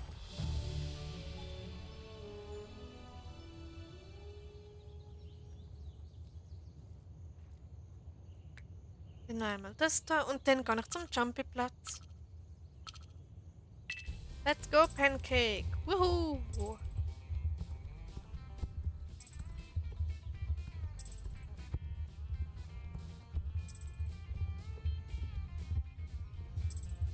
Ups, ja genau. Einmal in den Zaun rein.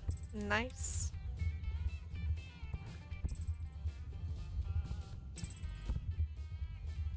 Salut!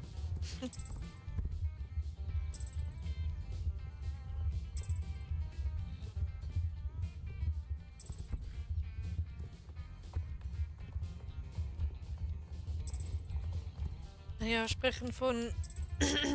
Moment. Ja, sprechen von Schweizerdeutsch verstehe ich, aber schreiben, naja. Sorry für Rechtschreibung, meine Nerven liegen blank. Okay, was ist denn los, Zoe? Wieso liegen deine Nerven blank?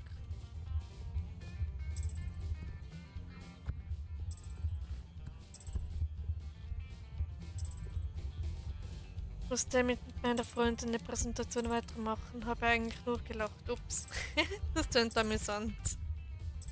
Humor darf auch mal sein, oder?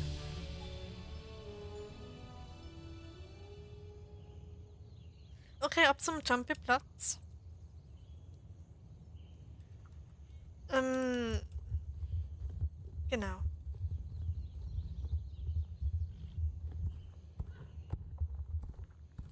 Ich rede da auch wieder kreuz und quer durch die ganze Landschaft durch. Kann ja mal passieren. Yep. Ähm, genau, dann einfach während der Präsentation dann beim Vorführen einfach zusammenreißen und dann wird das schon.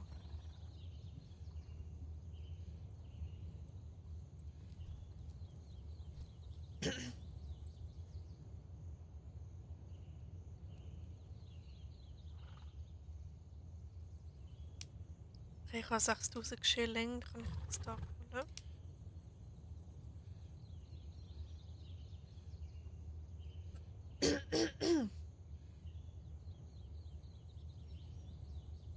Genau. Jetzt können wir wieder ein bisschen quatschen und so. Und aufs Jumpy warten. Geht noch 20 Minuten. Genau. Und sonst so?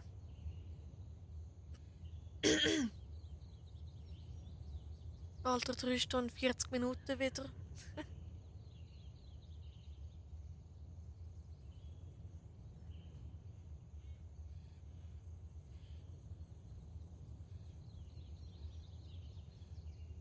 Ich werde mich aber mal verabschieden, muss jetzt mal schlafen gehen. Alles klar, Zoe. Danke, dass du dabei gewesen bist und dann vielleicht bis morgen und gute Nacht. Schlaf schön.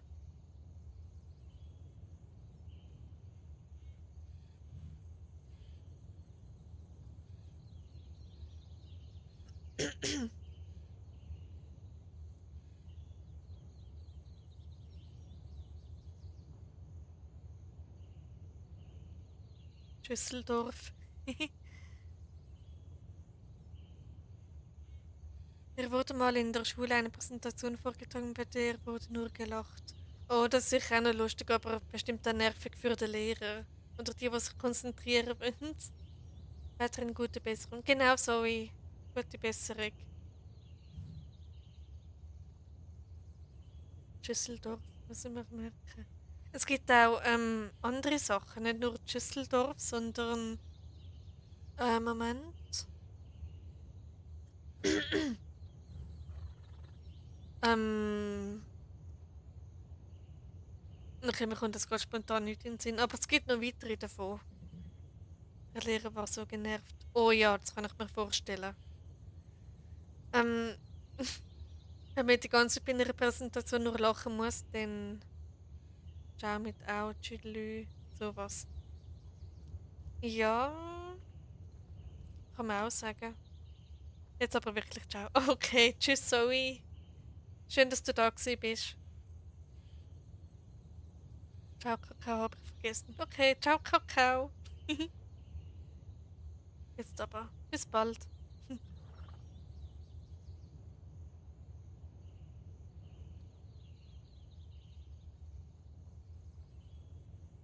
Also wir sind jetzt das vierte. Da beim Jumpy.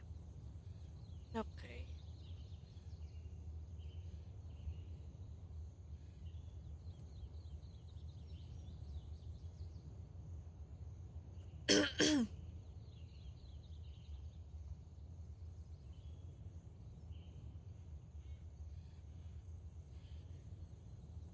Genau.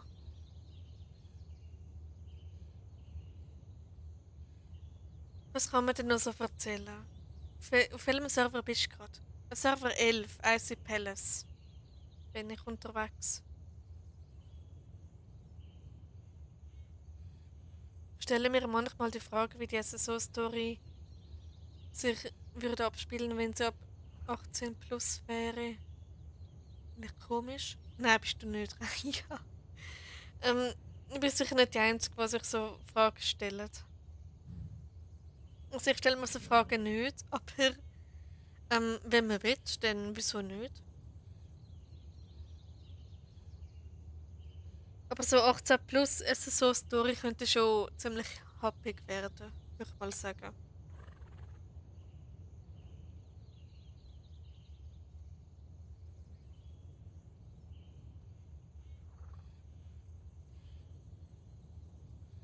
Also ich würde sagen, da würde vielleicht ein bisschen mehr Gore dabei sein oder so beim Garnock, wenn der irgendwie so etwas macht. Oder so. Ja. Aber ich denke nicht, dass es gut rauskommen würde. Genau.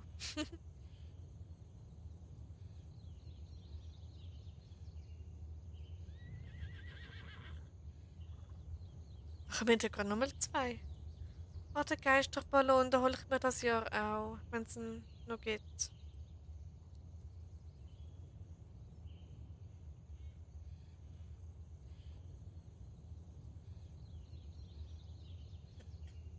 Stelle mir eine komplett random.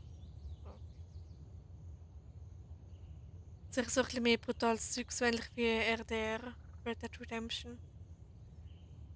Ähm, ja, sehr wahrscheinlich. Es mit Knarren oder sonst so etwas. Es ist halt ein Spiel für Kinder. Ja, das sollte keine Gewalt dabei sein, finde ich. Alles schön, friedlich und so. Aber ich hätte ein paar Ideen. Uh. Gut, vielleicht hat das jetzt da nicht unbedingt etwas zu suchen in diesem Stream, weil ich weiß nicht, ob da Minderjährige zuschauen. Ähm,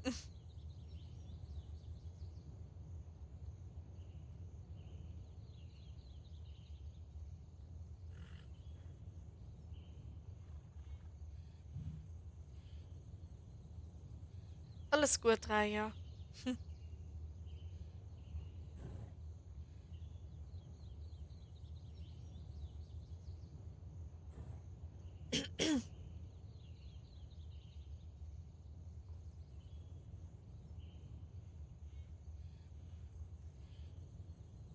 Genau. Noch 13 Minuten. Oder knapp 14.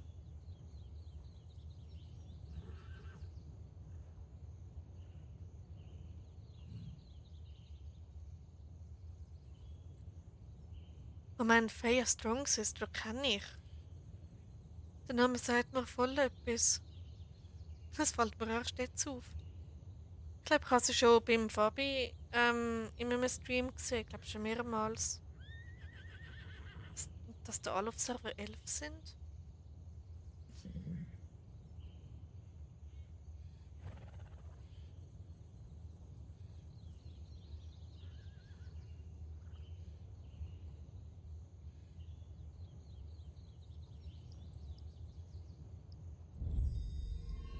Okay, ich bin da auch schon nicht gut, knapp bei der Hälfte.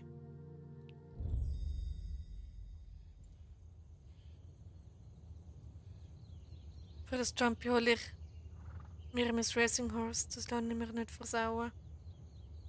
Okay, ist dir denn Skullblood Jumpy?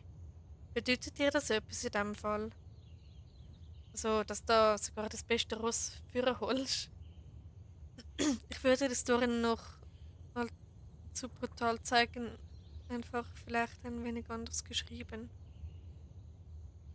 Ja, so kann man es auch machen.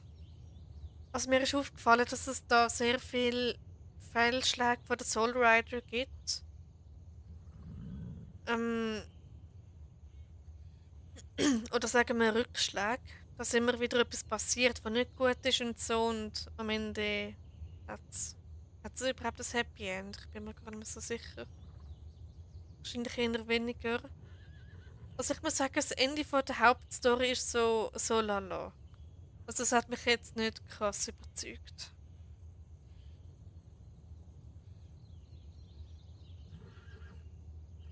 Also nein, eigentlich meine ich damit nur irgendwas ausgelevelt Ross. Ach so. Aber sonst nehme ich meistens meinen schwarzen Morgan, ist mein Lieblingsross. Ah, cool, ein schwarzer Morgan. Gen 2 oder Gen 3?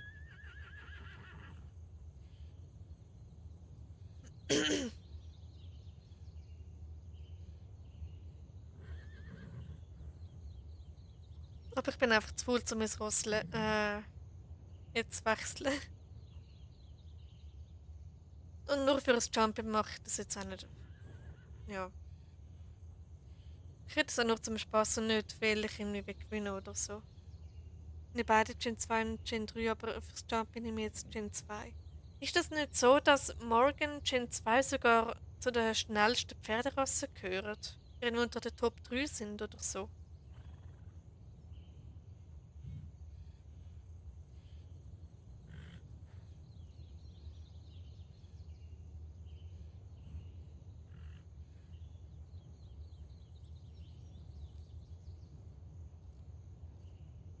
Was wir sind jetzt zu fünfter. 1, 2, 3, 4,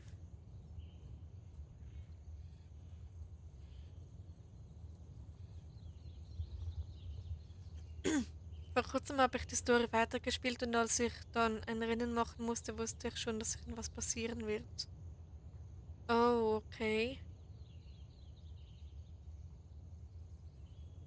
Ja, da passiert so einiges in der Hauptstory, ist noch verrückt. Ja, Gen 2 Morgans und Jorvik Wild Horse. Und der Palooza Gen 2 ist, glaube ich, der schnellste, weil dem sein Sprung ist irgendwie speziell, glaub's. Und genau, das Urpferd.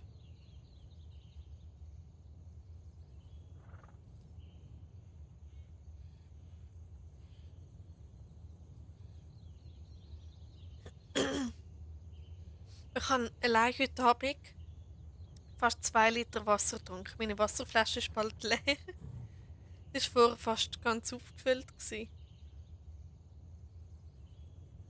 Aber ich sollte öfter streamen, dann komme ich eher auf meine 2 Liter pro Tag. Das ist doch auch etwas Schönes. Bei mir ist das beste Jumpy Horse das belgische Warmblut. Das Belgi. Bin ich noch nie geritten mit einem Jumpy. Das Beste ist das Urpferd tatsächlich, der Blue Fire. Also das blau-dunkle ähm, Urpferd. Hm.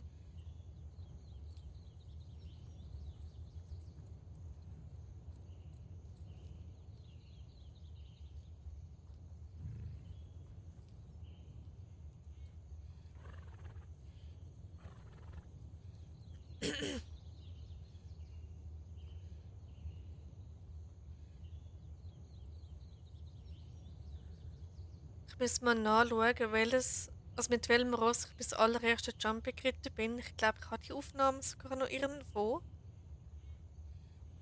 Sonst, ja. Ich habe mal gehört, dass die alten Modelle auch sehr gut sein sollten. Ja, das ist gut möglich.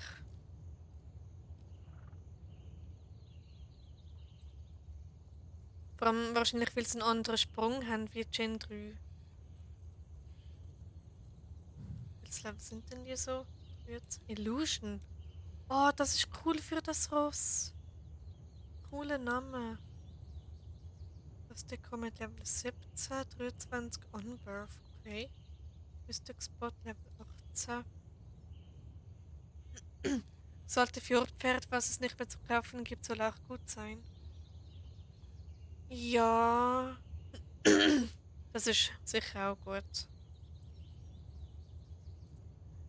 Das ist ein nice Fjordi. Ich liebe das schwarz-weiße Pferd. Da, das Selle Français. Es ist mega schön. Bei mir, wie heißt der bei mir? Oh, ich weiß gar nicht mehr. Ich habe so viel Rösser, ich weiß nicht einmal mehr, wie der heißt. Aber ja, eigentlich ist es unfair für all die, die sich keinen Gen 2 Appaloosa oder Gen 1 Fjord können kaufen. Dann haben die anderen einen Vorteil gegenüber den anderen Spielern, die sich die nicht kaufen können. Im Prinzip ist das richtig unfair, finde ich.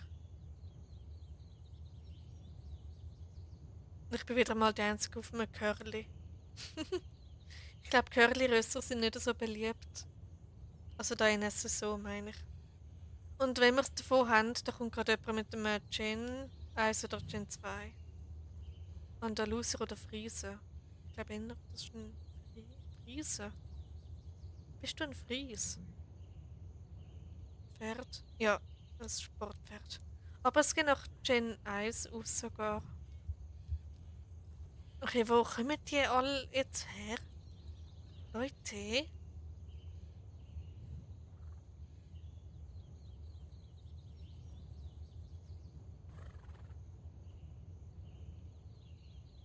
Okay, es geht bald los, in 6 Minuten schon.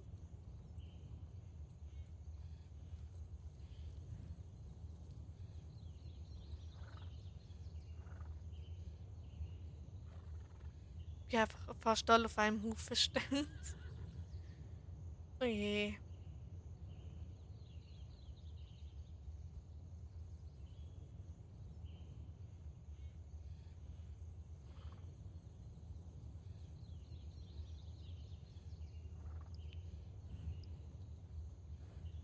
Der Gruppe. VG und alle. Ach so, drum Gruppe wegen dem Jumpy.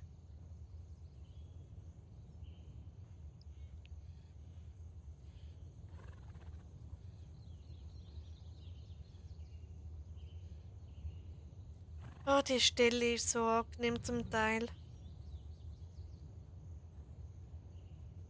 Okay, dann würde ich sagen, let's go. Melden wir uns da mal an. Ich bin da mal einfach so Dritte geworden und sind so viele andere Spieler dabei gewesen.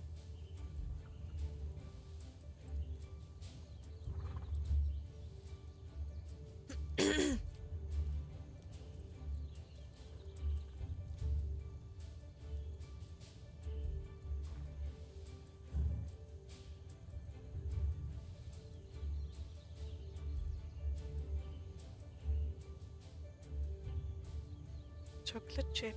Jö. Stimmt, kann man auch gut so nennen. Also der Friese heisst bei mir Flower Jasper. Das hat mir mein Freund ausgewählt. Genau, das hässlichste Ross mit der hässlichsten Mähne und mit einem speziellen Namen. Also echt, ein besseres Ross hätte man damals nicht auswählen können. Aber ja.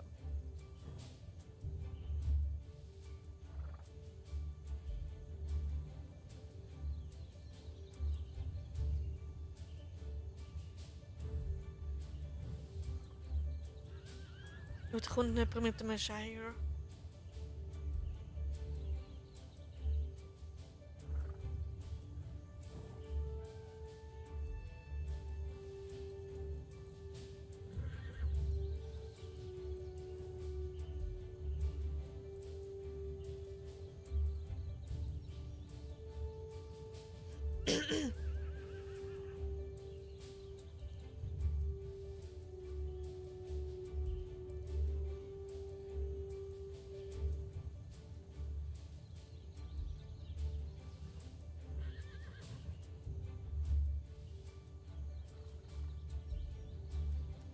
Genau.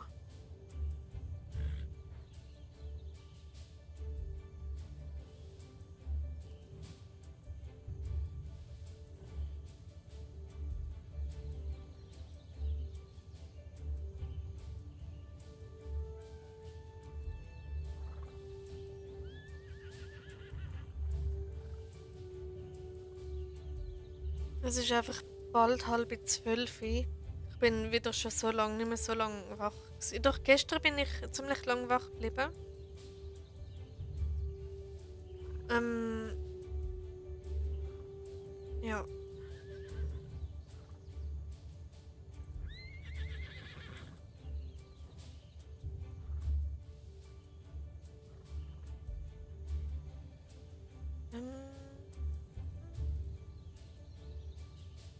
Wir sind nur 4 Leute. Ah, bis vor allem das Blueberry Castle. Da bei uns ist alles voll. Also es sind wirklich extrem viele Spieler dabei. Kommt schnell ins Ziel.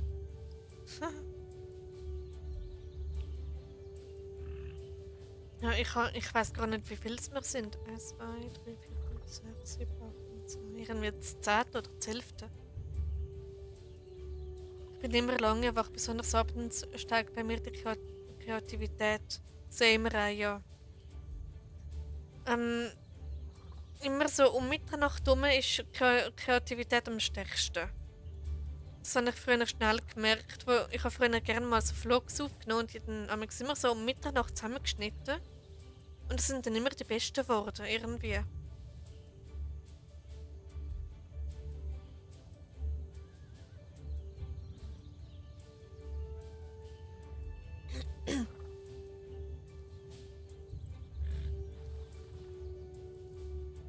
Aber auf einem anderen Server sind nur 4 und da ist einfach alles voll. Gut, Isaac Palace ist wahrscheinlich ein beliebter Server. Wir sind übrigens schwarz-weiß. Du weiß ich schwarz. Stimmt. Das ist mir gar nicht aufgefallen. Cool. Schwarz und weiß. Gegensatz. Passt. Optisch passen die Rösser und schwarz und weiß. Cool.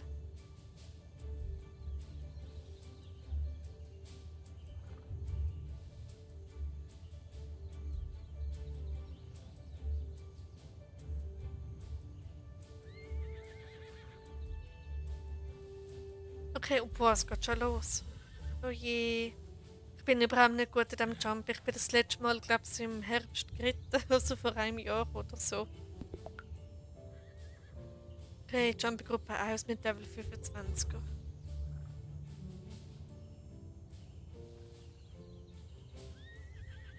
Okay, VS und VG. Und let's go, würde ich sagen. Auf ein schönes Verkacken. Auf das wir für immer verkacken werden. Wäre auch irgendwie witzig, wenn du ein schwarzes Pferd hast und dann... Okay, ich tue es nachher gerade vorlesen. Jetzt ist das Jumpy. Okay, da gibt es eine Farbkürzung, die ich jetzt gar nicht gesehen habe. Ja, ich bin jetzt schon 7. Oh no. Okay, ich bin 6, das ist schon mal besser. Aber ich bin dann mal 3. geworden, das ist meine beste Leistung bisher. Oh Gott. Genau. Gut gemacht, Pancake. Sehr gut gemacht. Noch festhängen. Oh, ich bin noch drin.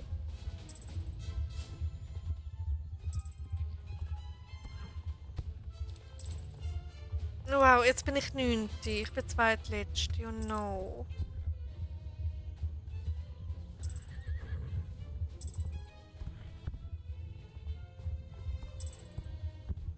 Aber wie gesagt, ich habe das Jump überhaupt nicht.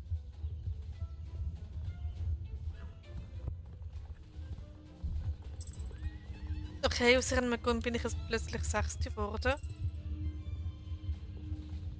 Das ist auch nicht so schlecht.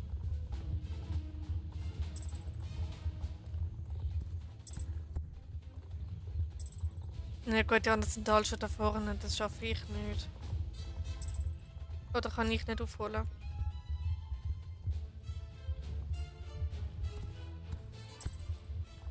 Da kommt schon Pancake.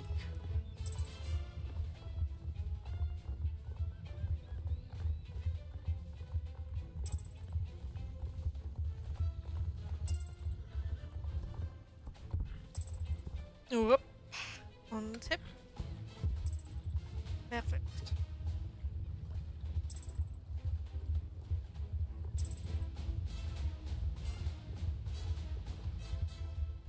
Okay, ich bin 50 mindestens.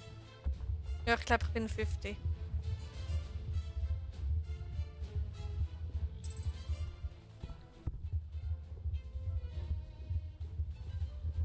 Das ist jetzt auch nicht so schlecht. Das ist meine beste, nicht meine beste Leistung, meine alte beste Leistung bisher. Also bei meinem allerersten Jump bin ich 50 geworden.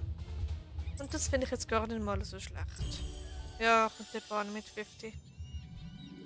Also wäre auch irgendwie witzig, wenn du ein schwarzes Pferd hast, dann wären wir Yin und Yang. Ja, voll. Aber ich habe mich heute leider für ein Palomino entschieden zum Leveln. Zweite Worte. Nice, bis Blueberry Castle. Glückwunsch. Ist richtig gut in den Jumpies. Gut, mit 4 Spielern ist die Chance schon grösser, dass man irgendwo an der Spitze ist. Aus irgendeinem Grund ist die noch vorne boostet. Oh, aber da gibt es gar keinen Boost in dem Spiel. Ich meine in dem Jumpy. Okay, ja, ich bin 50. Okay.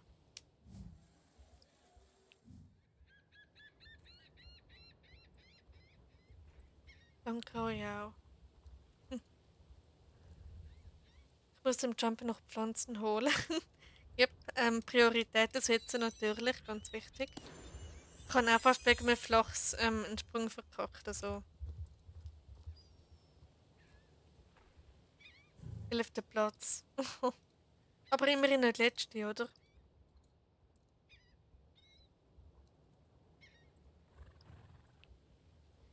Okay,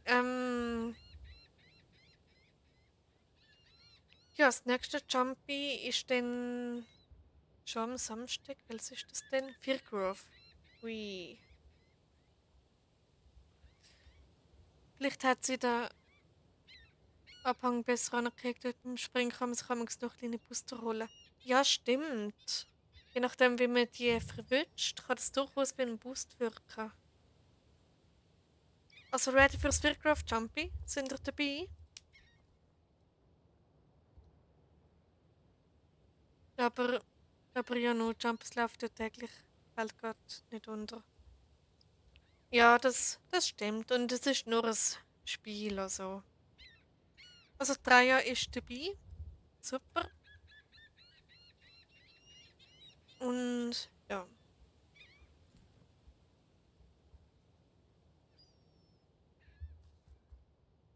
Gut, dann gehen wir langsam, aber sicher nach Firgrove. Voller Jump-Marathon. Ja, gell? Hätte ich auch nicht gedacht, dass ich heute einen Jump-Marathon mache.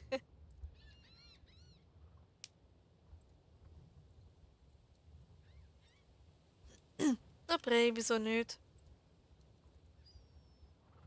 So kann ich meine Angst bezwingen vor den Jumpies. Ist doch auch etwas. Je mehr dass ich es mache, desto weniger schlimm finde ich es. Obwohl, wenn ich dann wieder allein bin, würde ich wieder krass nervös sein. Garantiert.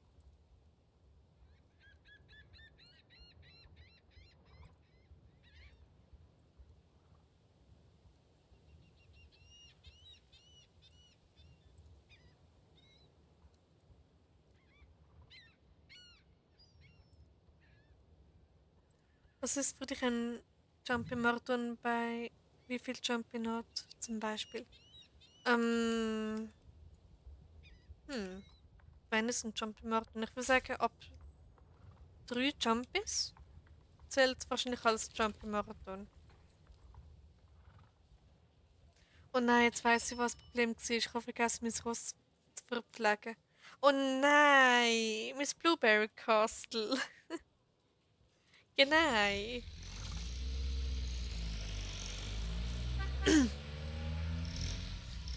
Aber hey, hat's eine gute Laune, oder? Deswegen hätte ich mich easy können überholen. Oh no. Also hat das Ross nicht die beste Laune in dem Fall. Oh no. Hm. Schau, ob ich den Pancake noch auf Level 13 kann aufbringen kann, bevor es Jumpy ist. Jetzt habe ich das Muss nicht verwünscht. So.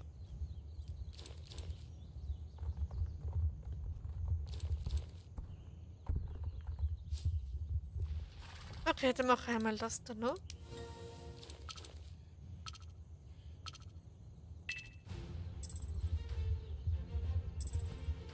Ja, eine Stallhilfe gemacht. Okay. Dann sollte es ja eigentlich automatisch schon verpflegt sein, oder?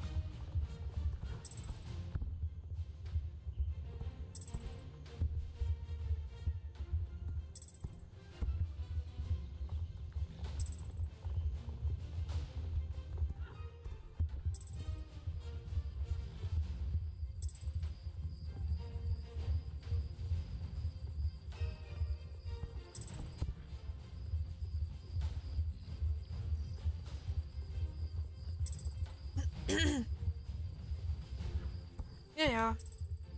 So ist das.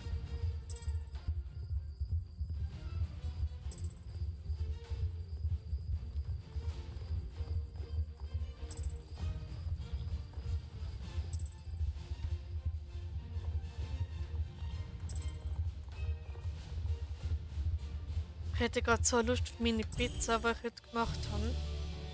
So das letzte Stück, das ich noch übrig gelassen habe. Okay, ich lasse sie mit dem Rennen.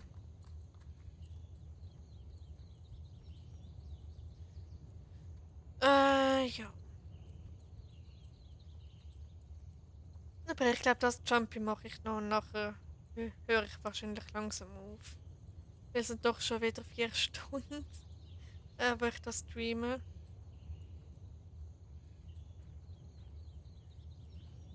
Genau.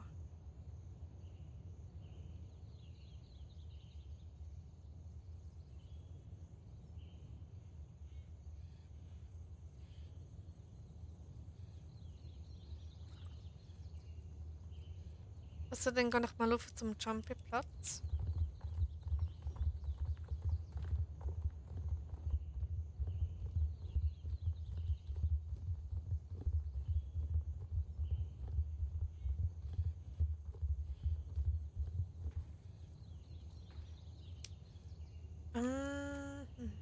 Und da kommt 3, ja.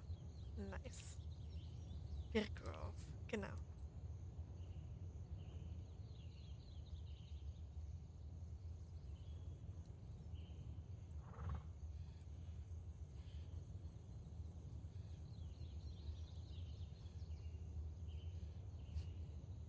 Es sieht so lustig aus, wenn wir einfach wirklich gleich aussehen.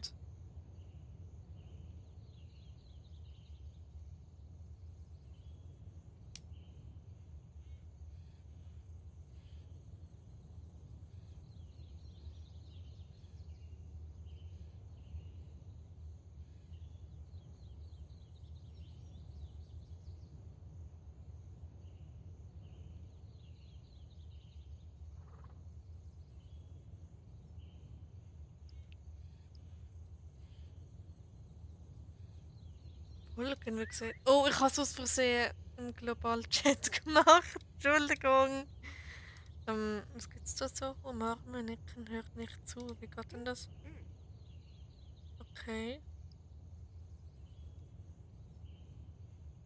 Rot werden. Okay, keine Ahnung, wieso ich das jetzt gerade gemacht habe. Es gibt sonst noch Fragen. Be right back. Okay, das sind noch coole Animationen irgendwie. Nicht zu verstehen. Hilfe, willkommen. Ausdruck. Lächeln. Okay, das ist irgendwie creepy. Du willst, dass dir jemand folgt. Nein, das will ich nicht. Ähm, okay.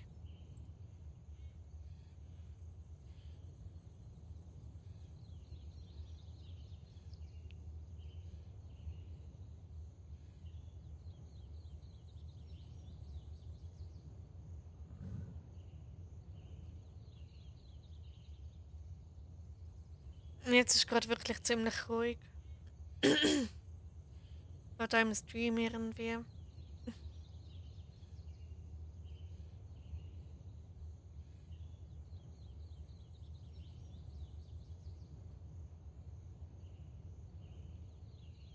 Oh, der Pancake ist so cute.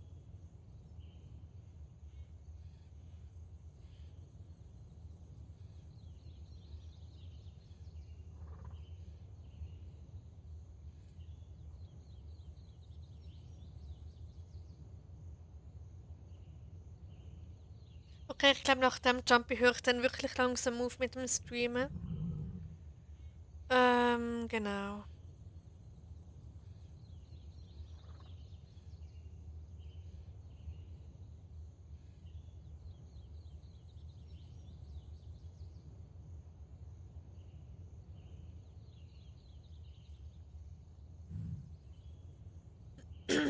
Stimmt, wenn ihr noch irgendwelche Fragen an mich habt, also sechs SSO bezogen oder darf auch ruhig persönliche Fragen sein. Ich habe einen Beitrag erstellt, wo ich so Fragen sammle. Und da fände ich es noch toll, wenn ihr da vielleicht mal etwas würdet kommentieren oder so, vielleicht mal eine Frage stellen, ähm, wo euch interessiert und genau. Und dann mache ich ein Video dazu und die Fragen beantworten. Cookie. Heute auch mal ziemlich lang live. Ja, nicht mehr lang, Cookie. Nach dem Jumpy höre ich dann langsam auf.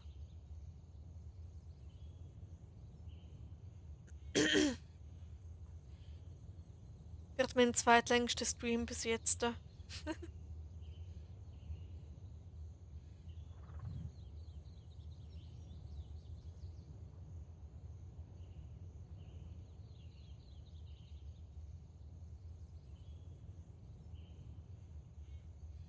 Bleib weg. Das kann man es auch machen, indem man es so hinschreibt. Willst du mich schlagen und länger streamen als ich? Ähm, Challenge accepted. Nein,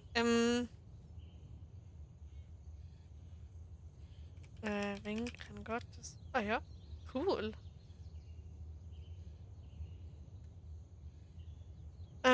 Ja, so Challenge. Der mit dem längsten Stream hat gewonnen. Nein, wirklich. Ich höre nach dem Jumpy auf. Weil ich merke, meine Leistung ist auch nicht mehr gerade die beste jetzt um die Zeit. Und ja, warum nicht? Ja, wieso nicht? Der am längsten durchhebt. Also, dein Stream ist ja knapp 6 Stunden gegangen. Wohl, wäret ihr ready für einen All-Nighter, Leute? Würdet ihr da mitmachen? Cookie, ich schlage den Rekord. Mein Ziel ist es, erstmal zu schaffen, zu streamen. Ja, auf dem iPad oder allgemein in der Mobile-Version brauchst du ja 50 Abos, um können streamen. Was ist das? Ein All-Nighter? Das ist, wenn man die Nacht durchmacht. Aber das ist jetzt vielleicht ein bisschen übertrieben, oder? Dann kann ich den längeren Stream haben als die Cookie.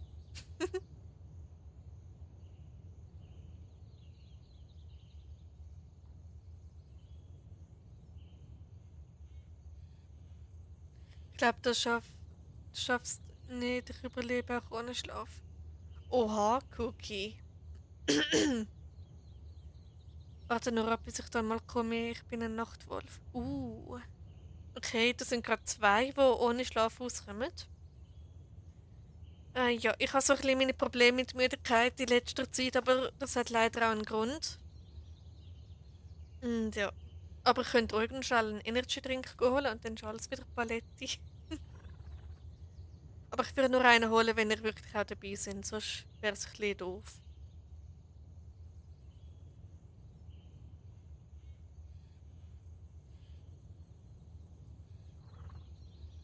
Und ich nehme Kaffee. Raya trinkt Kaffee.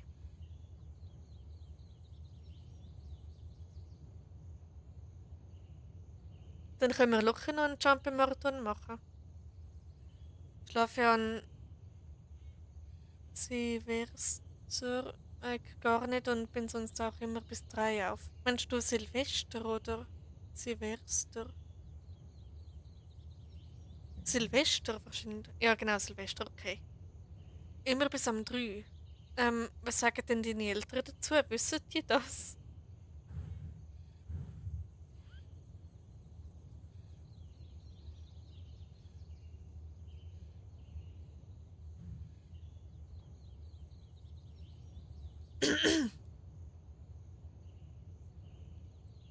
Gut, ich kann jetzt sowieso nicht vorgehen zum Schlafen. So von dem her. Oh, da kommt. Oh, die andere mit dem Friesen ist auch schon da.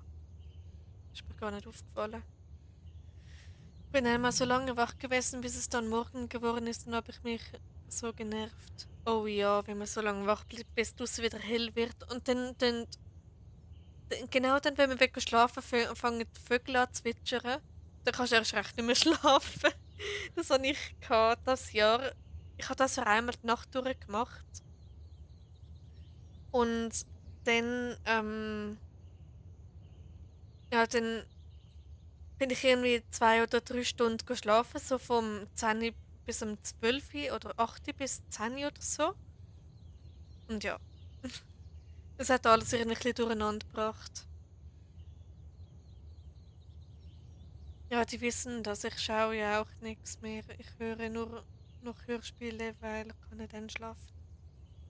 Okay. Also hast du ein bisschen Schlafproblem, Cookie?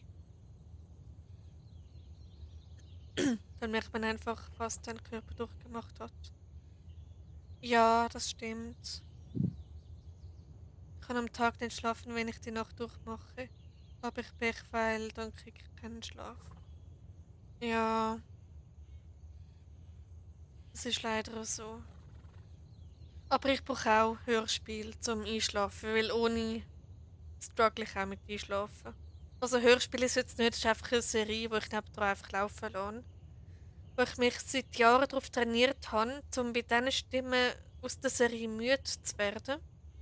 Und es funktioniert. Kaum höre ich dem seine Stimme, schlafe ich oder werde ich müde. Ich höre manchmal, wenn ich einschlafen will, wegen ASMR. Oh, das ist sicher auch schön. Gut, ich habe ASMR auch mal versucht und es hat einfach überhaupt nicht funktioniert. Ja, das geht nicht ohne Hörspiel. Ja, same Cookie. Schon seit Jahren höre ich eine Serie nebendran. Boah, nee, ich hasse ASMR so fett. Ja, da sieht man, wie unterschiedlich das gewisse Menschen sind. Einige mögen es und andere mögen es gar nicht. Aber solange man die Meinung vom anderen akzeptiert, ist doch alles fein.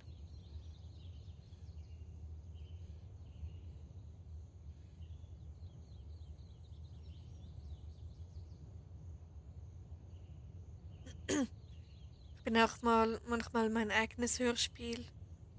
Ach schon? Ich kann nicht mehr reden. Wie meinst du das, Raya? Dass du so selber redest, oder wie meinst du das?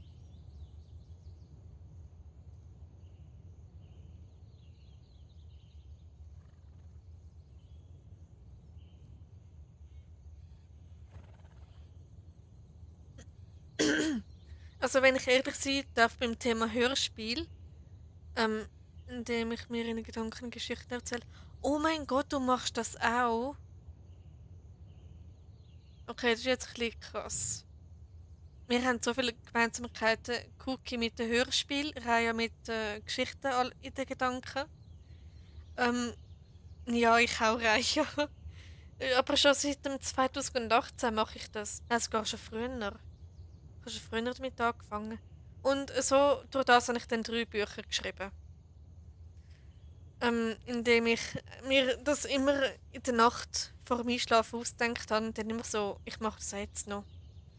So sind mir dann immer Ideen gekommen und dann habe ich das irgendwann mal aufgeschrieben in der Hoffnung, dass ich mich ein bisschen entspannen kann durch das. Und ja, aber es hilft extrem beim Einschlafen. Am liebsten höre ich eigentlich so Horrorhörspiele, aber meine Eltern finden das nicht so gut. Oh, Horrorhörspiel, also so ein richtig creepy Pasta, oder? Ah, das finde ich auch richtig toll.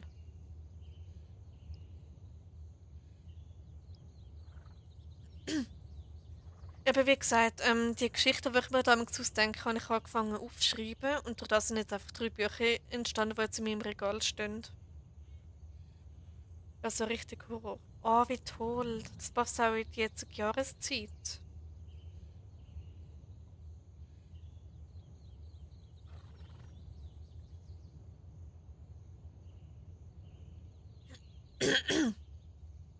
Horror ist auch allgemein mega cool.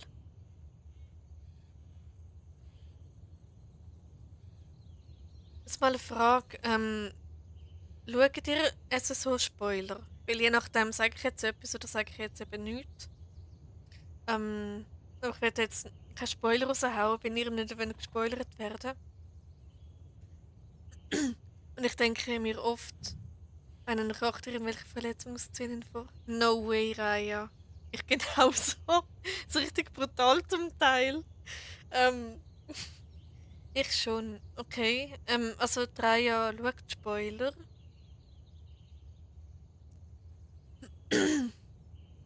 Jetzt hör auf. Okay, alles gut.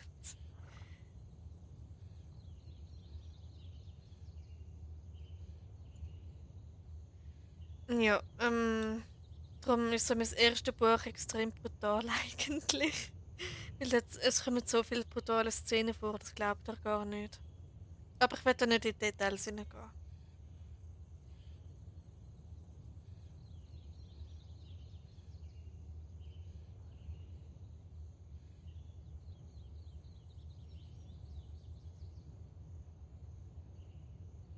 Ja, da findet jemand das Wild Horse von der Reihe toll. Das kann man sich an Halloween kaufen. Ja gut, meine Eltern mögen das nicht so und das mit den Geschichten im Kopf kann ich mir keine Geschichten ausdenken. Ich stelle mir immer so die Hörspiele im Kopf vor. Ja, das kann man es auch machen.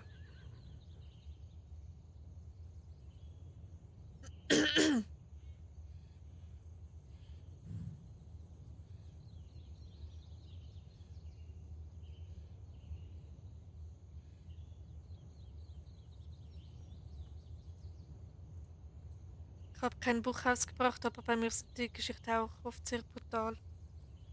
Ja, dann haben wir wirklich nochmal eine Gemeinsamkeit. Also ich habe Bücher nicht rausgebracht, ich habe es einfach privat drucken lassen. Und jetzt stehen die eben bei mir im Regal. 3 Stück sind es. Und das vierte habe ich kurz angefangen, da bin ich noch am Ideen zusammensammeln. Wo ich mir dann eben in der Nacht am ausdenke oder am Morgen mache ich es ab und zu auch nach dem Aufwachen. Und dann schlafe ich aber meistens gerade wieder ein.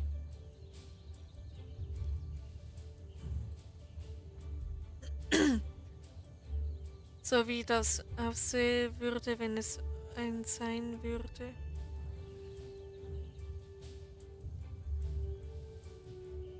Okay, wie meinst du das, Cookie?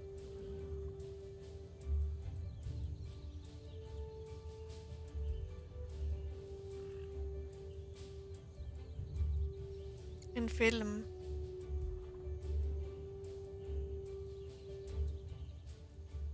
Okay. So wie das aussehen würde, wenn es ein Film sein würde.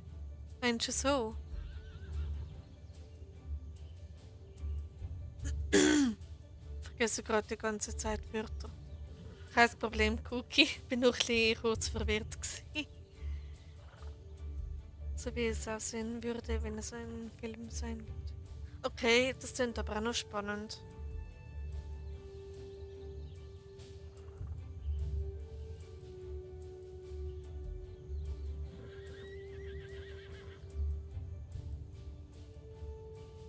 Also ich möchte gerne auch mal Filme oder Serien machen.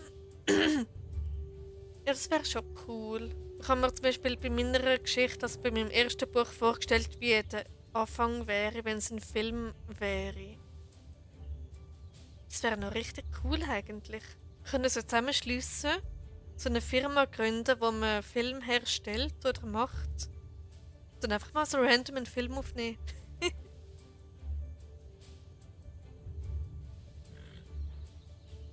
Oder meinst du eher Animationfilme oder so mit richtigen Schauspielern? Bin sofort dabei. Yep.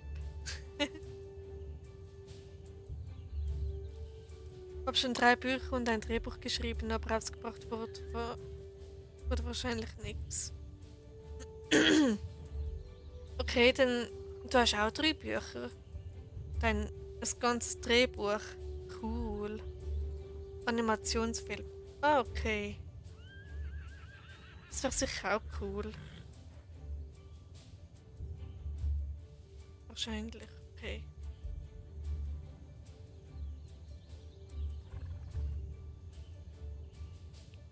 VG. VG.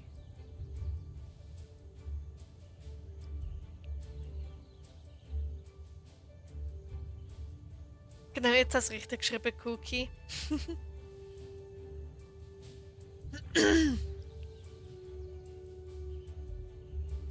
VG und VS.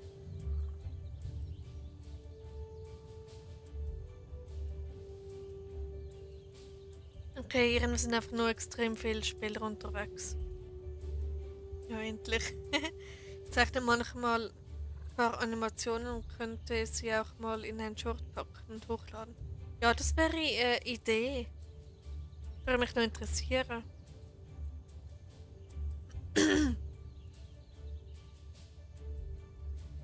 Das schaffen wir. Let's go.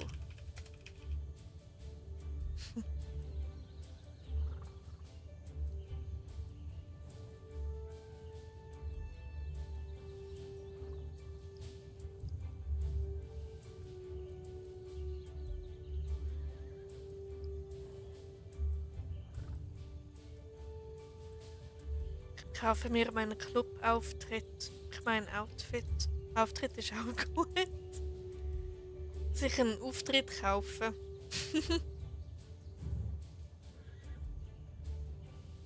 Langsam baut sich der Kanal auf. Wir sind die Horse Band.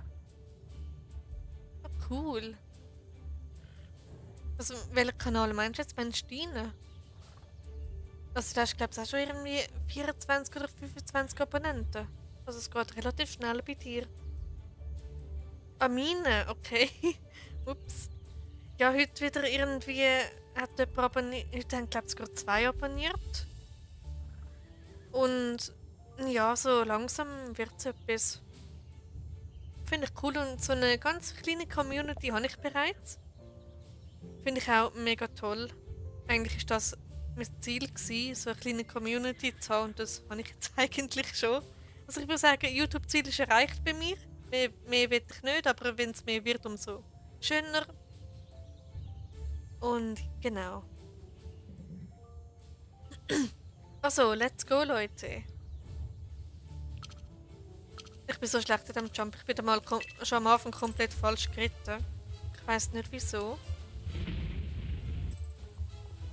Okay, ich bin immerhin nicht Letzte, das ist schon mal gut. Und hip.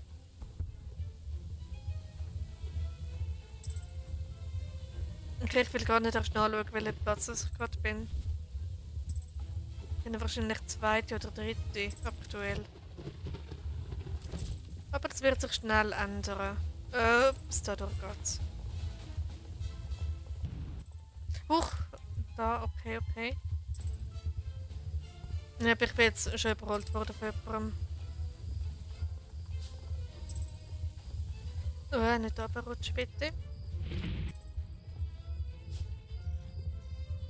Ja, wahrscheinlich ist Curly einfach nicht so gut für Jumpies. Das kann sein. Mäh. So, let's go, Pancake. Wir schaffen das. Okay, ich bin safe Zweite.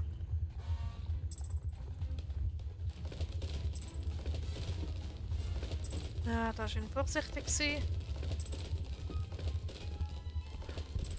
Lieber einmal zu viel springen als einmal zu wenig.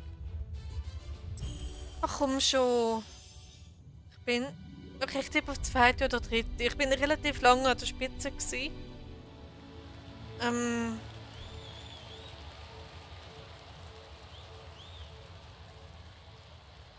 Also im Vierkopf-Jumpy bin ich gar nicht mal so schlecht. Ich war gerade so schlecht. Okay. Okay, nevermind, ich bin zweite. Ich hätte jetzt nicht gedacht, ich hätte es noch mit dritte gerechnet, aber hey. Zehnte. Na gut, Zehnte, du bist nicht letzte, okay? Das ist doch schon mal etwas. Cool, ich habe eine Schleife verdient. Lässig. Oh, die ist schön. Oha. Yep. Hätte ja auch nicht gedacht, dass ich da Zweite werde.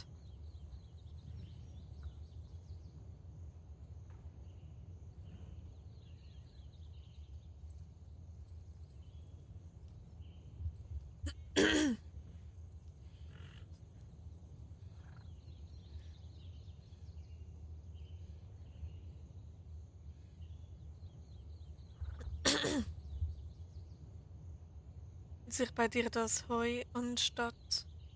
Wie meinst du anstatt? Anstaut oder?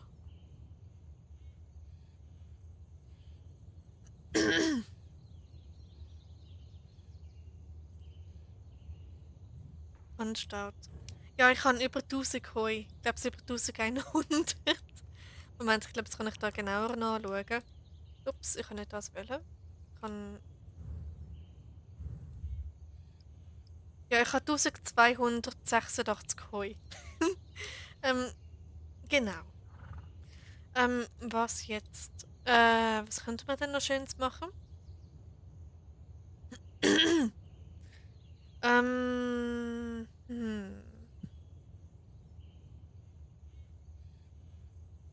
Hm. Gute Frage. Das nächste Jumpy. Oh nein, nicht Silverglade. Das kann ich überhaupt nicht.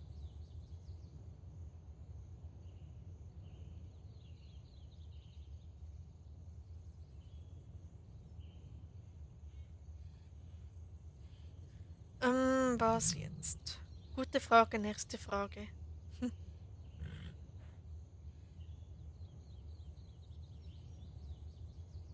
Weiß jemand von euch, was Slay bedeutet? Wollen wir es trotzdem probieren? Ja, warum nicht? Silverglade. Ja, voll. Let's go. Können wir ja langsam aber sicher dort anreiten? Let's go.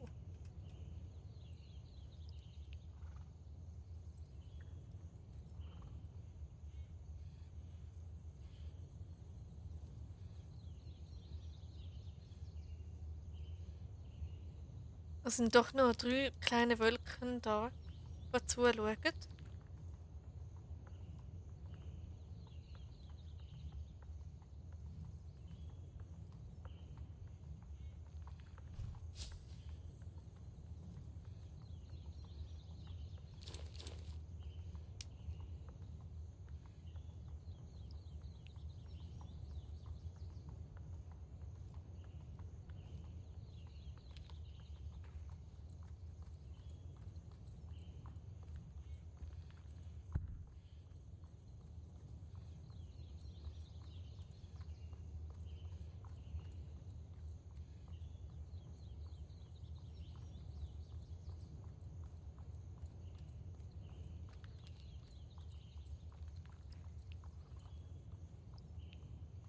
Kennst, kennst du Bernhard Beinhardt?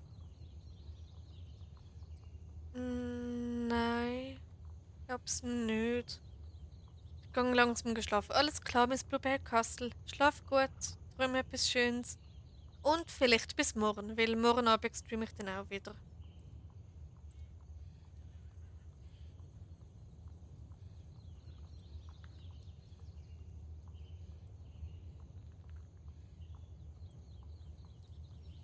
Gute Nacht euch schon mal im Voraus. Gute Nacht dir auch, Blueberry Castle. Schön, dass du da gewesen bist.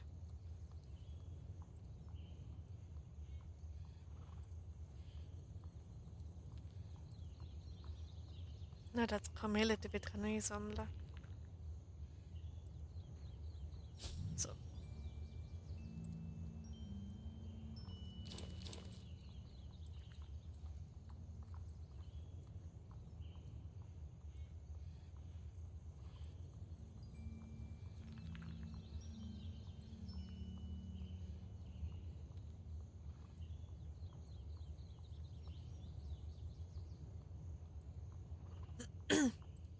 Das ist ein ziemlich durchgedrehter Zeichentrickfilm.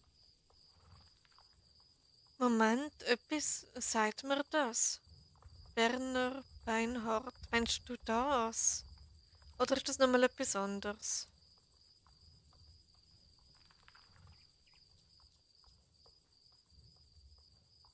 Weil wenn du den meinst, dann kenne ich ihn ein bisschen. Aber ist auch schon lang seither, wo, wo ich das gesehen habe.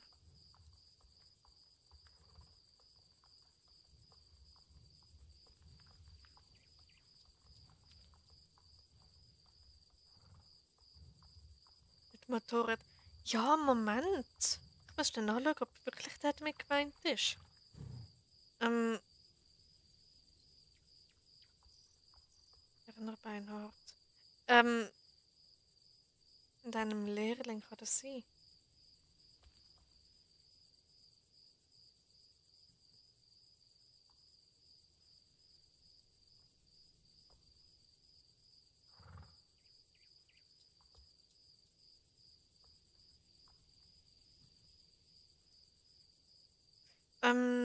Ich weiß nicht, ob wirklich der damit gemeint ist, aber wenn es wirklich der ist, dann ja, ich kenne ihn. Okay, weiter geht's. Aber ja, es ist sehr wahrscheinlich, dass wir den gleich meinen. Aber es ist, wie gesagt, schon ewig lang seither, wo ich den geschaut habe.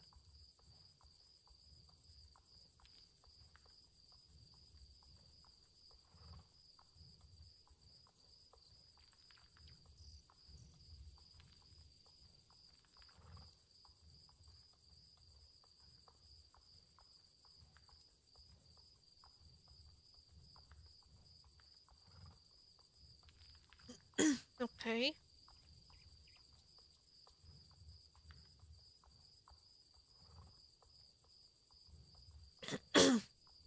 Ich liebe es. Ah, das ist doch schön. Aber geht es da nicht so um, so wie ich es in Erinnerung habe, um Bier oder so? Also hat das auch irgendeinen Anteil dort?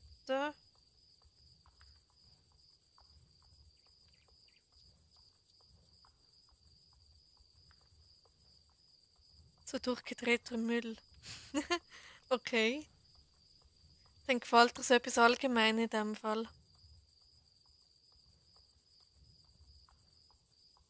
Ja, kann sicher sein. Ja, in dem Fall kenne ich ihn, wenn es der ist. Aber eben schon ewig lang nicht mehr geschaut.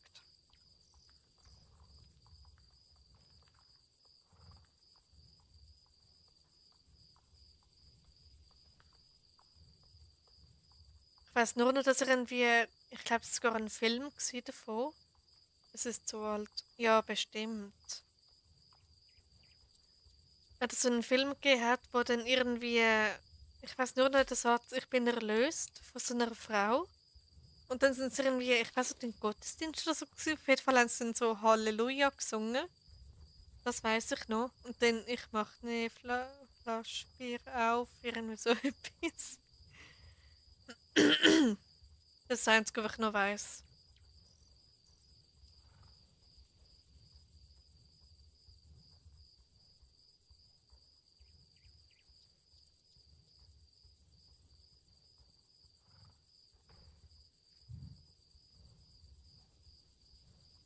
Wir sind da schon richtig, oder? Ja.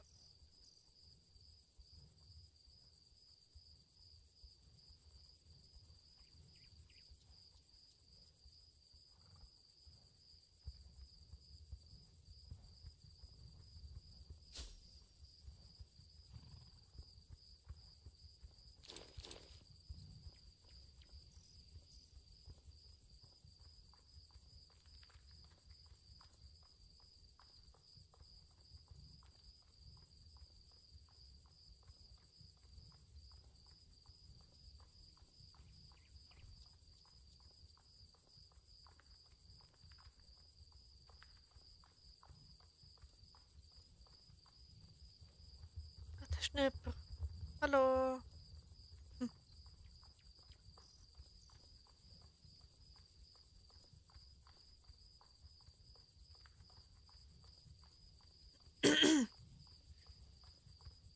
Genau.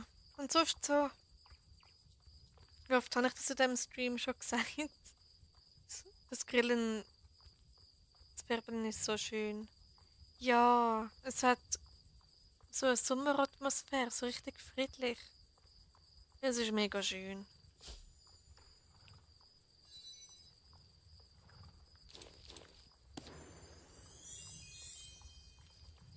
Dann schnell die Kamille einsammeln. So.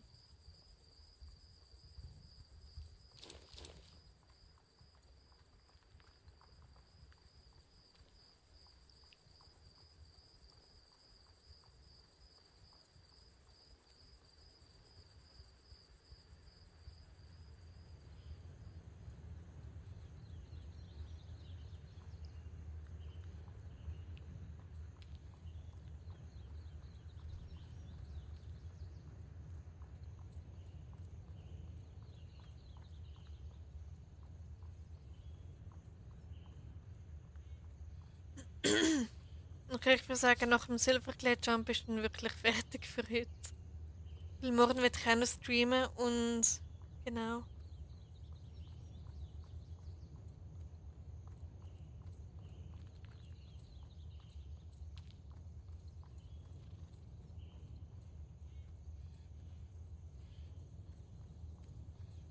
Ich frage mich manchmal, von wo es so die größte Aufnahme. Ja, stimmt. Wie nehmen die das auf?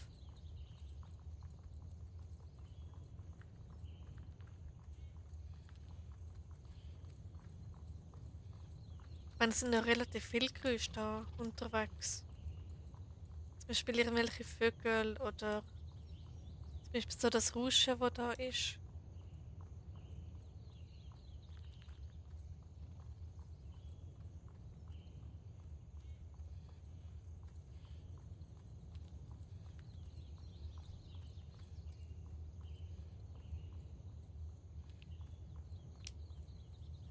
Ja, Silberglade.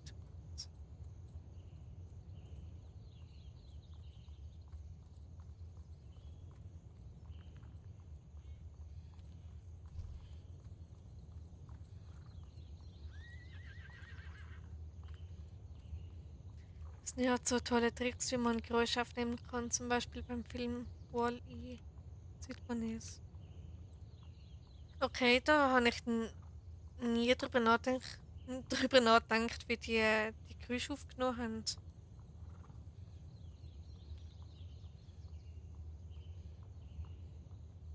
Aber sicher auch noch spannend.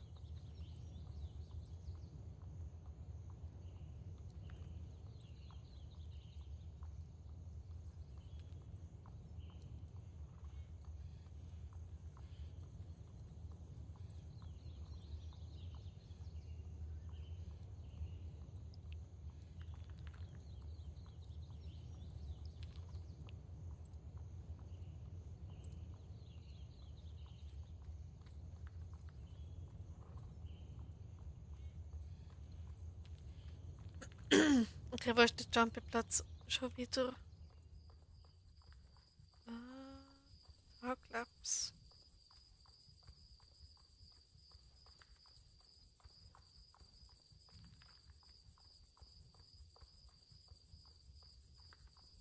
So, Raya, ich glaube, jetzt sind wir wieder allein. Nur wir beide. Alle anderen sind jetzt draussen aus dem Stream.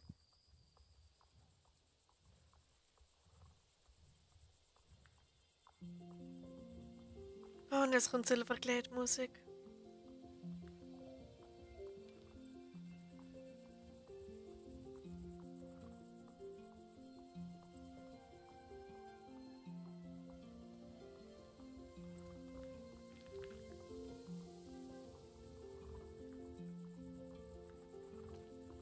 Und was haben wir da? Lace.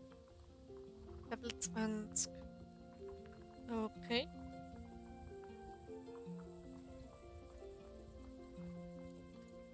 Ich glaube, der Jumperplatz ist dahinter. Obwohl, da ist, glaube ich, Steve's Farm. Ich spiele schon seit über einem Jahr eine Saison und kann mich immer noch nicht aus in Silverglade. Ich versuche dir treu zu bleiben. Oh, danke, Raya. Das freut mich sehr.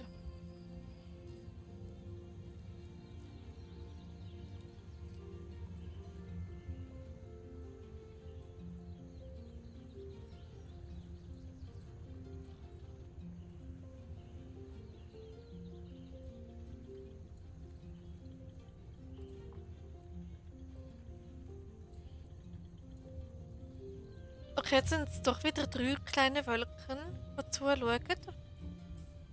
Hallo zusammen, was macht ihr um die Zeit noch?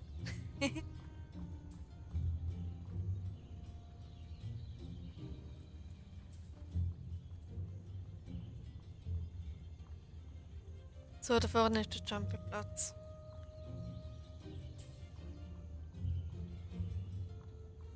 Jetzt sind wir einfach von Fear Grove einfach da nach Silverglade geritten. Ohne Galopp.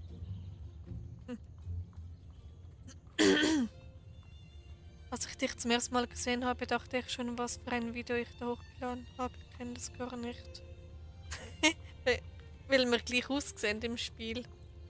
Wie gut.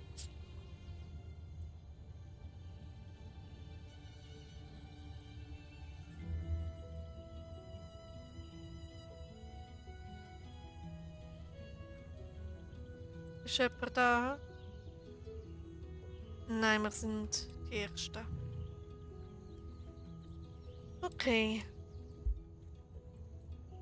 Dann stellen wir uns doch irgendwie da an. Neben der Kessel. Wieso nicht?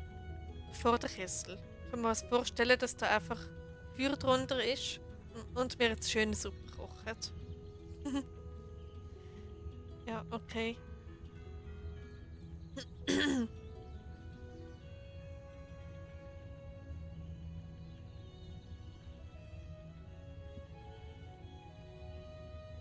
Moment, Goldblatt Jumpy.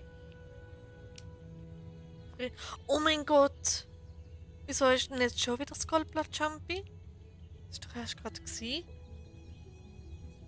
Okay, nochmal das Goldblatt Jumpy mache ich nicht. Wir sind jetzt einfach mal so stehen geredet. Es sind wieder 5 Zuschauer. Ja, das freut mich richtig. Hallo zusammen. Schön, dass ihr alle da sind. Wir sind an den falschen Jumpy-Platz geritten. Das ist so typisch, dass ich beim falschen Tag reinschaue. Oh no. Also, machen wir das nächste Jumpy. Goldblatt. Schaffen wir das noch?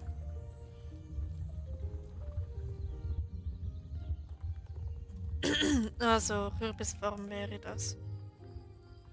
Jaspers Kürbisfarm. So.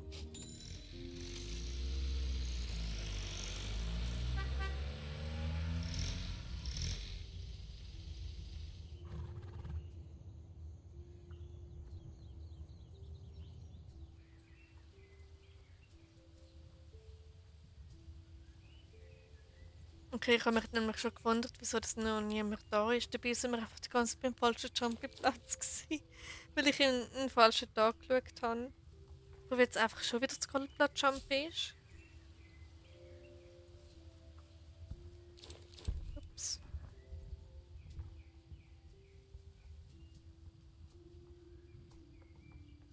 Ja, aber das reicht noch. Ja, wir haben noch 9 Minuten Zeit, also. Und da vorne ist es schon, also. Von dem her.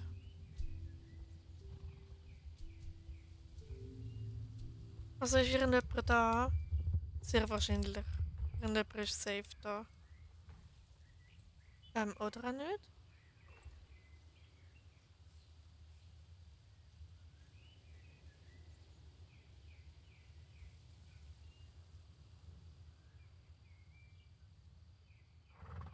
Genau. Also aktuell bin ich da noch allein. Ich habe drei. Also 3, ja. Mal gucken. Ja. Also es wäre toll, wenn wir allein bleiben würden. Da beim Jumpy. Aber es kommt safe noch irgendjemand. Weil Freitag Nacht, also Freitag auf Samstag, haben die meisten frei und spielen vielleicht so wie wir jetzt noch SSO. Und ja.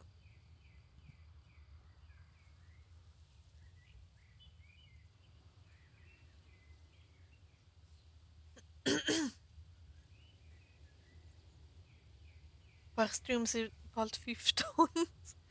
Ei, ei. Okay, ich muss sagen, nach dem Jump ist er wirklich fertig. Wollen wir wetten, wie viele noch kommen werden? Also wir sind jetzt mindestens das dritte. Also ich würde sagen, es kommen noch mit ihr 3 weitere. Also dass wir dann 2, 3, sechste sind, würde ich mal sagen.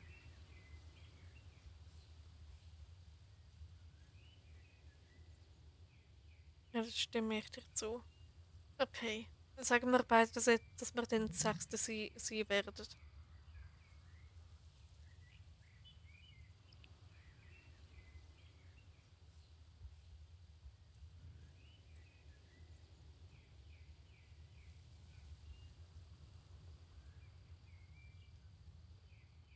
Weil sind doch noch einige im Globalchat unterwegs. Kann sein, dass da noch andere kommen. Ach so, im Stream. Okay. Ja, ich würde sagen, es kommen nicht mehr so viel. Vielleicht bleibt es jetzt so und vielleicht wird es dann wieder ein bisschen weniger. Mal schauen. Sage, dass es 7 werden. Okay, 7 ist eine sehr hohe Zahl. Das habe ich nur selten. Darum würde ich sagen, es bleibt bei 3, geht vielleicht noch 4 auf und dann geht es auf 1 runter. Würde ich mal sagen. Aber ich will da nichts prophezeien.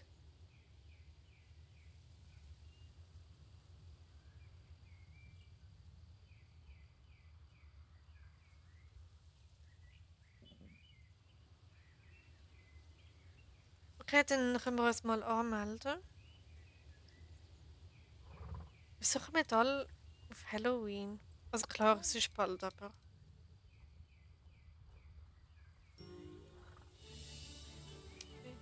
Jetzt haben wir ein komplettes Durcheinander. Ich meinte 7 im Jumpy. Oh. Okay, ja, jetzt haben wir wirklich das Durcheinander. Nice. Ja, 7 im Jumpy.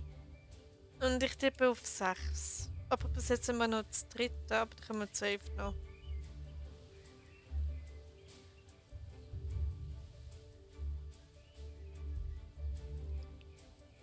Okay, da ist nochmal jemand. Die mit dem Friesen.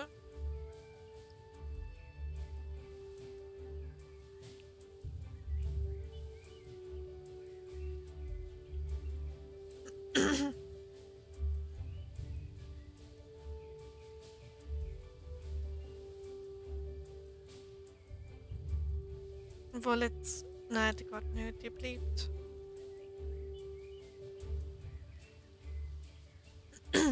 Vielleicht doch nicht so viele. Ja, aber das vierte, das heisst, jemand von uns kommt keine Medaille über. Das sind nur brutal eigentlich. Oh je.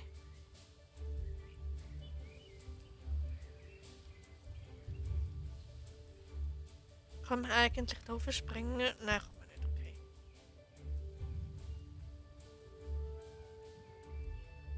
Es geht. Ja.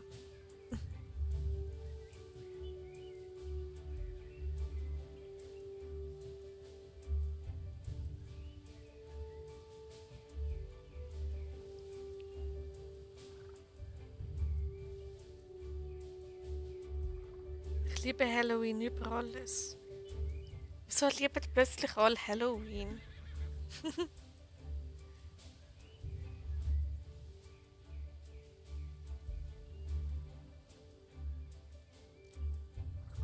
Eins, zwei, drei, vier. Nein, wir sind immer noch das vierte.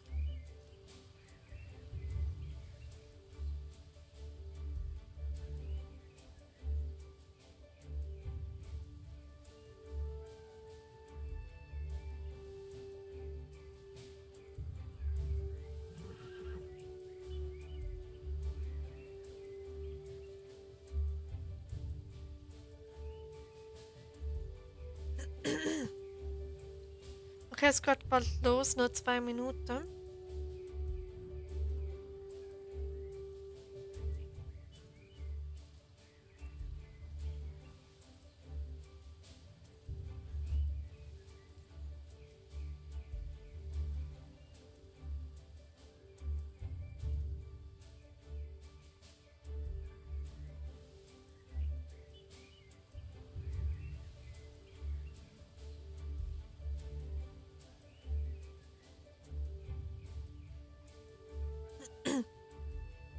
Was war das eigentlich wegen dem Spoiler vorher? Stimmt,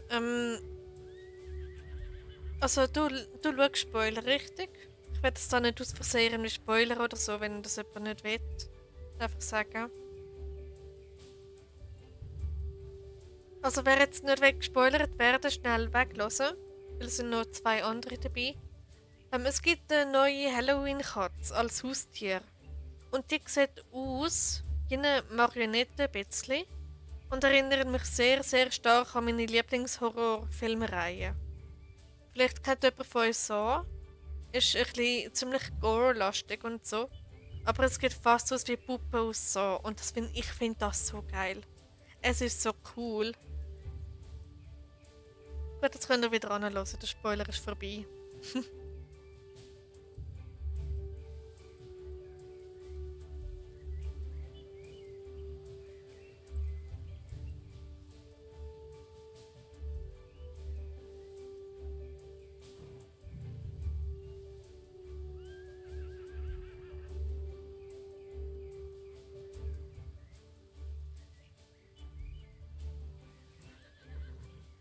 Okay, noch 20 Sekunden. Moment, wir sind schon zu 5. Wir sind ja wirklich zu 6. 1, 2, 3, 4, 5, 6. Das hätte ich jetzt gar nicht gedacht. Ich liege richtig. Yay! Mit meiner Vorhersage, dass wir die 6. sind.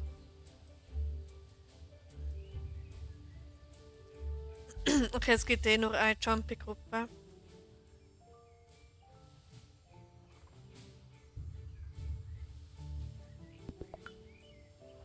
Ich glaube, ich an Halloween meinen eigenen gezeichneten Halloween-Pferde zeigen. Oh, das wäre cool.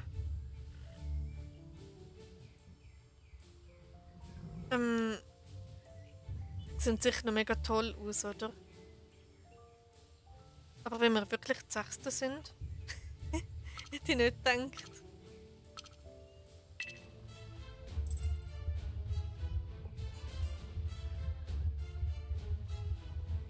So, jetzt reite ich aber einmal richtig.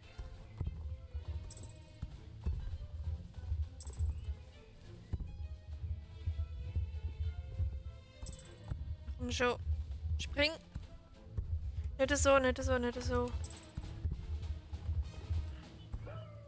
Okay, das hat jetzt fast verkackt. Oh mein Gott, no way. Ich will so elend verkacken, irgendwo.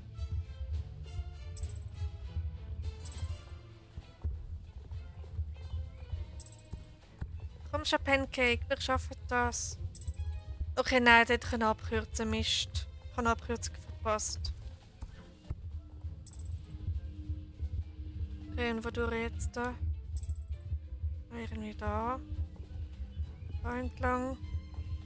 Bin ich jetzt ganz, ganz gut durchgekommen, das ist schön. Ich bin immer noch Erste, no way. Ich bin einfach nicht zu früh freuen.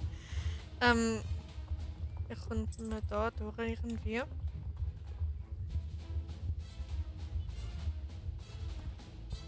Let's go, Pancake. Wir schaffen das.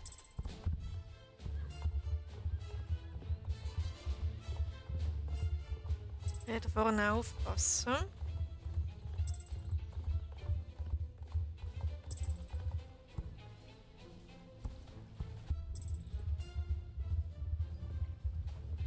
Oh mein Gott, no way. Das passiert jetzt nicht wirklich, oder?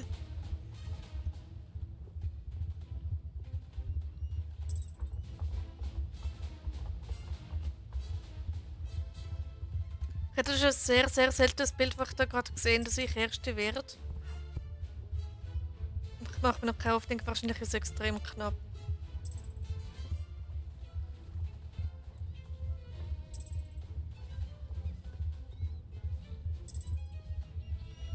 Oh mein Gott, no way. Boom, yeah. Ich bin Erste. Oh mein Gott. Oh mein Gott, als ob.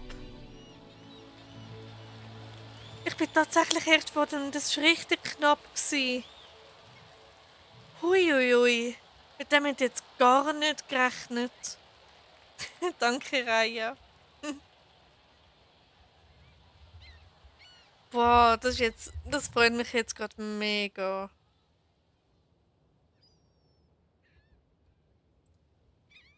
Oh, wie toll. Ich bin einfach Erste. Du bist ja noch immer live. Glückwunsch. Ich bin zweit. Zweitletzte, okay. Aber du bist nicht Letzte. Ähm, genau, Cookie. Ich bin immer noch live. Aber ich werde eigentlich nach jedem Jump aufhören, aber dann gehen wir immer wieder zum nächsten. Und der Pancake ist Level 13.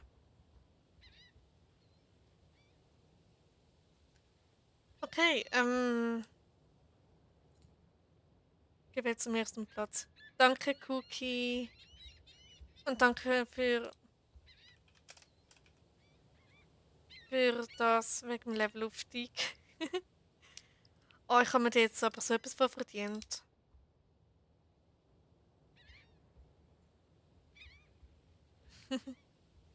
Oh, die ist toll. Ich glaube, die habe ich noch nie gehabt. Oh, die ist schön.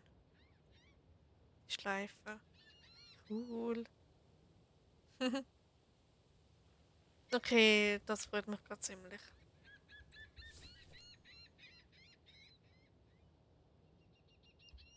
Herzlichen Glückwunsch.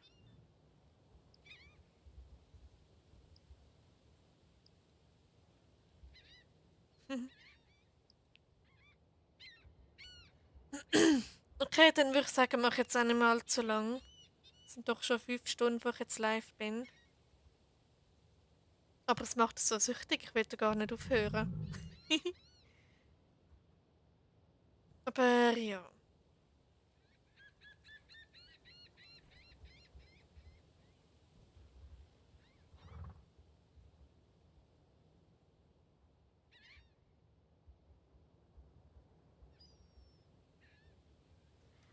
Jetzt weiß ich nicht, wenn wir noch weitermachen oder wenn wir langsam aufhören. Noch einen gemeinsamen Moment.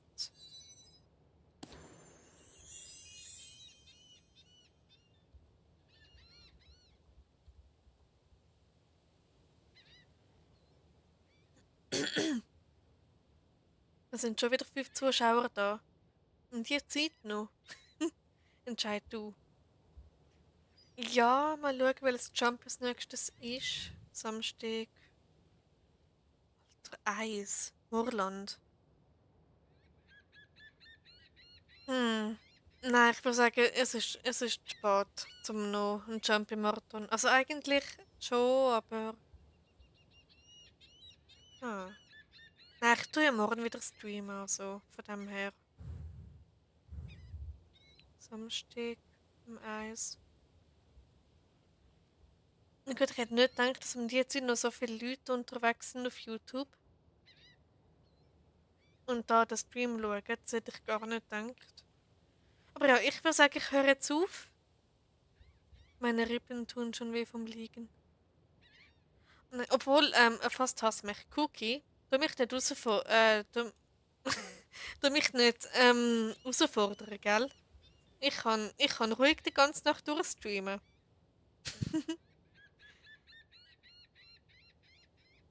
Ja, dann würde ich sagen, hören wir jetzt hier auf, oder?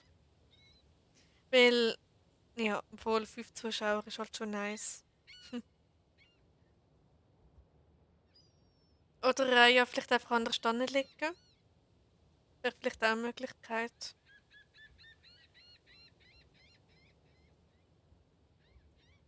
Du musst entscheiden. Ja. Ähm, Oreo-Creme.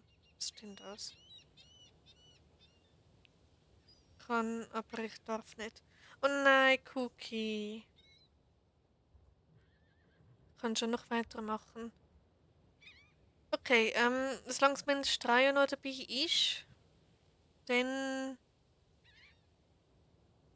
Ich überlege mir gerade, ob ich mir noch ein Energy holen sollte. Also ein Energy Drink. Und einfach voll YOLO einfach durchmachen. Oder vielleicht auch nicht. Vielleicht einfach noch eins jumpen und dann einfach so noch ein bisschen chillen. Könnt ihr auch machen.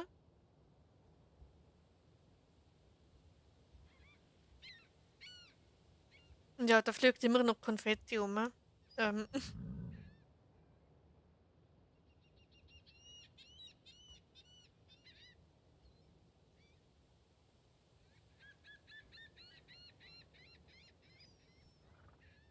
okay, ich würde sagen, machen wir. Obwohl, eins ist halt schon halb spät. Aber mich zieht jetzt auch nicht wirklich ins Bett. Hm. Die Frage aller Fragen, oder? Für mich ist es noch gar nicht spät. Ich bin manchmal bis 3 Uhr wach. Okay, bis um 3. Gut, dann. Ähm, Welche Jumpys kommen denn sonst noch? Samstag. Also Moorland, Verbinter, Pony, Jumpy, Wildale. Ah.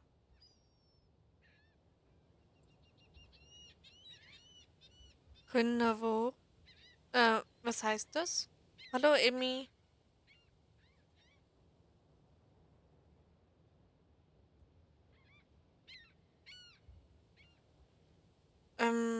Ich weiß jetzt nicht, was du damit meinst. Ähm,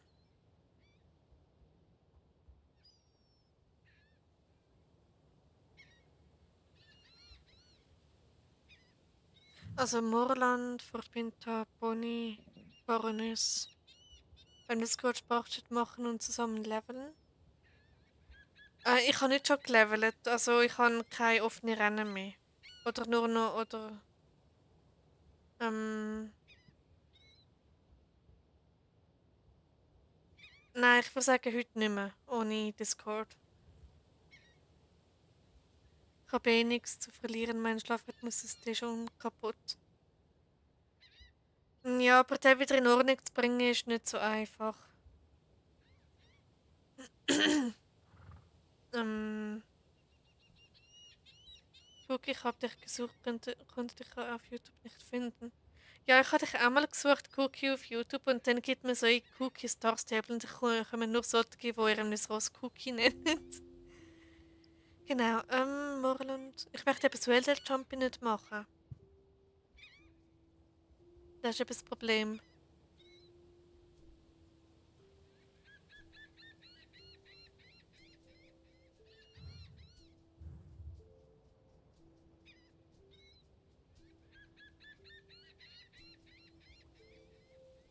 Es ist aber auch Wochenende. Ja, das sind. Ja, da kann man schon ruhig mal ein bisschen länger aufbleiben. Okay, mal schauen.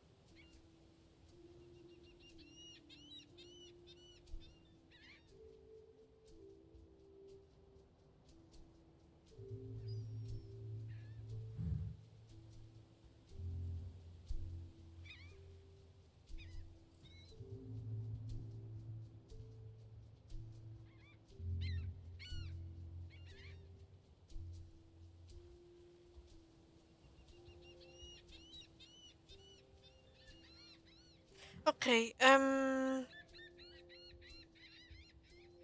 so Jumping-Marathons machen irgendwie süchtig. ähm,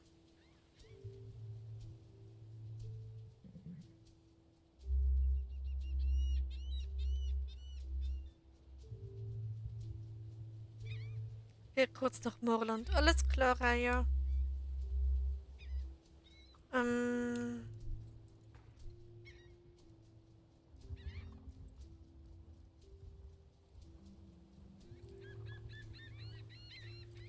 okay, ich würde sagen, ich entscheide, je nachdem, wie viele Leute es noch im Moorland, beim Moorland Jumpy sein werden.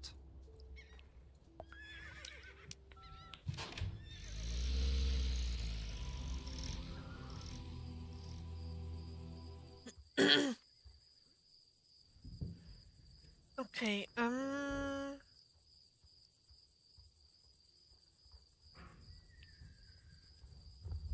hoi Raya.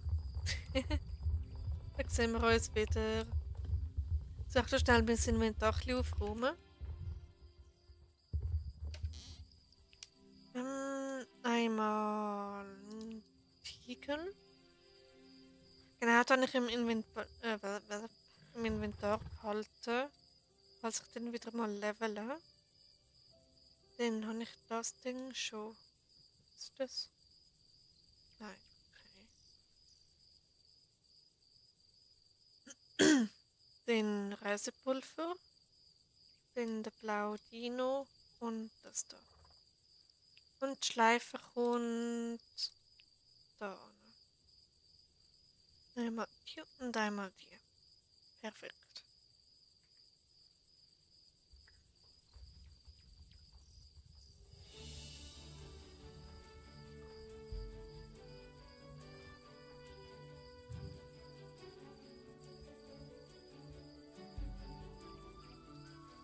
Die haben die Halloween-Items überarbeitet. Ja, ich habe es gesehen beim Wartestream am Mittwoch. Aber auf dem Account habe ich leider keine Halloween-Items. Weil ich habe dort... Also letztes Halloween habe ich nicht auf dem Account gespielt. Leider, was ich mega bereue. Aber immerhin habe ich mir da die Rösser gekauft. Für das habe ich mich nicht anmelden mit dem Account. Und ja.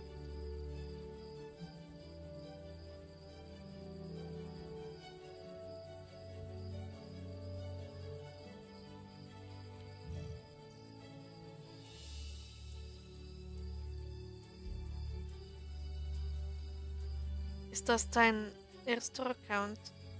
Ja, das ist mein ältester und erster Account. Aber ich habe noch meinen alten Hauptaccount, ich nenne einfach mal so, da habe ich aufgebaut. Und zu meinem... ich kann echt nicht mehr reden. Hey. Genau, ich habe dann einen neuen Hauptaccount erstellt und dann den so aufgebaut.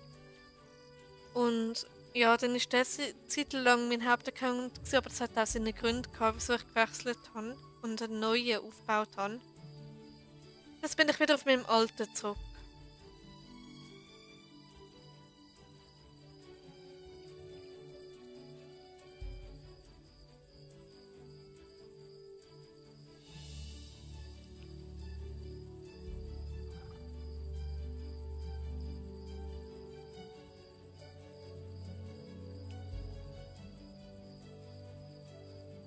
Ich würde sagen, nur das Jump und dann ist wirklich definitiv fertig.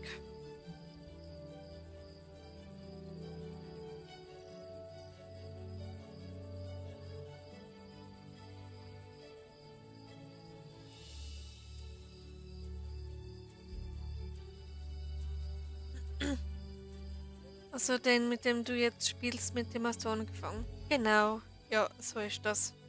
Also das ist mit dem habe ich komplett mit Star Stable angefangen, mit dem Account.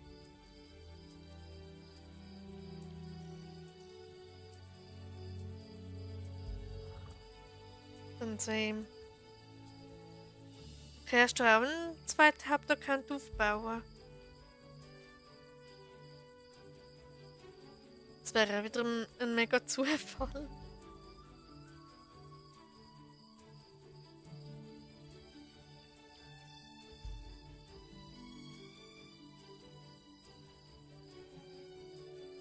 Okay, nur sind wir allein. Es kommt safe noch irgendjemand.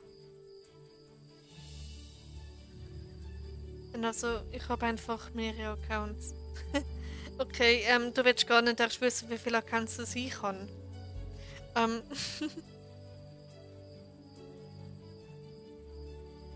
ich kann ab und zu einfach so schauen, was es für Namen gibt, die verfügbar sind. Und wenn ich dann einen entdecke, den ich cool finde, erstelle ich den Account dann einfach. Es sind so viele inzwischen. Ich habe aufgehört zu zählen, wie viele Accounts ich inzwischen habe. Aber die meisten sind nicht einmal Star Rider.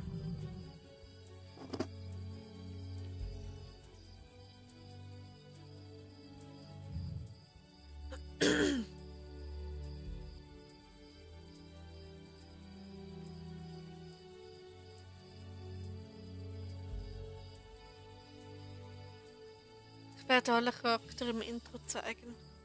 Oh, nice.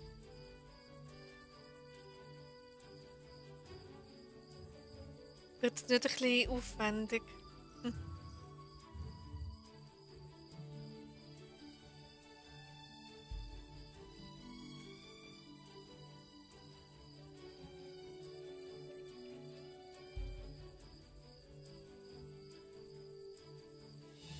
Ich merke, dass ich einfach irgendwie nicht mehr leistungsfähig bin.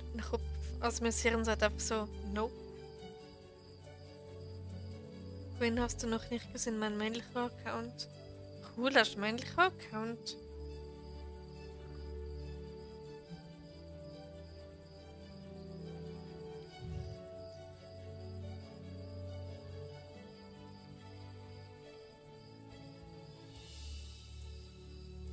Deinem Jungen. Cool. Du kannst sicher noch gute Stories daraus machen. So mit all deinen Charakteren. Habe ich mir auch schon überlegt, dass all meine Charakter, die ich erstellt habe, wenn wir zusammen irgendwie Abenteuer erleben oder so. Zum Beispiel da wäre Tina, Juni, Gabrielle, sind schon dran. Oh cool, wird sicher spannend. Wer gibt's bei mir noch? Ada gibt's noch. Ada Spider-Man heisst sie. Dann die Manuela gibt's noch. Sogar zwei. Und die andere weiß ich gar nicht mehr. Ich habe nur ein paar Luna. Nicht? Ich habe meinen eigenen Soulrider gemacht. Oh, wie cool. Dann kann man natürlich auch machen, so seine eigene Star Stable Story erfinden. Und kämpfen die auch so gegen Darkcore und Garnock und so. Das wäre richtig cool.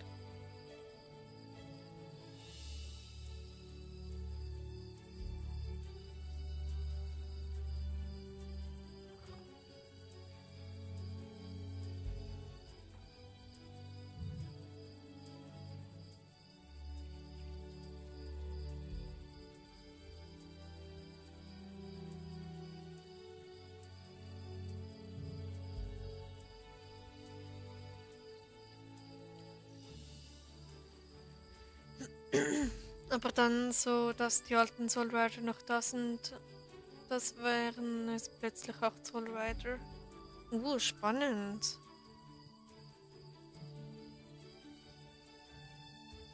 Also wenn du das als Buch würdest schreiben, ich würde es lesen.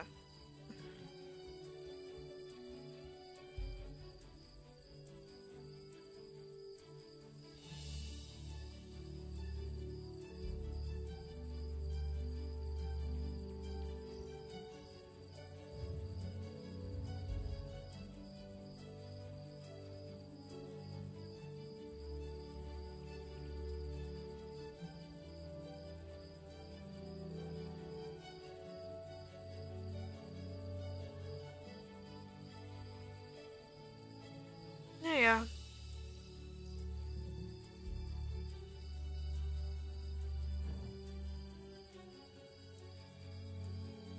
Es heißen Ray, Quinn, Sophie und Janu. 2 Jungs und 2 Mädels. Cool. Okay, dann doch eine coole Truppe.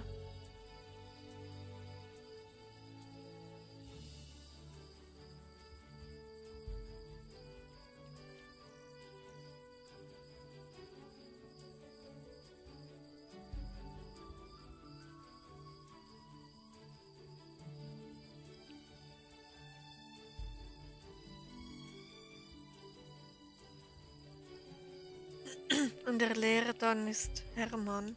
Hat Hermann vom Jurvikstall, der ihm nach Epona bringt. Das wäre dann auch noch cool.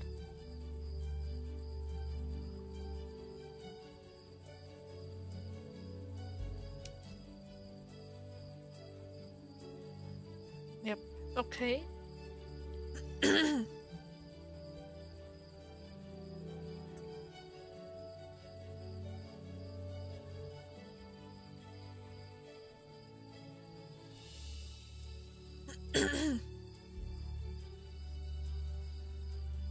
Ja, also ich merke, dass es ziemlich spät am Abend ist, weil meine Geistesleistungsfähigkeit ist so in den Boden gesunken. Und sogar noch unterirdisch weiter gesunken.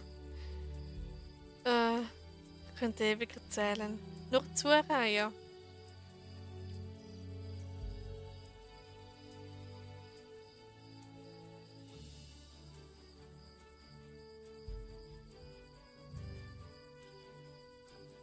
Aber vergiss dann nicht, dich beim Jumpy anzumelden, gell?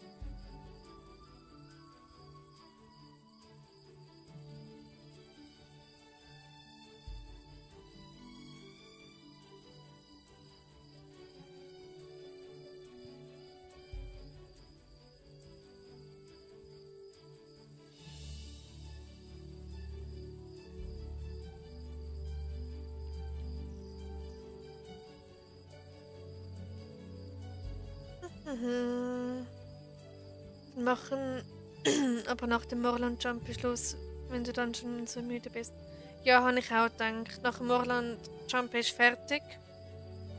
Ähm, genau. Weil ich tue ja morgen Abend wieder streamen, also und dann, ja. Dann mal schauen.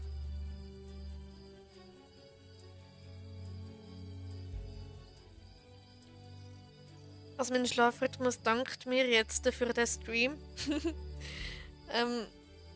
Genau, ich hatte lange im Griff gehabt, aber jetzt irgendwie, naja. Ach, ich bin eigener Rhythmus draus. Nein, wirklich. Die letzten 5 Minuten. In den letzten 5 Minuten kommt jemand. Figaro ist jetzt unter deinem Pferd am Chillen. Ich sehe ihn. Figaro, wo bist du? Ich sehe ihn nicht einmal. Okay, dann wir uns schnell anmelden.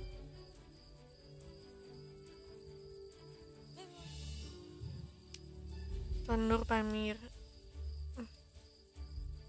Schon wieder die mit dem Friesen. Wirklich. Okay, nach dem Jump ist definitiv Schluss. Ja, aus irgendeinem Grund sehe ich den Hund leider nicht. Ja. Ich weiß gar nicht, wieso ich den nicht gesehen.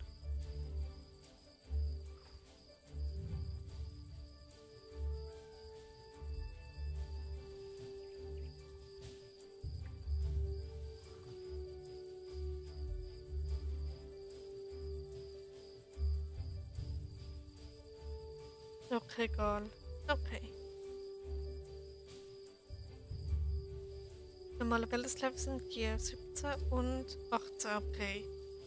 Ich habe von uns allen aktuell das höchste Level, aber das muss ja nichts heissen. Es kann sein, dass ich komplett verkacke und dann verliere. Das würde ich jetzt nicht ausschliessen. Genau.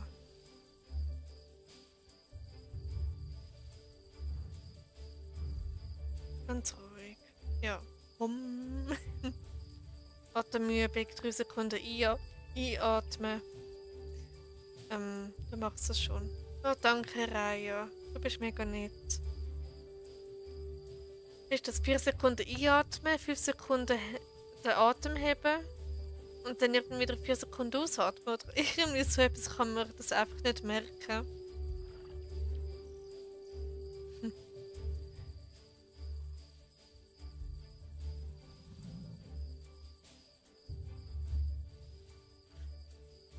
Genau.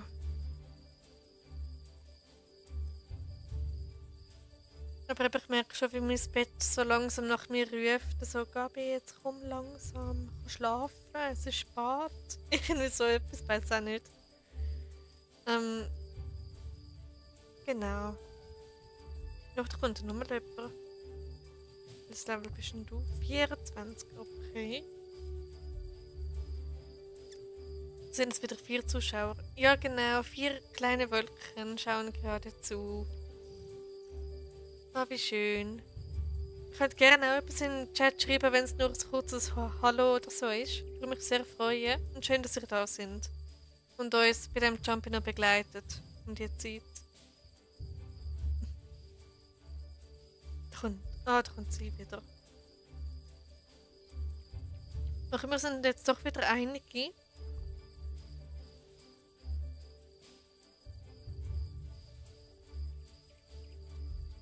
Und nochmal jemand.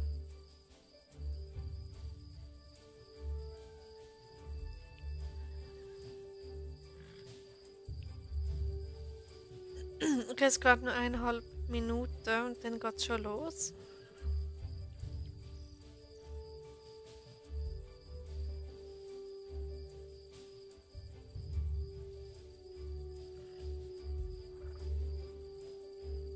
Und wir sind es jetzt beim Jumpy. Ja, wenn man uns nicht mitzählt, dann sind es 5. Aber mit uns sind wir 7. Bei 5 anderen Spieler.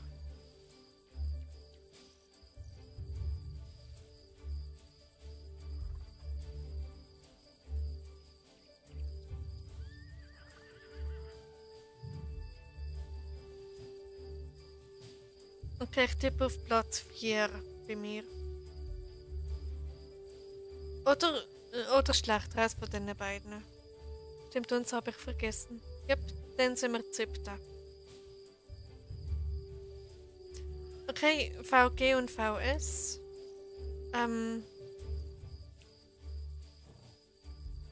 Kommen gut ans Ziel? Oder kommen allgemein einfach ins Ziel? Das ist die Hauptsache, egal ob erste oder letzte oder in der Mitte oder was auch immer. Gut, und es geht jetzt los. Es wird safe wieder nur eine Jumping-Gruppe geben. Platz 7 sage ich bei mir. Okay. Okay.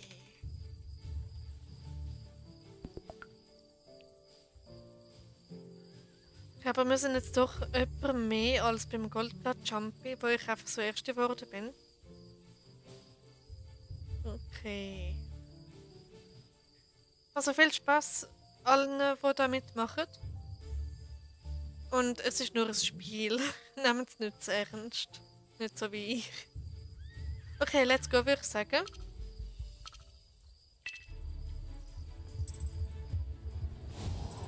Ja, den Boost hätte ich besser mitnehmen können. Oh nicht, die Musik ist voll entspannt. Hoppala. Und hepp. Und hepp. Okay, ich bin mindestens Zweite, das ist doch schon mal gut.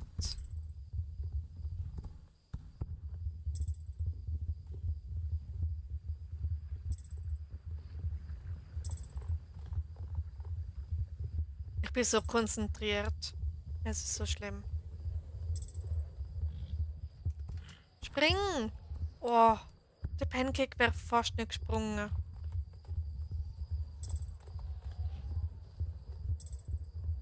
Okay, soll ich die Abkürzung riskieren? Nein, ich riskiere sie nicht. Ich bin so gut platziert gerade.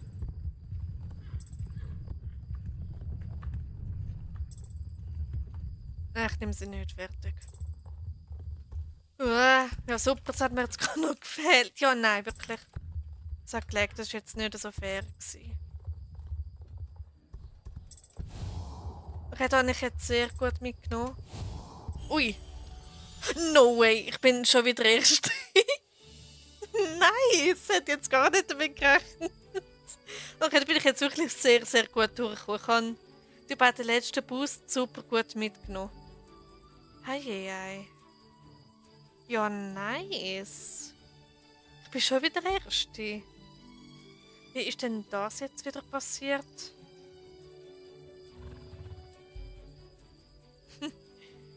Danke, Raya. Du bist 6. Gut, besser als gedacht, oder? Ah, es ist vorbei, darum passiert da nichts mehr. So. Okay, ich bin wieder Erste. Du bist gut. Es ist Glück.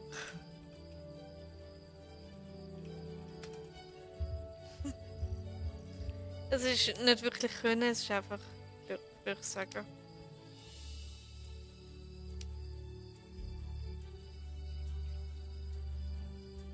Okay, dann würde ich sagen, mach jetzt fertig. Ich bin doch irgendwie zweimal Erste geworden, obwohl da ziemliche Profis sonst dabei sind. Und ja, dann ist mega schön gewesen. Heute hat mich echt gefreut, dass ihr auch so aktiv sind.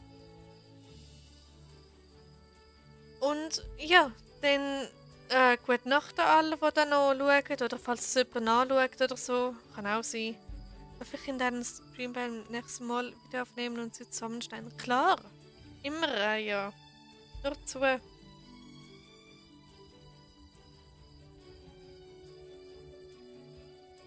Genau. Dann im nächsten Jumpy. Du meinst, wir sollten jetzt nochmal eins machen? Nein, jetzt ist fertig. Genau.